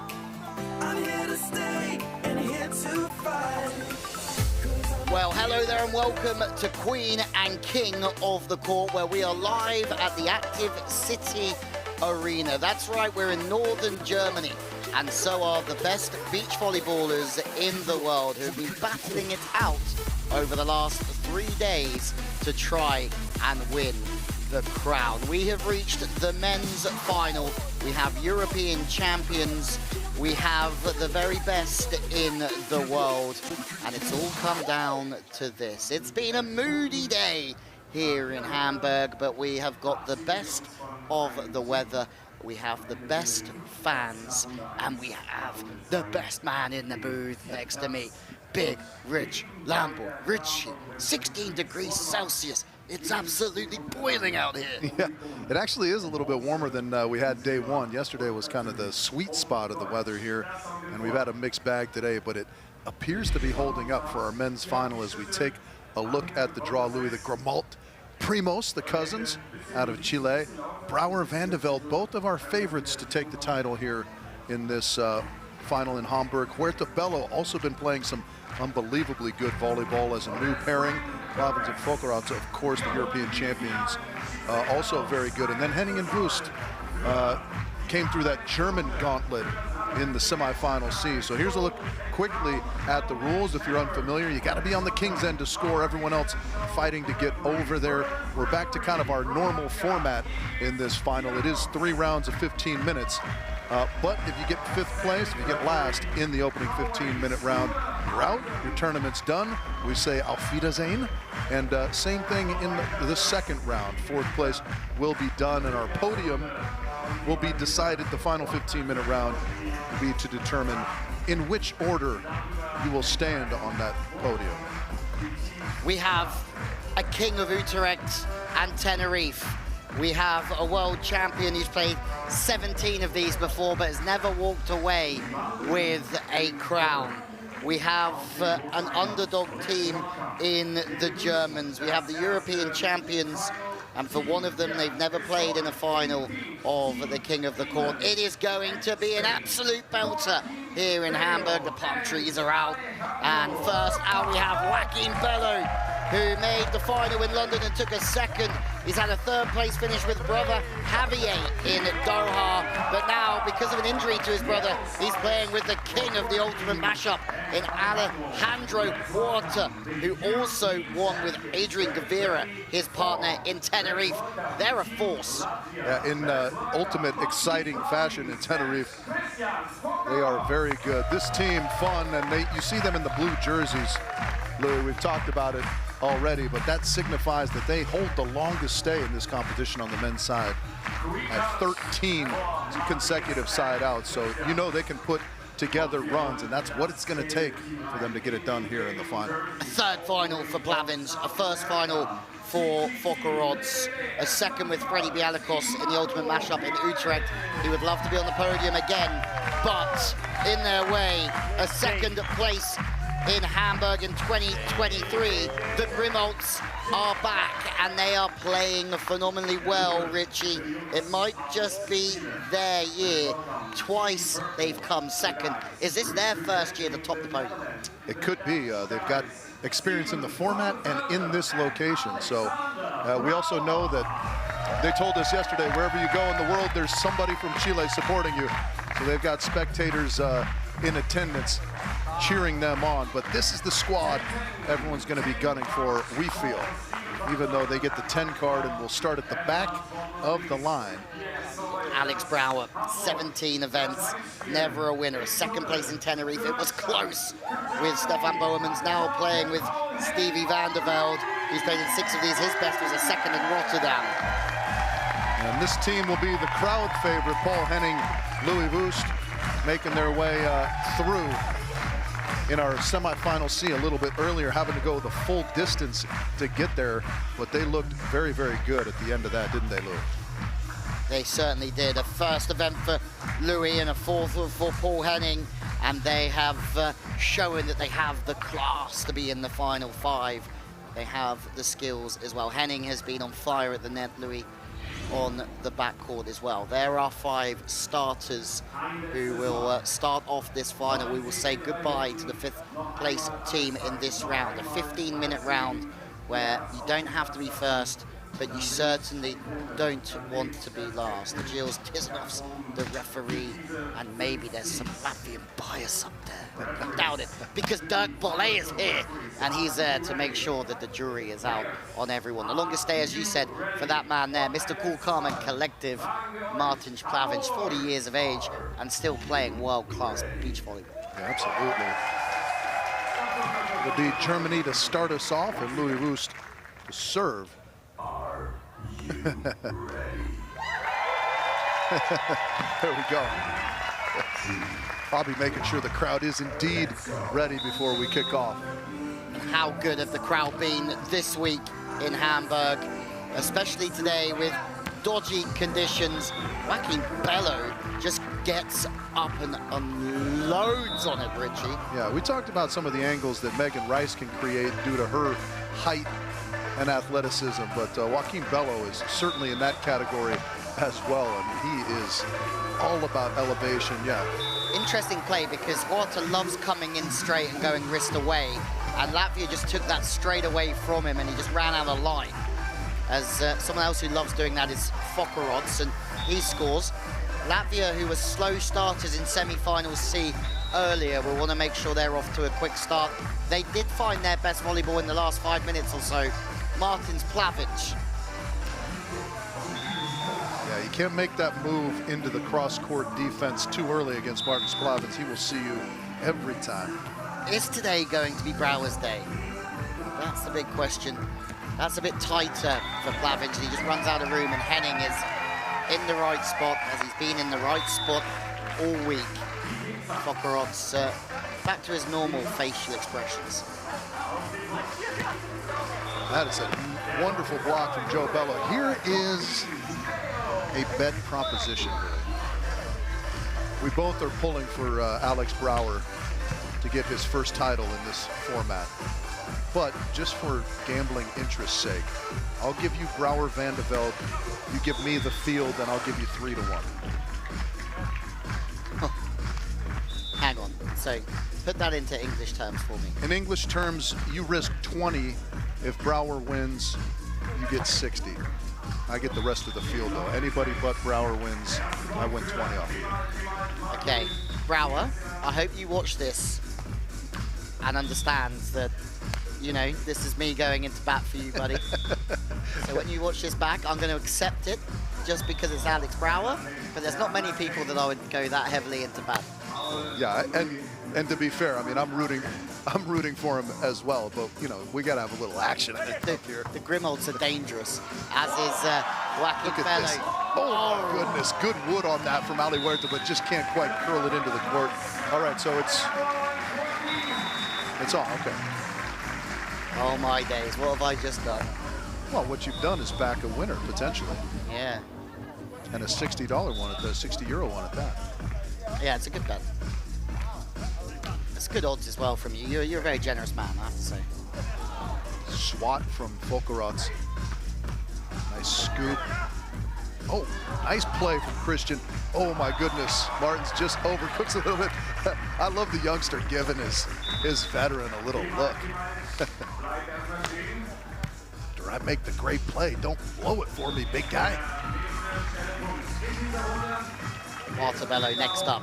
They've had a good start. You can tell that they're right there with some of the plays they've made already. They're ready for the big time. And that's a great carving swing from Esteban Grimold. The Grimolds have looked unflappable so far this week. They've won just about every round they've needed to not have to do anything they don't want to in the playoff rounds. And come on, Alex. Come on, buddy. Yeah, that's a good play from Esteban there. We maybe overlooked the fact that their week started at 5 guys, which is a good omen. It's a great omen. Our week also started at 5 guys.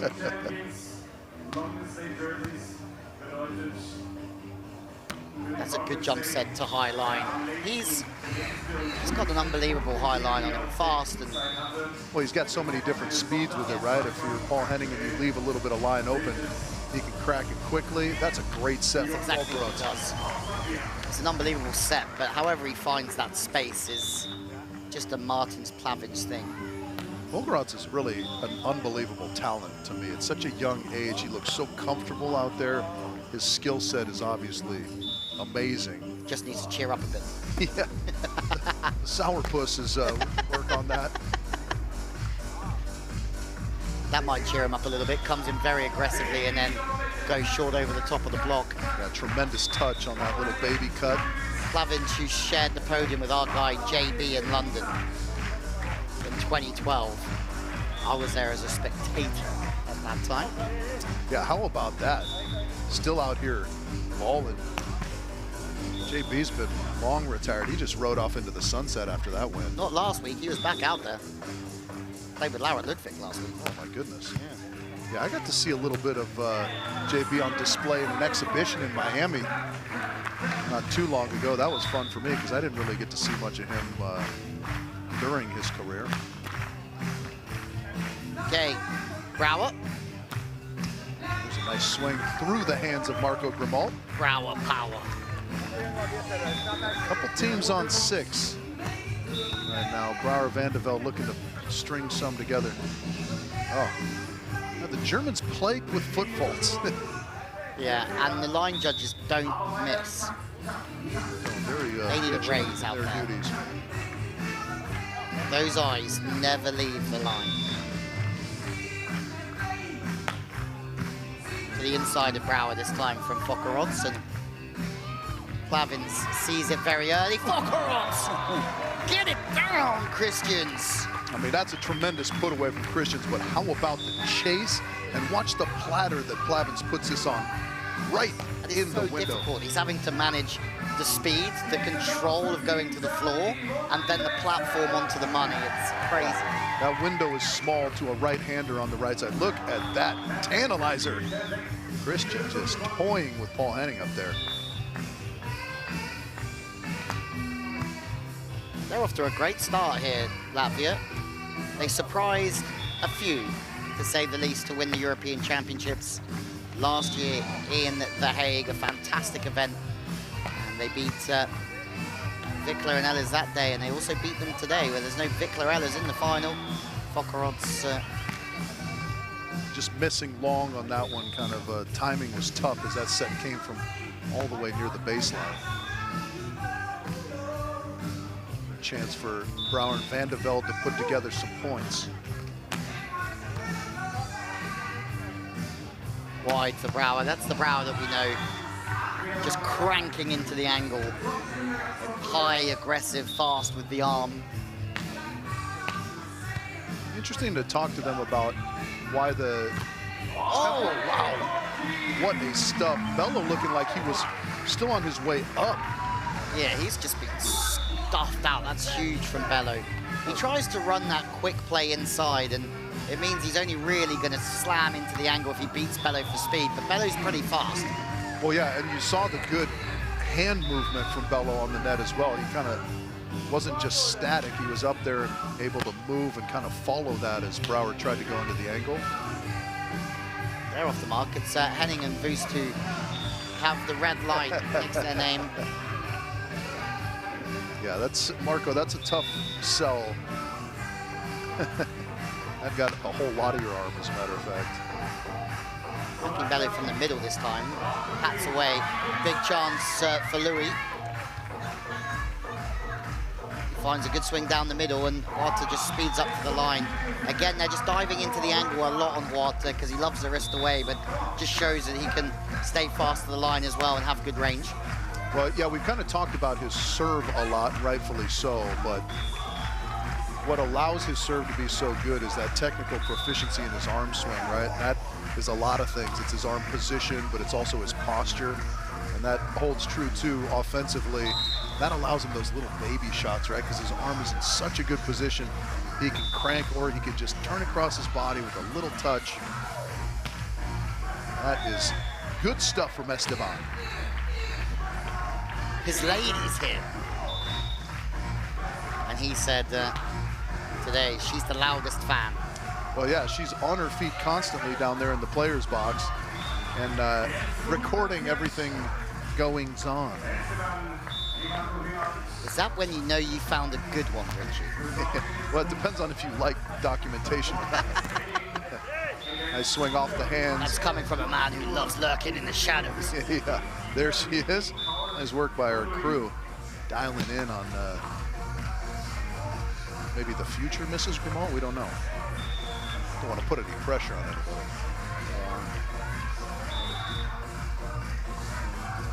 Huerta now goes to the other sideline on Marco Grimaud's second ball. No one saw it. Well disguised. And the Grimalds are off to the perfect start here. And they're not the type of guys to take their foot off the gas either. Henning, beaten.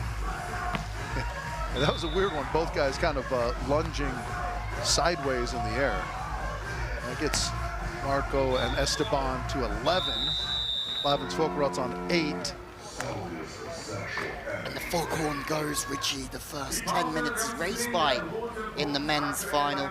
The Grimalds are flying, but it's the battle at the bottom that we need to keep an eye on.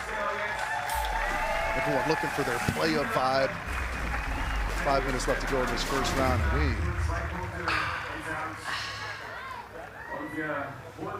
That's not us really quenching our thirst. That's just us sighing because that's just who we are. Yeah, that's, well, every now and then we've got to do a hot air release. It's kind of like the spit valve on your trumpet to get rid of some of the excess. There's a lot of excess with us. As the Grimolds, 58% on Marco. They're staying away from Esteban a little bit more. 4 from 6, that's why. You might want to go which back way do you there. go, though? 3 of 5 or 4 of 6? I mean, it's all good stuff if you are the Grimolds. Hamburg and beach volleyball have a great relationship.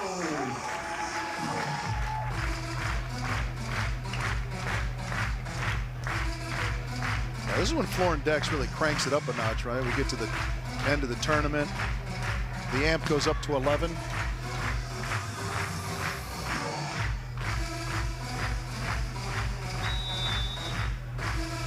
Lavinge gets us back underway. Last 5 minutes of this opening round of the men's final, where we say goodbye to the last placed team.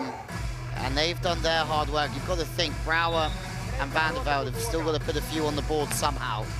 Yeah, they are certainly not comfortable being only 2 clear of Henning and Boost. I feel like Alex Brouwer's like my favorite football team. How about that pass from, oh my goodness. No touch detected. And in turn, that gives a big chance for the Germans now. It does indeed, yeah. Marco trying for the spectacular touch play as he sends that one somewhere near the Reaper bomb, probably. That's big now because it comes against Van der Velde and Brouwer as well. So they're going to have to await their turn. And potentially nobody's done 20 bucks quicker than me in the Reaper bomb today. Yeah, that would be so tragic if they just don't make it out of the first round. As water goes on Fokkerod's bellow going low and Fokkerod's going very high. That's one way to beat Bello, who's also very quick at opening up and burning off the net to play for the shot. Yeah, chasing those down. Another good pass from Christian. I feel like that's been the difference here in this opening round for Plavins and Fokkerods. Saw Christian, I mean, the service pressure is immense, so it's not a knock on his service reception, but they've been kind of off the net in a lot of situations, but they've been real clean. Brouwer, the big chance here. Oh my goodness, tight. yeah. Oh. Well, hang on, Brouwer is saying that Plavins went through the net and the set's a bit tight. They're trying to run a few different plays and Van der Velde's not overly delighted down there as the door is now very open. Pull! Oh yeah, big favor done for Brouwer and Van der Velde right there by Christian Fokkerods. That keeps them ahead. That was a big opportunity missed from Henning and Boost. That jump set high line is so good to watch. For anyone watching beach volleyball, I mean, you watch, and I mean this in a nice way, you watch the likes of the Swedes, you watch the likes of Norway, athletically incredible, but if you just sit and watch Martins Plavins play the game for a while, he is exceptional. And he's not the same height as the boys playing sort of 15 years younger than him.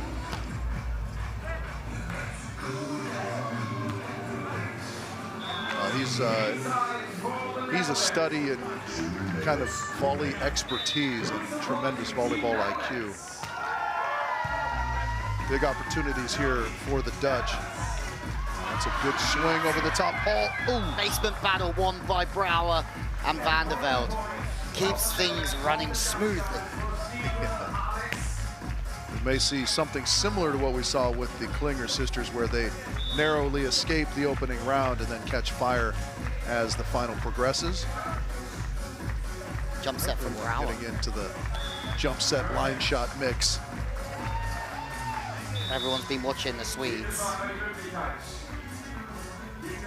Yeah, imitation, the sincerest form of flattery. And there's a lot to imitate and a lot to compliment if you're talking about the game of the Swedes.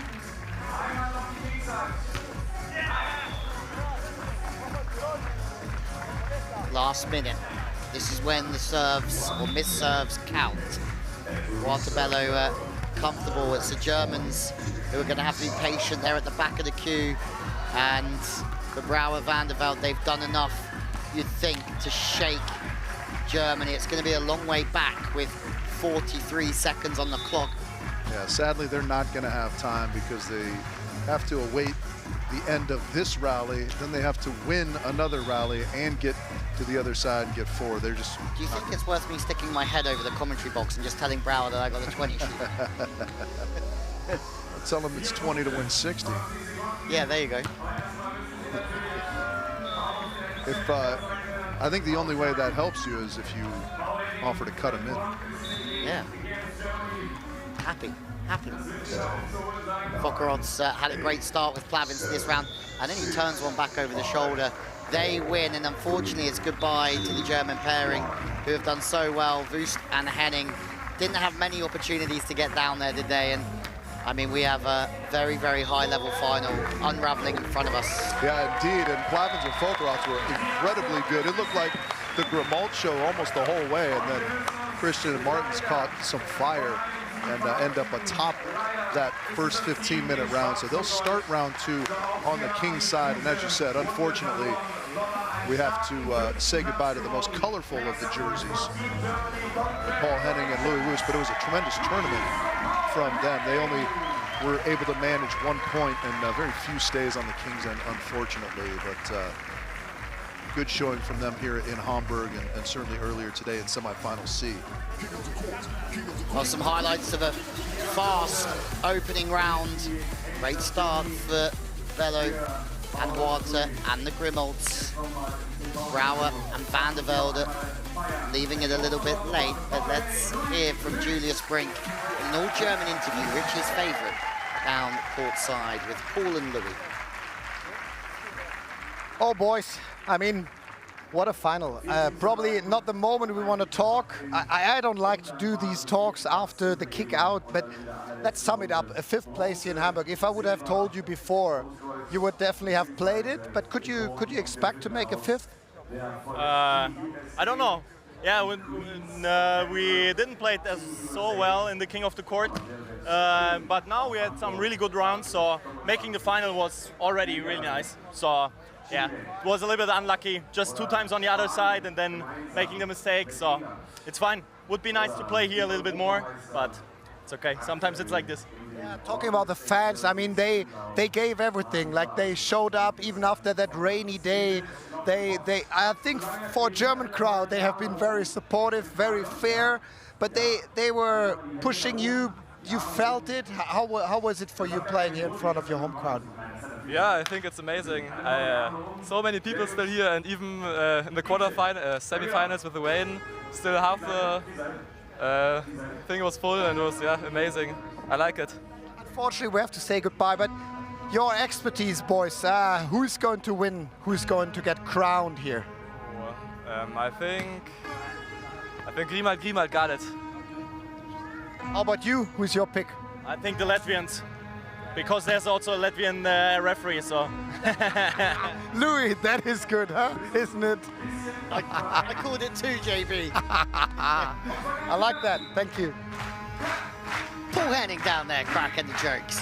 Yeah, maybe before Paul, but now we got Dirk Bolle. DB.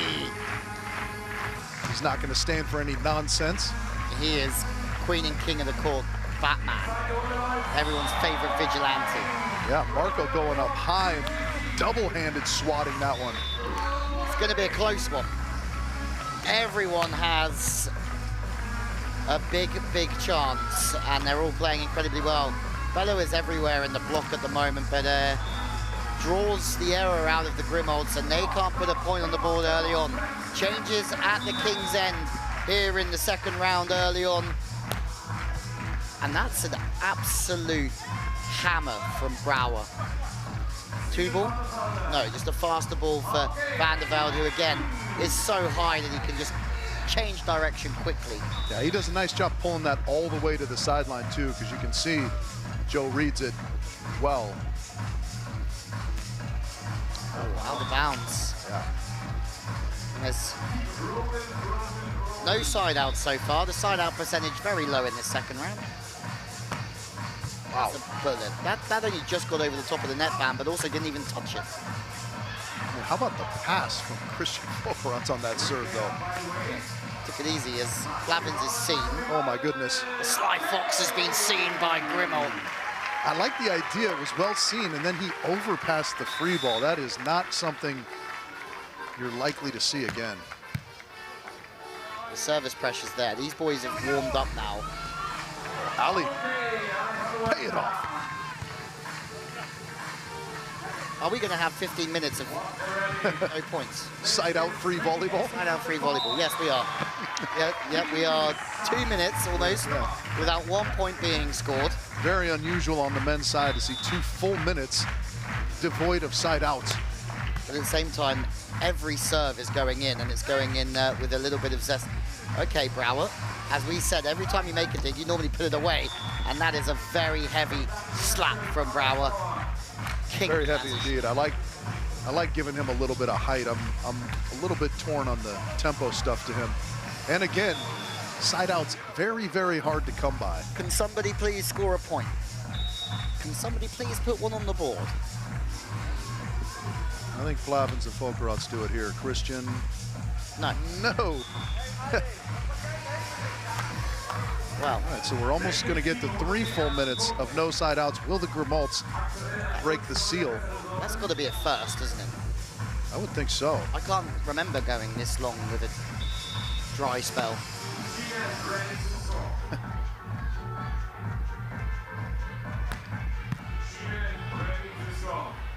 Don't say it. Oh. Sometimes I just love teeing up and seeing when I'm going to get out of here. Yeah. There's 1 point, though. Yeah, there was a chance to get a point, but Marco into the net. Brouwer, can you? No. Oh my days. This is very, very unusual. It's almost the break and nobody's scored. I might just stick my head out of the commentary box. Tell them all to up their game out there. This is wild. Somebody's got to put a point on the board, Richie. No, still no point on the board because it's a missed serve. Somebody has to score. Come on, boys. Somebody do it. 4 full minutes, 0 side outs. It's not something I think we've ever seen before. Hello? There it is. And the crowd go wild. I go wild in the commentary box. We have a point on the board. The Lion King loves it. Scorekeeper's finally awake. And that's a nice pike from Ali Huerta. Again, that good high arm, and he just kind of follows through. Grimald into block, and there you go. Like buses, Richie. You don't see one for a while, and then they all come at once. I mean, you have a terrible public transport system in your country. That's true, yeah. I hope I never see a bus. Yeah. Yeah. I was a bit lost on you.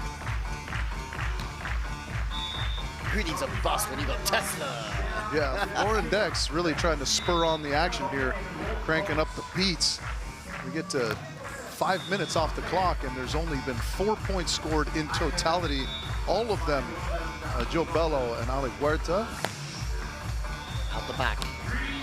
Brouwer. So that was 3 in a row. Yeah, point number 5. And a freebie. We've had a bit of everything here, and Bello. Oh, wow. Are safely through. Ali got away with one there. Christian was all over that. Just kind of went too high almost. I'd say they're safely through, Richie, wouldn't you? Well, the way this is going, certainly you would think that not all 3 other teams are going to get more than 6, but I'll have to wait and see. Marco, another two-handed swat. Grimald again from the inside, opens up. Brouwer's there, just sat perfectly in the angle, defending the straight angle. Stevie drifting in the block, just gets toward and out of bounds. Well, the Grimalds are finally off the mark after almost 6 minutes of play. Only one team had scored. That's absolutely wild. Short ball. This could be good night. Fokkerots. No. Marco Grimmel. No. Plavins. I'm going to say yes. Yes, indeed. The early pole just opens up that line that Martinson loves. Elijah's slappy kill. It's a tough gig being Esteban Grimald's girlfriend over there. What a dig. Plavins. Martins? Oh, he just... Joe, get on it. Look at wait. break It's the away. perfect set, Richie.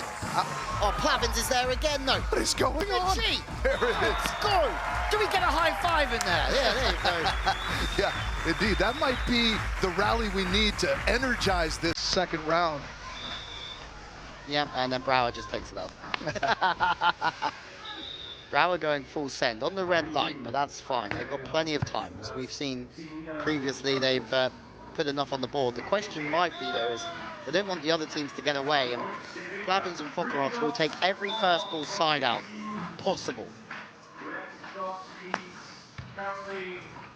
That's a tremendous pass from Christian. And smooth over the top. Does a nice job of holding that lathe, really loading up that arm and then just wrapping at the last second.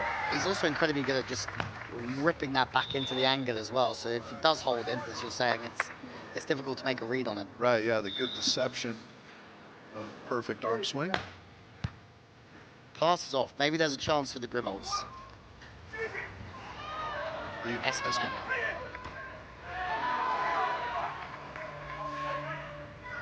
Plavins. He reads this game like it's a pamphlet, I tell you. I love that. I love it too, the two-footed hop so he can kind of stay upright like that and just wipe away from his body with precision. Wow. That's a bullet. Very well with it. He always has to say something, doesn't he? He's always got a comment. I hope Mrs. Plavins is watching. Does he always have to have the last word in that relationship as well? Not sure that works that way. Oh my goodness. Oh dear. And that tells you everything you need to know at the moment for the Dutchies. Brower looks a little bit down, but they have time. The Grimolds are also not home and dry. These boys are home and dry. Yeah, indeed.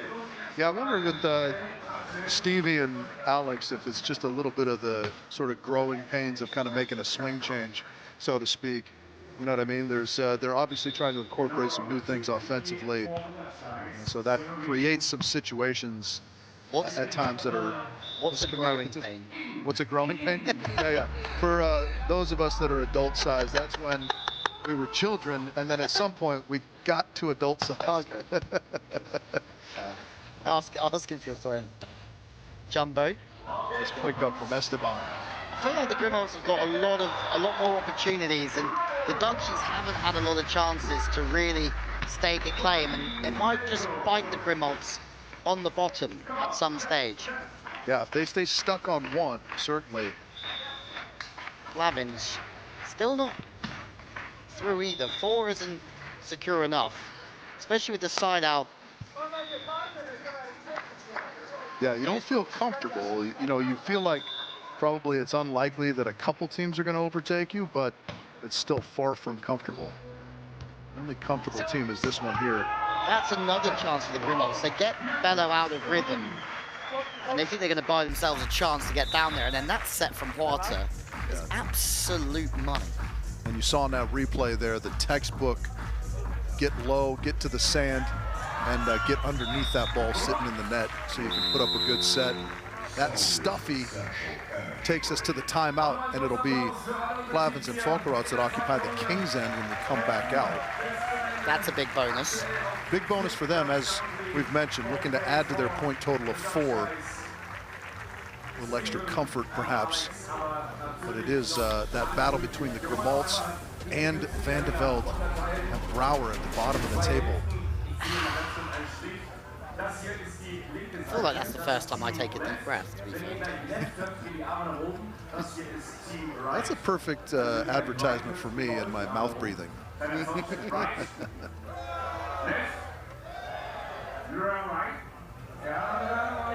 at the stats.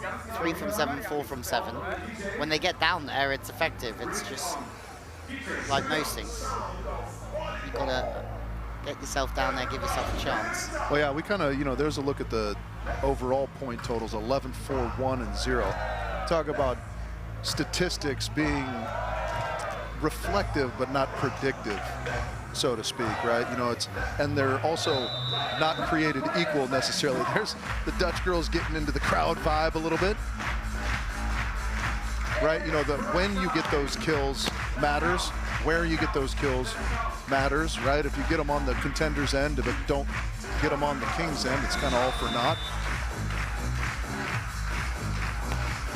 Here we go. It's almost do or die for the Dutchies as Plavins, he's a sneaky man, a sick man. Sneaky, sneaky, yeah. He gets that to wiggle underneath the left arm of Steven van der Velde. Oh, a big treat from Florian Dex. That is a tremendous turn from Christian High. Water. These boys are safe. Oh, look at the block from Joe Bello. Saying how high Fokkerots is. That's a great press, isn't it? Yeah, it really is. The timing is tremendous from Bello there. Ooh, okay, Richie, okay. Here we go.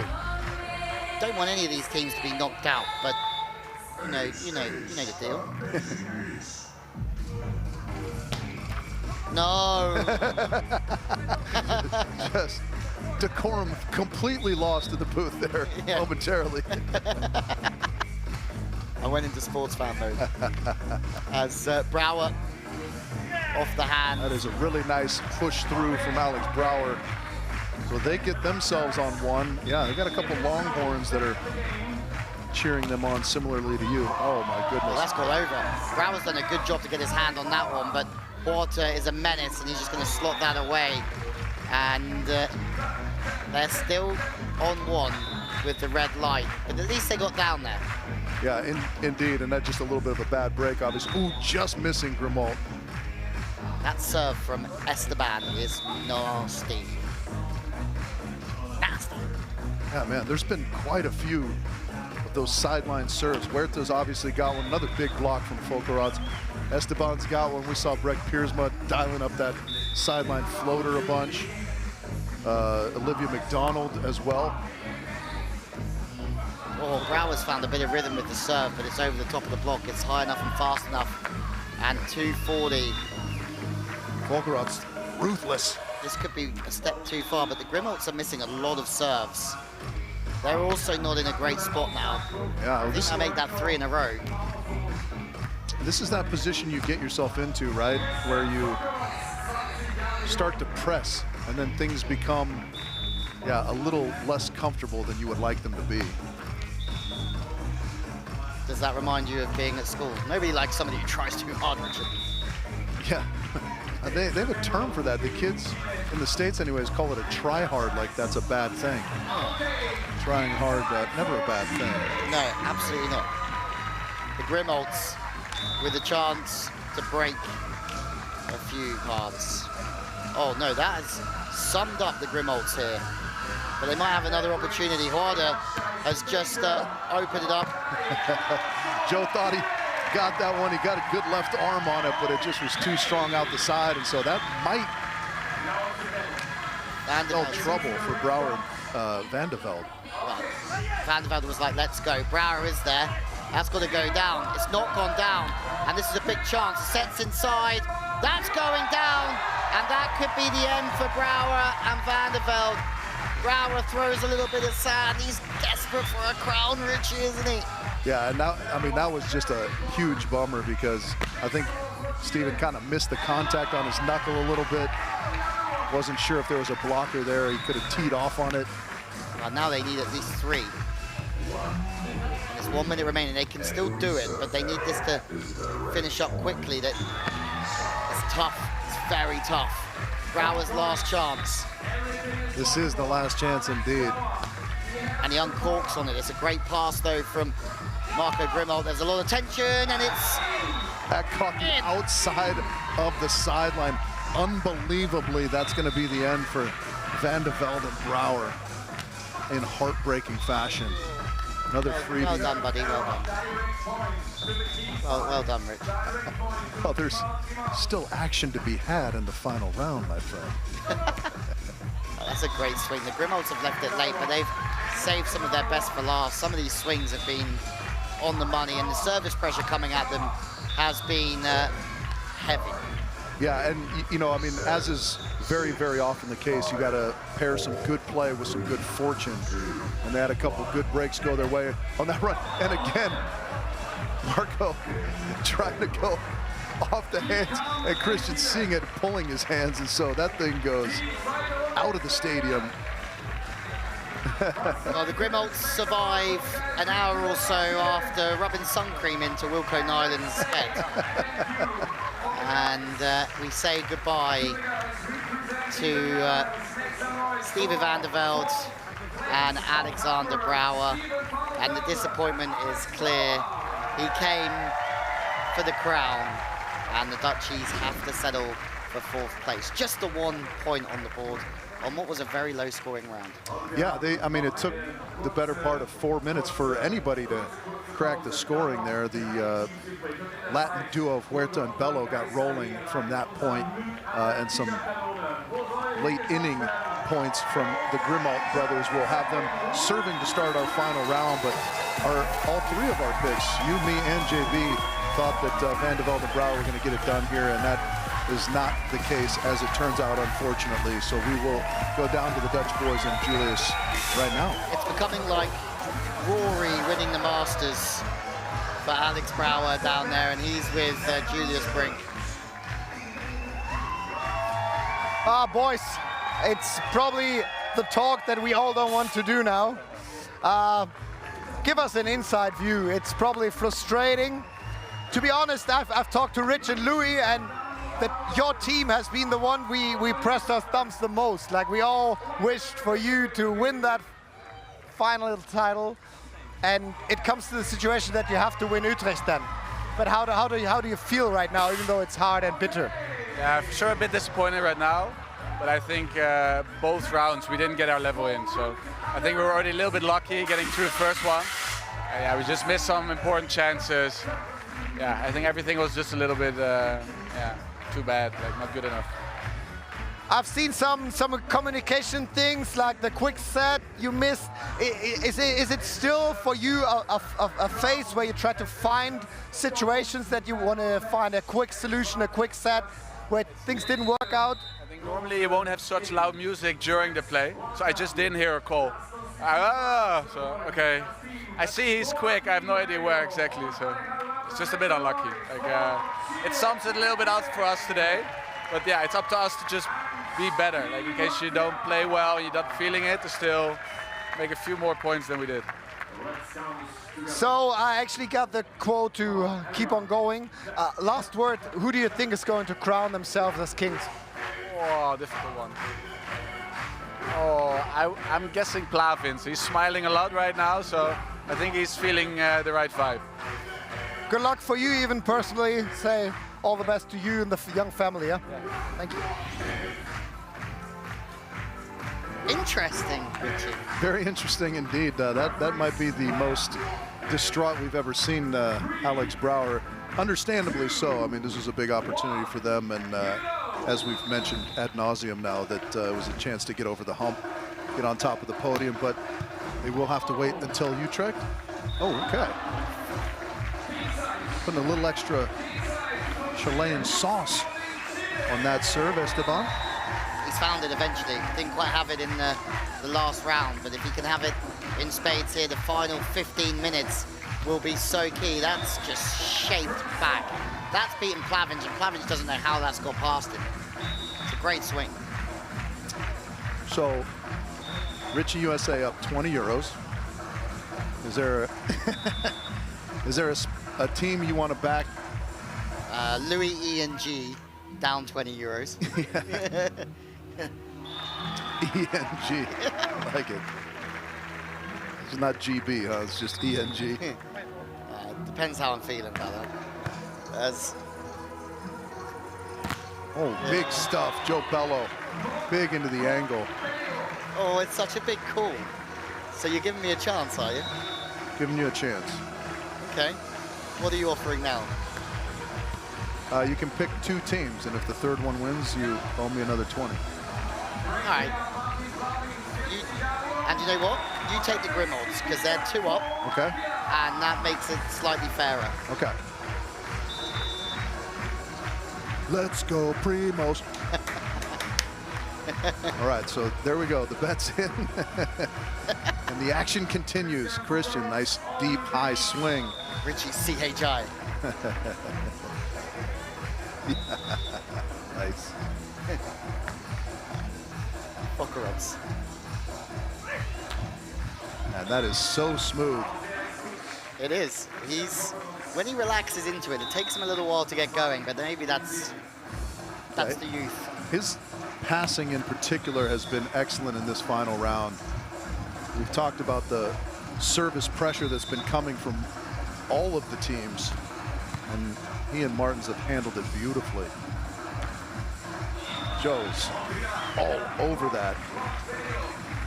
They got off to a great start in round 2. This is their opportunity to peg a couple back and move into the lead. Grimold, he's phenomenal. He goes from the left side to one sideline away from the body. Then he comes to the other sideline and tries to chop it back to the sideline. And then you have Fokkerots, who just gets a massive deflection off the top of the net and gets one down.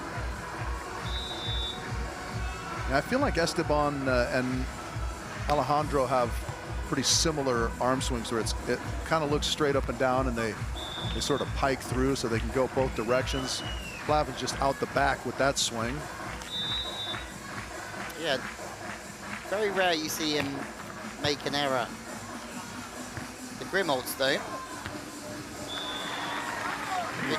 Let's change it. He does find the deep corner.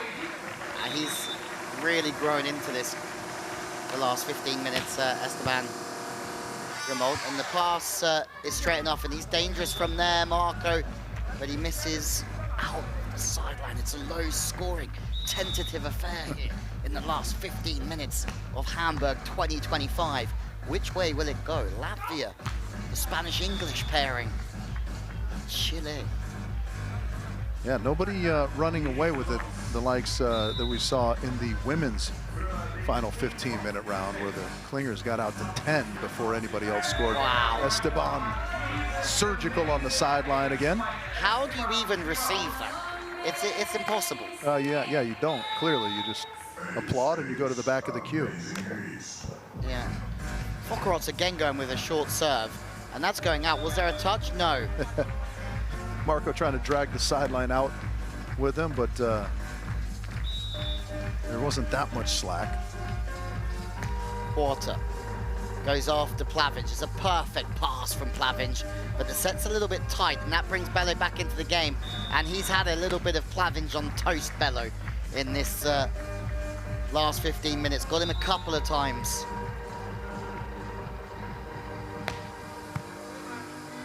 Richie isn't a baked beans man. Baked beans are okay. I just can't imagine eating that for breakfast.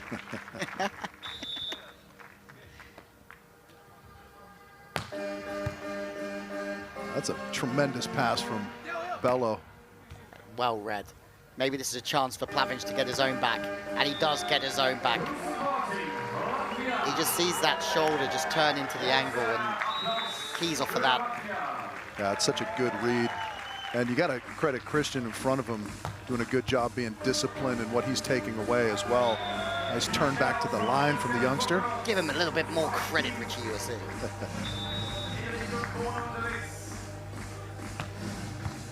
What a serve. That's unbelievable. And it's crazy the pop that he generates, seemingly from nowhere, right? There's just kind of an explosion off his hand. You heard me. Esteban with one of his own. Grimo. Back down they go to the King's End. Richie for double bubble. I might have been too generous. That's the way that he can still find the angle with the power that he can find the angle on that left side from situations where others couldn't. It's impressive.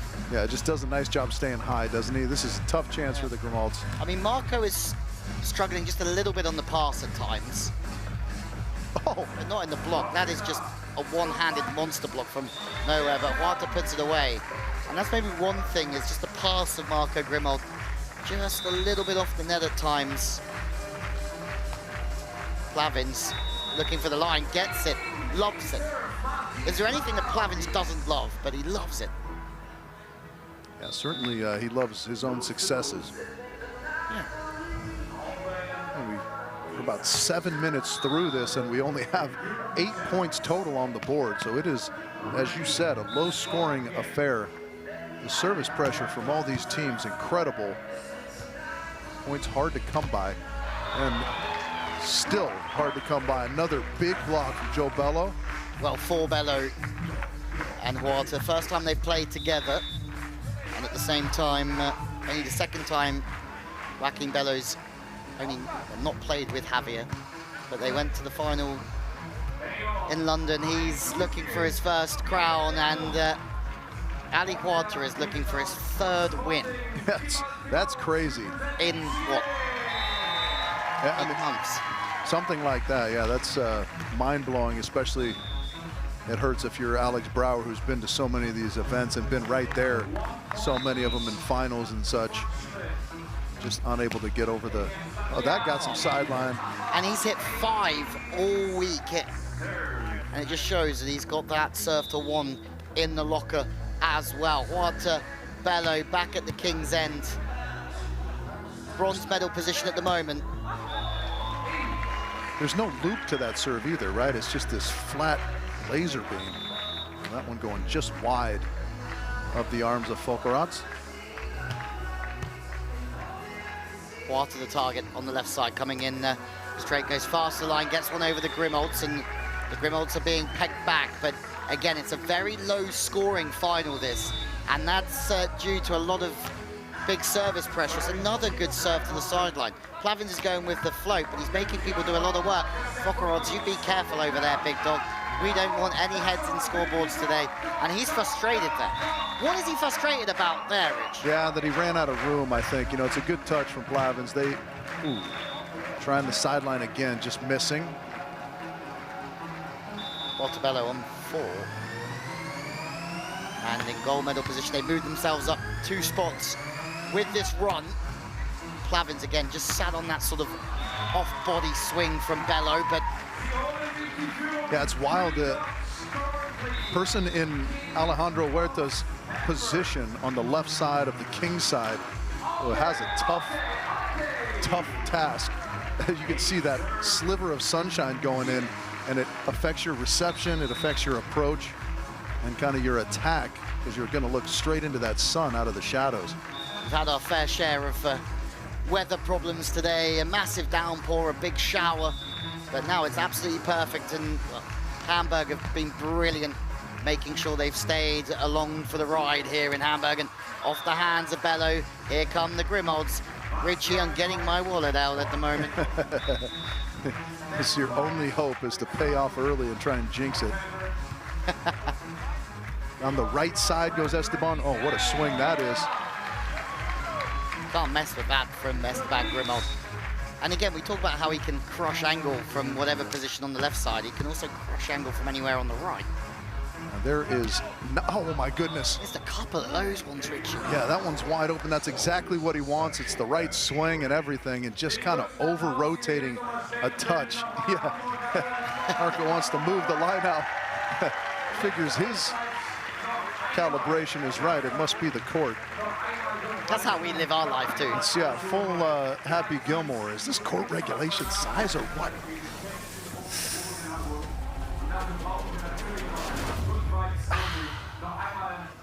Okay. We're ready for the final push of 5 minutes, Louis. It is low scoring, so that means there hasn't been a lot of scoring. That means it's anybody's ball game. One good run you would feel like might take the crown here. Calling a spade, Rich Lamble. Yeah, look at how many people are going after Huerta as opposed to Bello there. Yeah. I mean, he just put 3 or 4 huge swings down, didn't he? High early on, and have a look at that. There's nothing really there. We know Plavins and Fokkerods can get onto a little run and easily make 4 or 5 or 7 or 8. And Huerta and Bello are right there as well. And again, I think watching this final, Brouwer's and Van der Velde are gonna be kicking themselves even more that they just didn't take a chance, because this final hasn't really kicked on. But we all know that the first 10 minutes is sparring in this format, and the last 5 it can really go in and kick up a gear. That's Huerta. Yeah, and they move in front by nature of a 4-point longest stay. Ali Huerta again. That's a really late turn, snap of the wrist. I'm looking to the line. No, I'm not. I'm going to play it back into the angle. And that's why he scores. And this is the right time to make a run. And he loves it. You call it pairing swings, Richie. Yeah, it's incredible the range he's showing out there, and it's kind of mysterious that so many people are going after him, but it's a tribute to how offensive Joe Bello can be as well. He's tough to deal with his kind of elevation. There's a good tough serve from Plavins.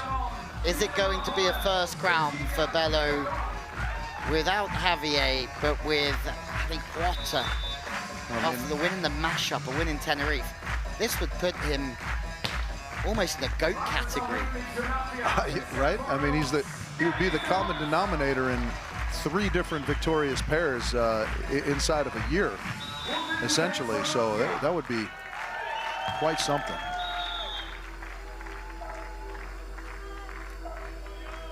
Not that time, though. Esteban Grimaud also is serving the leather off of it back there, and he goes to the line. Fokkerods now with his chance. He goes jumbo! Get down, Fokkerods! Yeah, that was beautifully executed.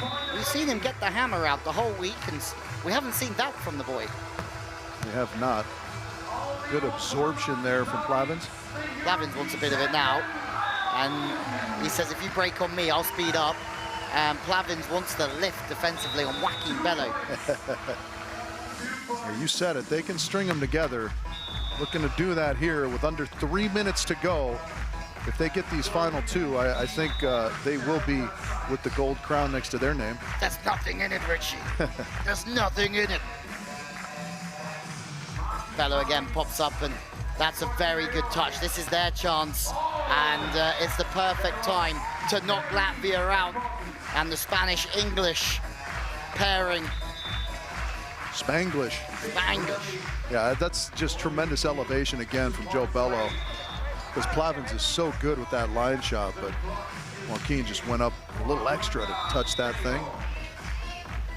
Still some work to be done, but 2 minutes remaining. We are not making 15. Huerta will not mind about this. He is looking to put himself up there with the greatest players in this format of all time.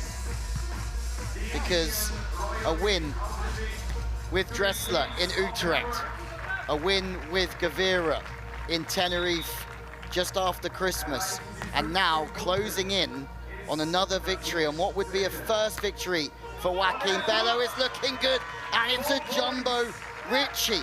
And maybe they will make 15.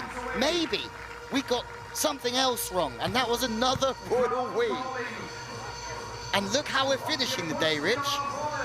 It's with Benny Benassi, our favorite. Samoilov. There's 12, and Samoilov's on his feet, applauding the effort. There you go. Oh, maybe there's a change. 6 needed in a minute. Richie, is a big ask of a low-scoring final to see if they, well, that would help. Grimalt's go long. Benny Benassi's in. You duped me. My guys are at the bottom of the table now. Oh yeah, of course. I completely forgot about that. Plavins needs to find sand. He doesn't. Long rallies definitely suit the team in pink, but there's another one. They can do this. 4 in 25 seconds. Stranger things have happened, Rich Lambourne. Fokkerods, though, needs to put this away with the pressure on. He does put it away, Richie. He does put it away. Are you starting to get excited now? Keeping hope alive, Louis. I don't think there's time for this many, unless there's, yeah, there it is, where at the nose, that sealed the deal for them. Marco is going to give it one final sky ball as the boys celebrate. Will this ball hit one of them in the head? No, it goes longer. Can you believe it, Richie? Ali Huerta at the top again, a third win and a first win for Joachim Bello from England. A superb performance from them. They caught fire in the final round, and they are the kings of Hamburg. Yeah, it's unbelievable. He's the DJ Khaled of King of the Court. All he does is win, win, win, no matter what. No matter who he's playing with. Joe Bello. And it's another one. Yeah, there you go, nice. Joaquin was unbelievable. Alejandro, again, amazing. That serve is such a weapon, so it provides opportunities consistently for his squad. And then their side-out game was amazing as well. New kings of Hamburg. It's another second-place finish for Plavins and Fokkerods. Yeah. And the Grimalds making the podium again here, one spot lower than the last time in Hamburg. What a moment for the Spanish-English pairing. Top of the podium, the kings of Hamburg, and deservedly so. Disappointment for the Latvians, but they have come here again and putting a great display, the European champs, and then the Grimalds after a second place here a couple of years ago and a second place in Niteroi. They always make the podium when they come to town. But today is all about Joachim Bello and Ali Huerta, a pair put together because of injuries to their partners, a pair that know each other well from lots of training time in Lorca, and now they have memories that will last a lifetime, having become the kings of Hamburg. Yeah, and a little bit of change for their pockets. Well done to Joe and Ali. I think they've, I like we've upgraded our crowns too, it looks like. Everything's upgraded all the time here at King of the Court. A low-scoring, fabulous final, full of service pressure. Indeed it was. The last couple rounds, it took a while for teams to get off the mark. The serving was tremendous, but those boys there got it done in the end, and I think they get the opportunity to talk to Julius in studio, no less. Let's see if we can, that's a great mustache, although pairing it with a man bun, not, oh, there's a good consolation. Everything feels better when you get a kiss afterwards, you know? That's right. As Julius is ready on that note to speak to our kings. Oh, boys, congratulations. I wish there would be a mirror to show how sweaty you are on the one side, but how good you look like. I mean, it must be an amazing feeling. It seemed like watching you are a team for ages. Like, you're still young for sure, but also your team combination is quite fresh. How could you connect so well in such short amount of time? I think for sure we really clicked now in the final. I mean, we know that Alex always gets his serve going, and I think he got so many aces. But then I managed to get the block and also some defense, some connections, a little jump set here and there, and it really gave us the confidence to win. I think we just need a couple of days of playing together to build that confidence. So simple as it is. sounds, honestly, yeah. it's you put a good attitude, you try your best, and things sometimes work out. Yeah, I must also give credits to all the teams competing here. It was such a high level at the still early season, like serving wise. I mean, you served some bombs over there, but it's also Alex was a good serving thrill today, and like the Grimalds, like what to expect about that season? Is serving now the biggest asset in men's beach volleyball? Yeah, in one moment we were in the king side, and it was we tried just to put the ball inside the court and try to set the ball, because it was really difficult, especially in the last round. We were, I think, the first 4 minutes, and we were 0 points all the team. It was kind of crazy fun, because it was ace, but yeah, it was really tough today. So, is there any chance to see the two of you together in any event? I mean, it must be King of the Court or Queen of the Court events. Is there any plan? How are your partners' recovery ongoing? Is there a chance maybe for Utrecht? Our partners are recovering. I miss you, Javier, at home, but this week I had a great time. If there's another opportunity, we'll see. We'll see, but I'm going to enjoy this week for sure. So we're gonna print out a photo of that ceremony. Where are you going to put that photo? Is it on your desk in your? I have a little book before every match. I'll put a picture there. Oh, great! That's a big honor to be on that. Great. We put it in my bedroom. Yeah. Yeah, to remember this moment. Oh, that's pure love and pure joy to see you. There's a little party tonight. We don't tell anyone where it is, but hopefully you're gonna show up. I'm known for partying. I go crazy. Definitely. And you have all right to celebrate. So the team is up. It's preparing the ceremony. It's even getting bigger and brighter and more shiny. Congrats, boys. Thanks for that performance. Very well. Thank you very much. Thank you. Thank you.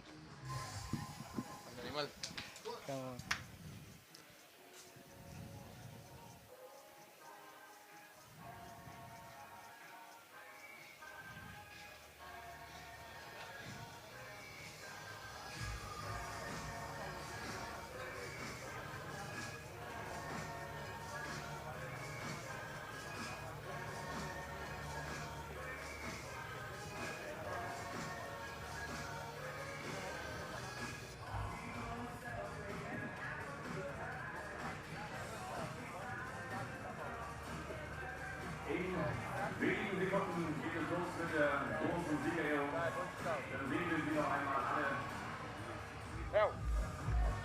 Die strahlenden Siegerinnen und Sieger. Und ich finde, am Ende des Tages kann man wieder sagen, wir haben noch das Beste draus gemacht. Oder? Wir made the most of it. Ein fantastisches Turnier liegt hinter uns. Da hat man gefühlt 8 Wochen in Hamburg eingelegen und dann dieses Wochenende. Aber auch das hat nicht dazu geführt, dass ihr gegangen seid, sondern ihr seid geblieben und habt die Active City Arena mal wieder in einen kleinen Hexenkessel verwandelt. Und das hat viel Spaß gemacht. In wenigen Sekunden sehen wir dann noch einmal alle Teams. Und wir zeigen natürlich auch noch den Longest Stay aus. Also welches Team sowohl bei den Herren als auch bei den Damen die längste Serie hingelegt hat, die meisten Punkte hintereinander.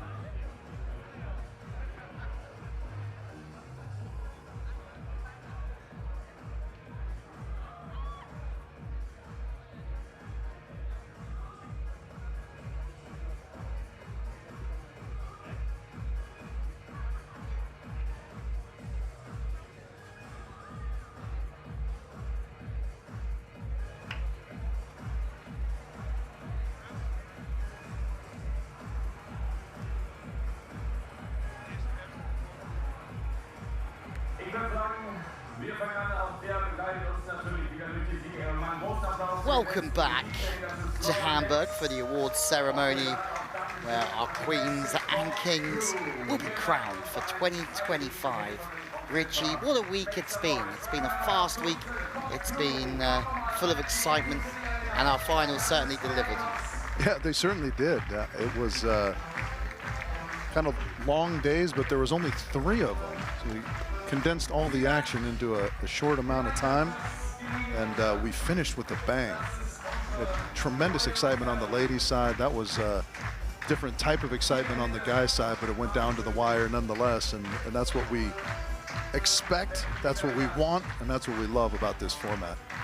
Well, as always, our volunteers and our officials make their way out first, and these events just couldn't be done without them. They've been phenomenal, and they've loved every minute of it as well.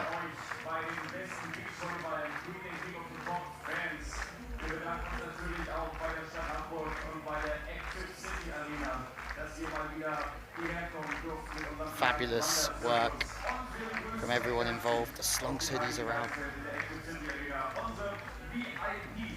As our VIPs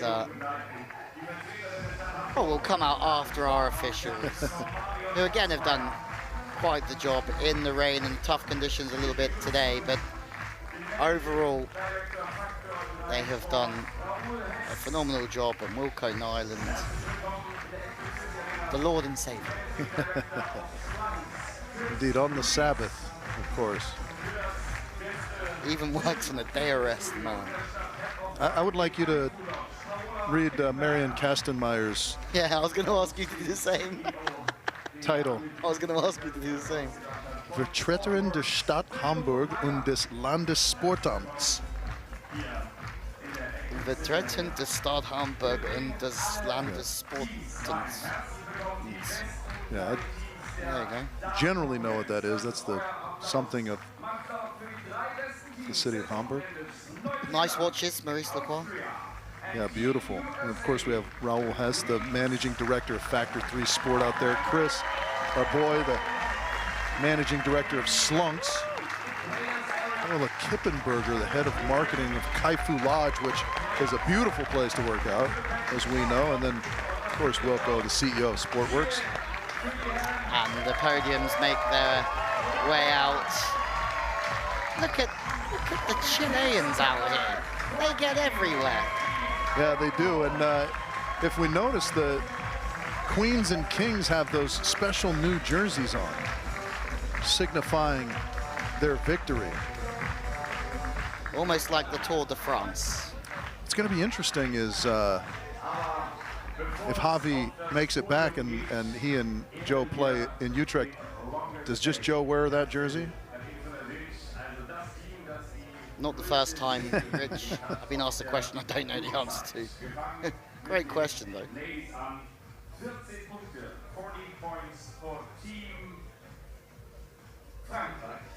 Well, the longest stay goes to France. 14 points in a row. They didn't make the final, which for me is a surprise, but it is no surprise that they put down 14 points in a row. The check and watch is presented by Carola Kippenberger, the head of marketing of Kaifu Lodge, Richie's favorite place in the world. Why, Richie? My favorite spot in Hamburg. What's Kaifu Lodge? Kaifu Lodge is an unbelievable, I don't even know all it has to offer. It has a giant pool. I mean, there was Pilates classes right at the... It's a gym, Richie. Yeah, the gym. They have squash and racquetball and all that stuff in there. It's really a huge place. They make great shakes. They do. After your workout. Kaifu Lodge is awesome. As we get to the matter of the women's podium. And here are the podium. The Kiwis did it the hard way. They went through every single round to make the podium. The Clingers, who got off to such a fabulous start in the final, but they couldn't hang on. It went to the very end. And our winners for the first time, the USA. Make some noise for the ladies representing New Zealand, Olivia McDonald and There they are, the effervescent Kiwis. Smiling, just to change a habit of a weekend.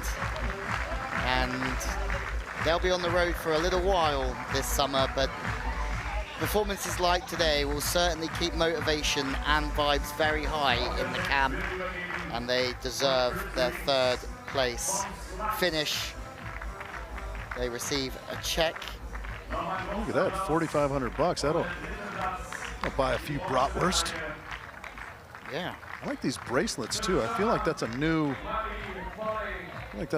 thing. I like bratwurst. Two wristbands with the bronze crown, and that is Chris Reams from Slunks presenting You can find him on Instagram. Creams. Österreich, der zweite Platz geht an Dorina und Ronja Klinger. In second place, the Klingers, Dorina and Ronja Klinger from Austria, will receive a check and the 2 wristbands with the silver crown. And that is Raul Heiss, Managing Director of Factor 3 Sport.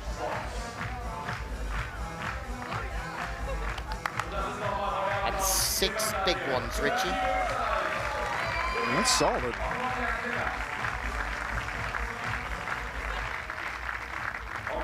They'll feel disappointed that they didn't quite go the whole way. Remember, they were 10-0-0 up and they just ran out of gas. But they ran out of gas because it was a brilliant performance from our winners. Team USA, Carl Quiggle and Megan Rice. And the winners for the first time, Richie and the Queens of Hamburg, Corinne Quiggle and Megan Rice.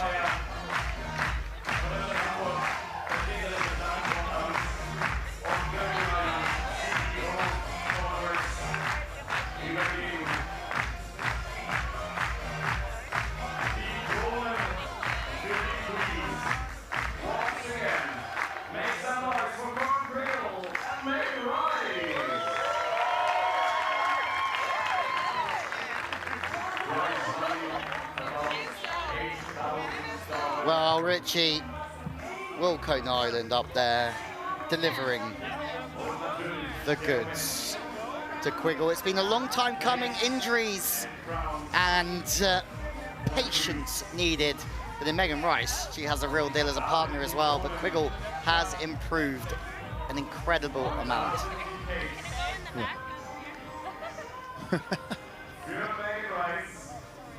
I like that, yeah. We have upgraded our crowns without a doubt. Those look nice on the ladies.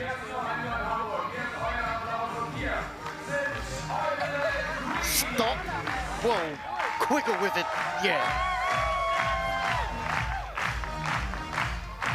She's made her way to the top of the podium for the first time, and deservedly so.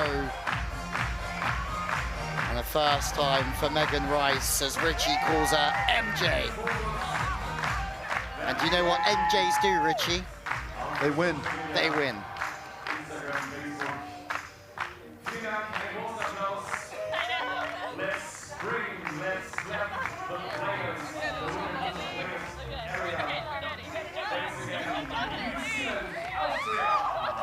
Well, that was not well coordinated, but neither are we.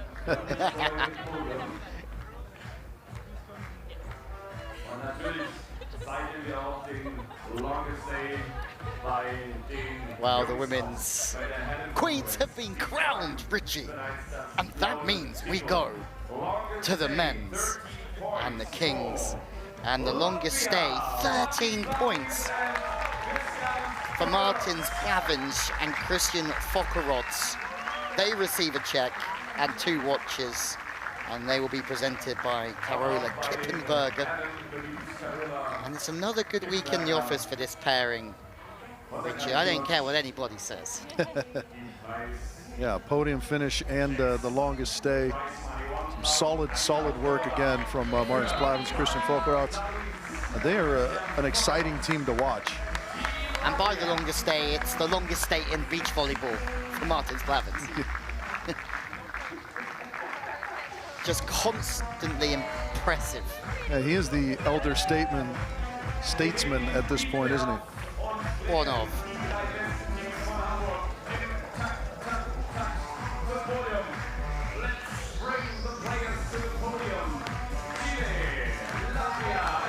And the podium here in Hamburg of what was an interesting final, where we didn't see a point scored for over 4 minutes in the second round.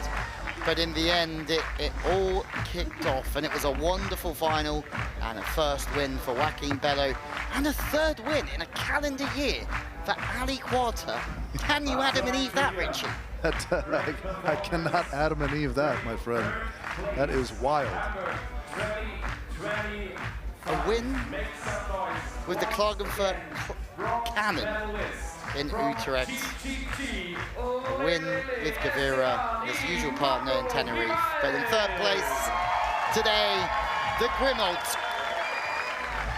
Still no crown for them, but a third podium in their King of the Court career. $4,500. Split 3 ways nowadays.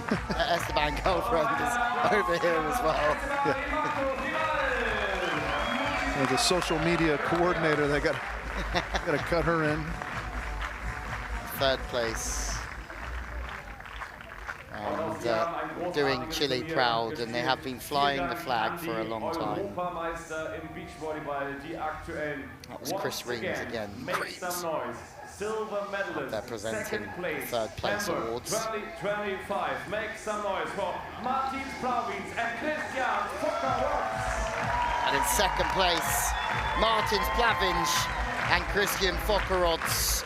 It's another second place for Plavins, just like the ultimate mashup. As you said, Richie, with Freddie Bialakos now back with his normal youngster, Fockerotz. They receive a check for $6,000, 2 wristbands with a silver crown, presented by Rao Hess. Once again, Christian Fockerotz and Martins Plavins. And the Latvian flag flying high. Und dann fehlen nur noch Sie. Am Ende führte an Ihnen kein Weg vorbei. Diese Connection aus England und Spanien. And a pairing put together because of injuries to their current partners. They teamed up at the beginning of the week. And now for Joaquin Bello and Ali Huerta, they are the kings of Hamburg. Richie. Yeah, they were spectacular in that final 15 minutes in particular. Yeah, just, I mean, I like what they said in their post-win interview as well. You know, you just kind of have a good attitude, go out there and try and play your best, and they found some rhythm together. Obviously, speak the same language, have some familiarity with one another, so that helps. But they just had very complementary styles of play as well, right? Yeah, very similar philosophies going through their development as well, I would say, with their backgrounds, and phenomenal job from both of them. They've done a superb job, and for Huerta, I don't know if that will ever be matched, to win 3 events with 3 different partners. Yeah, in a year, essentially. Yeah, in 4 events. Yeah. It's only Miami that he hasn't won. If you put it that way, it sounds absolutely ridiculous, because this format is so unpredictable. But only one thing you can predict, and that will be Ali Huerta being at the top of it. And none of us predicted it anyway. Right, I was going to say, yeah, we foolishly aren't penciling him in at the top at the beginning of the week. Another one flies straight over our head, but the crowns are on the heads of our winners. Alejandro Huerta and Joaquin Bello are the kings of Hamburg 2025. And they can now celebrate. The Reeperbahn is open for business and celebrations. Champagne showers, always an interesting one. And a Grimold selfie.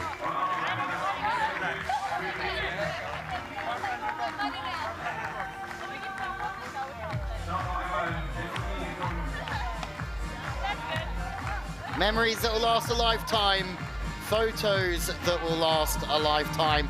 Another fabulous event here in Hamburg.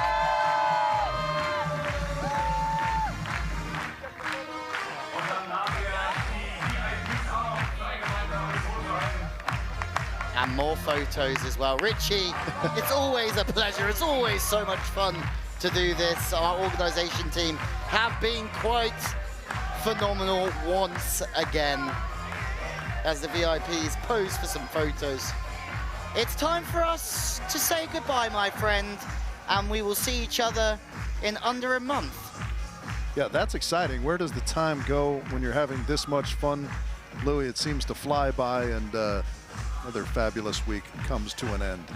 Certainly does. Well, from us and everyone here in Hamburg, thank you very much for your company this week. It means the world, and we will see you in under a month's time in Utrecht. Let's go. Until then, it's goodbye.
Like tonight? Yeah, phenomenal. So good. Oh, it's not bad. Just this 1 hour.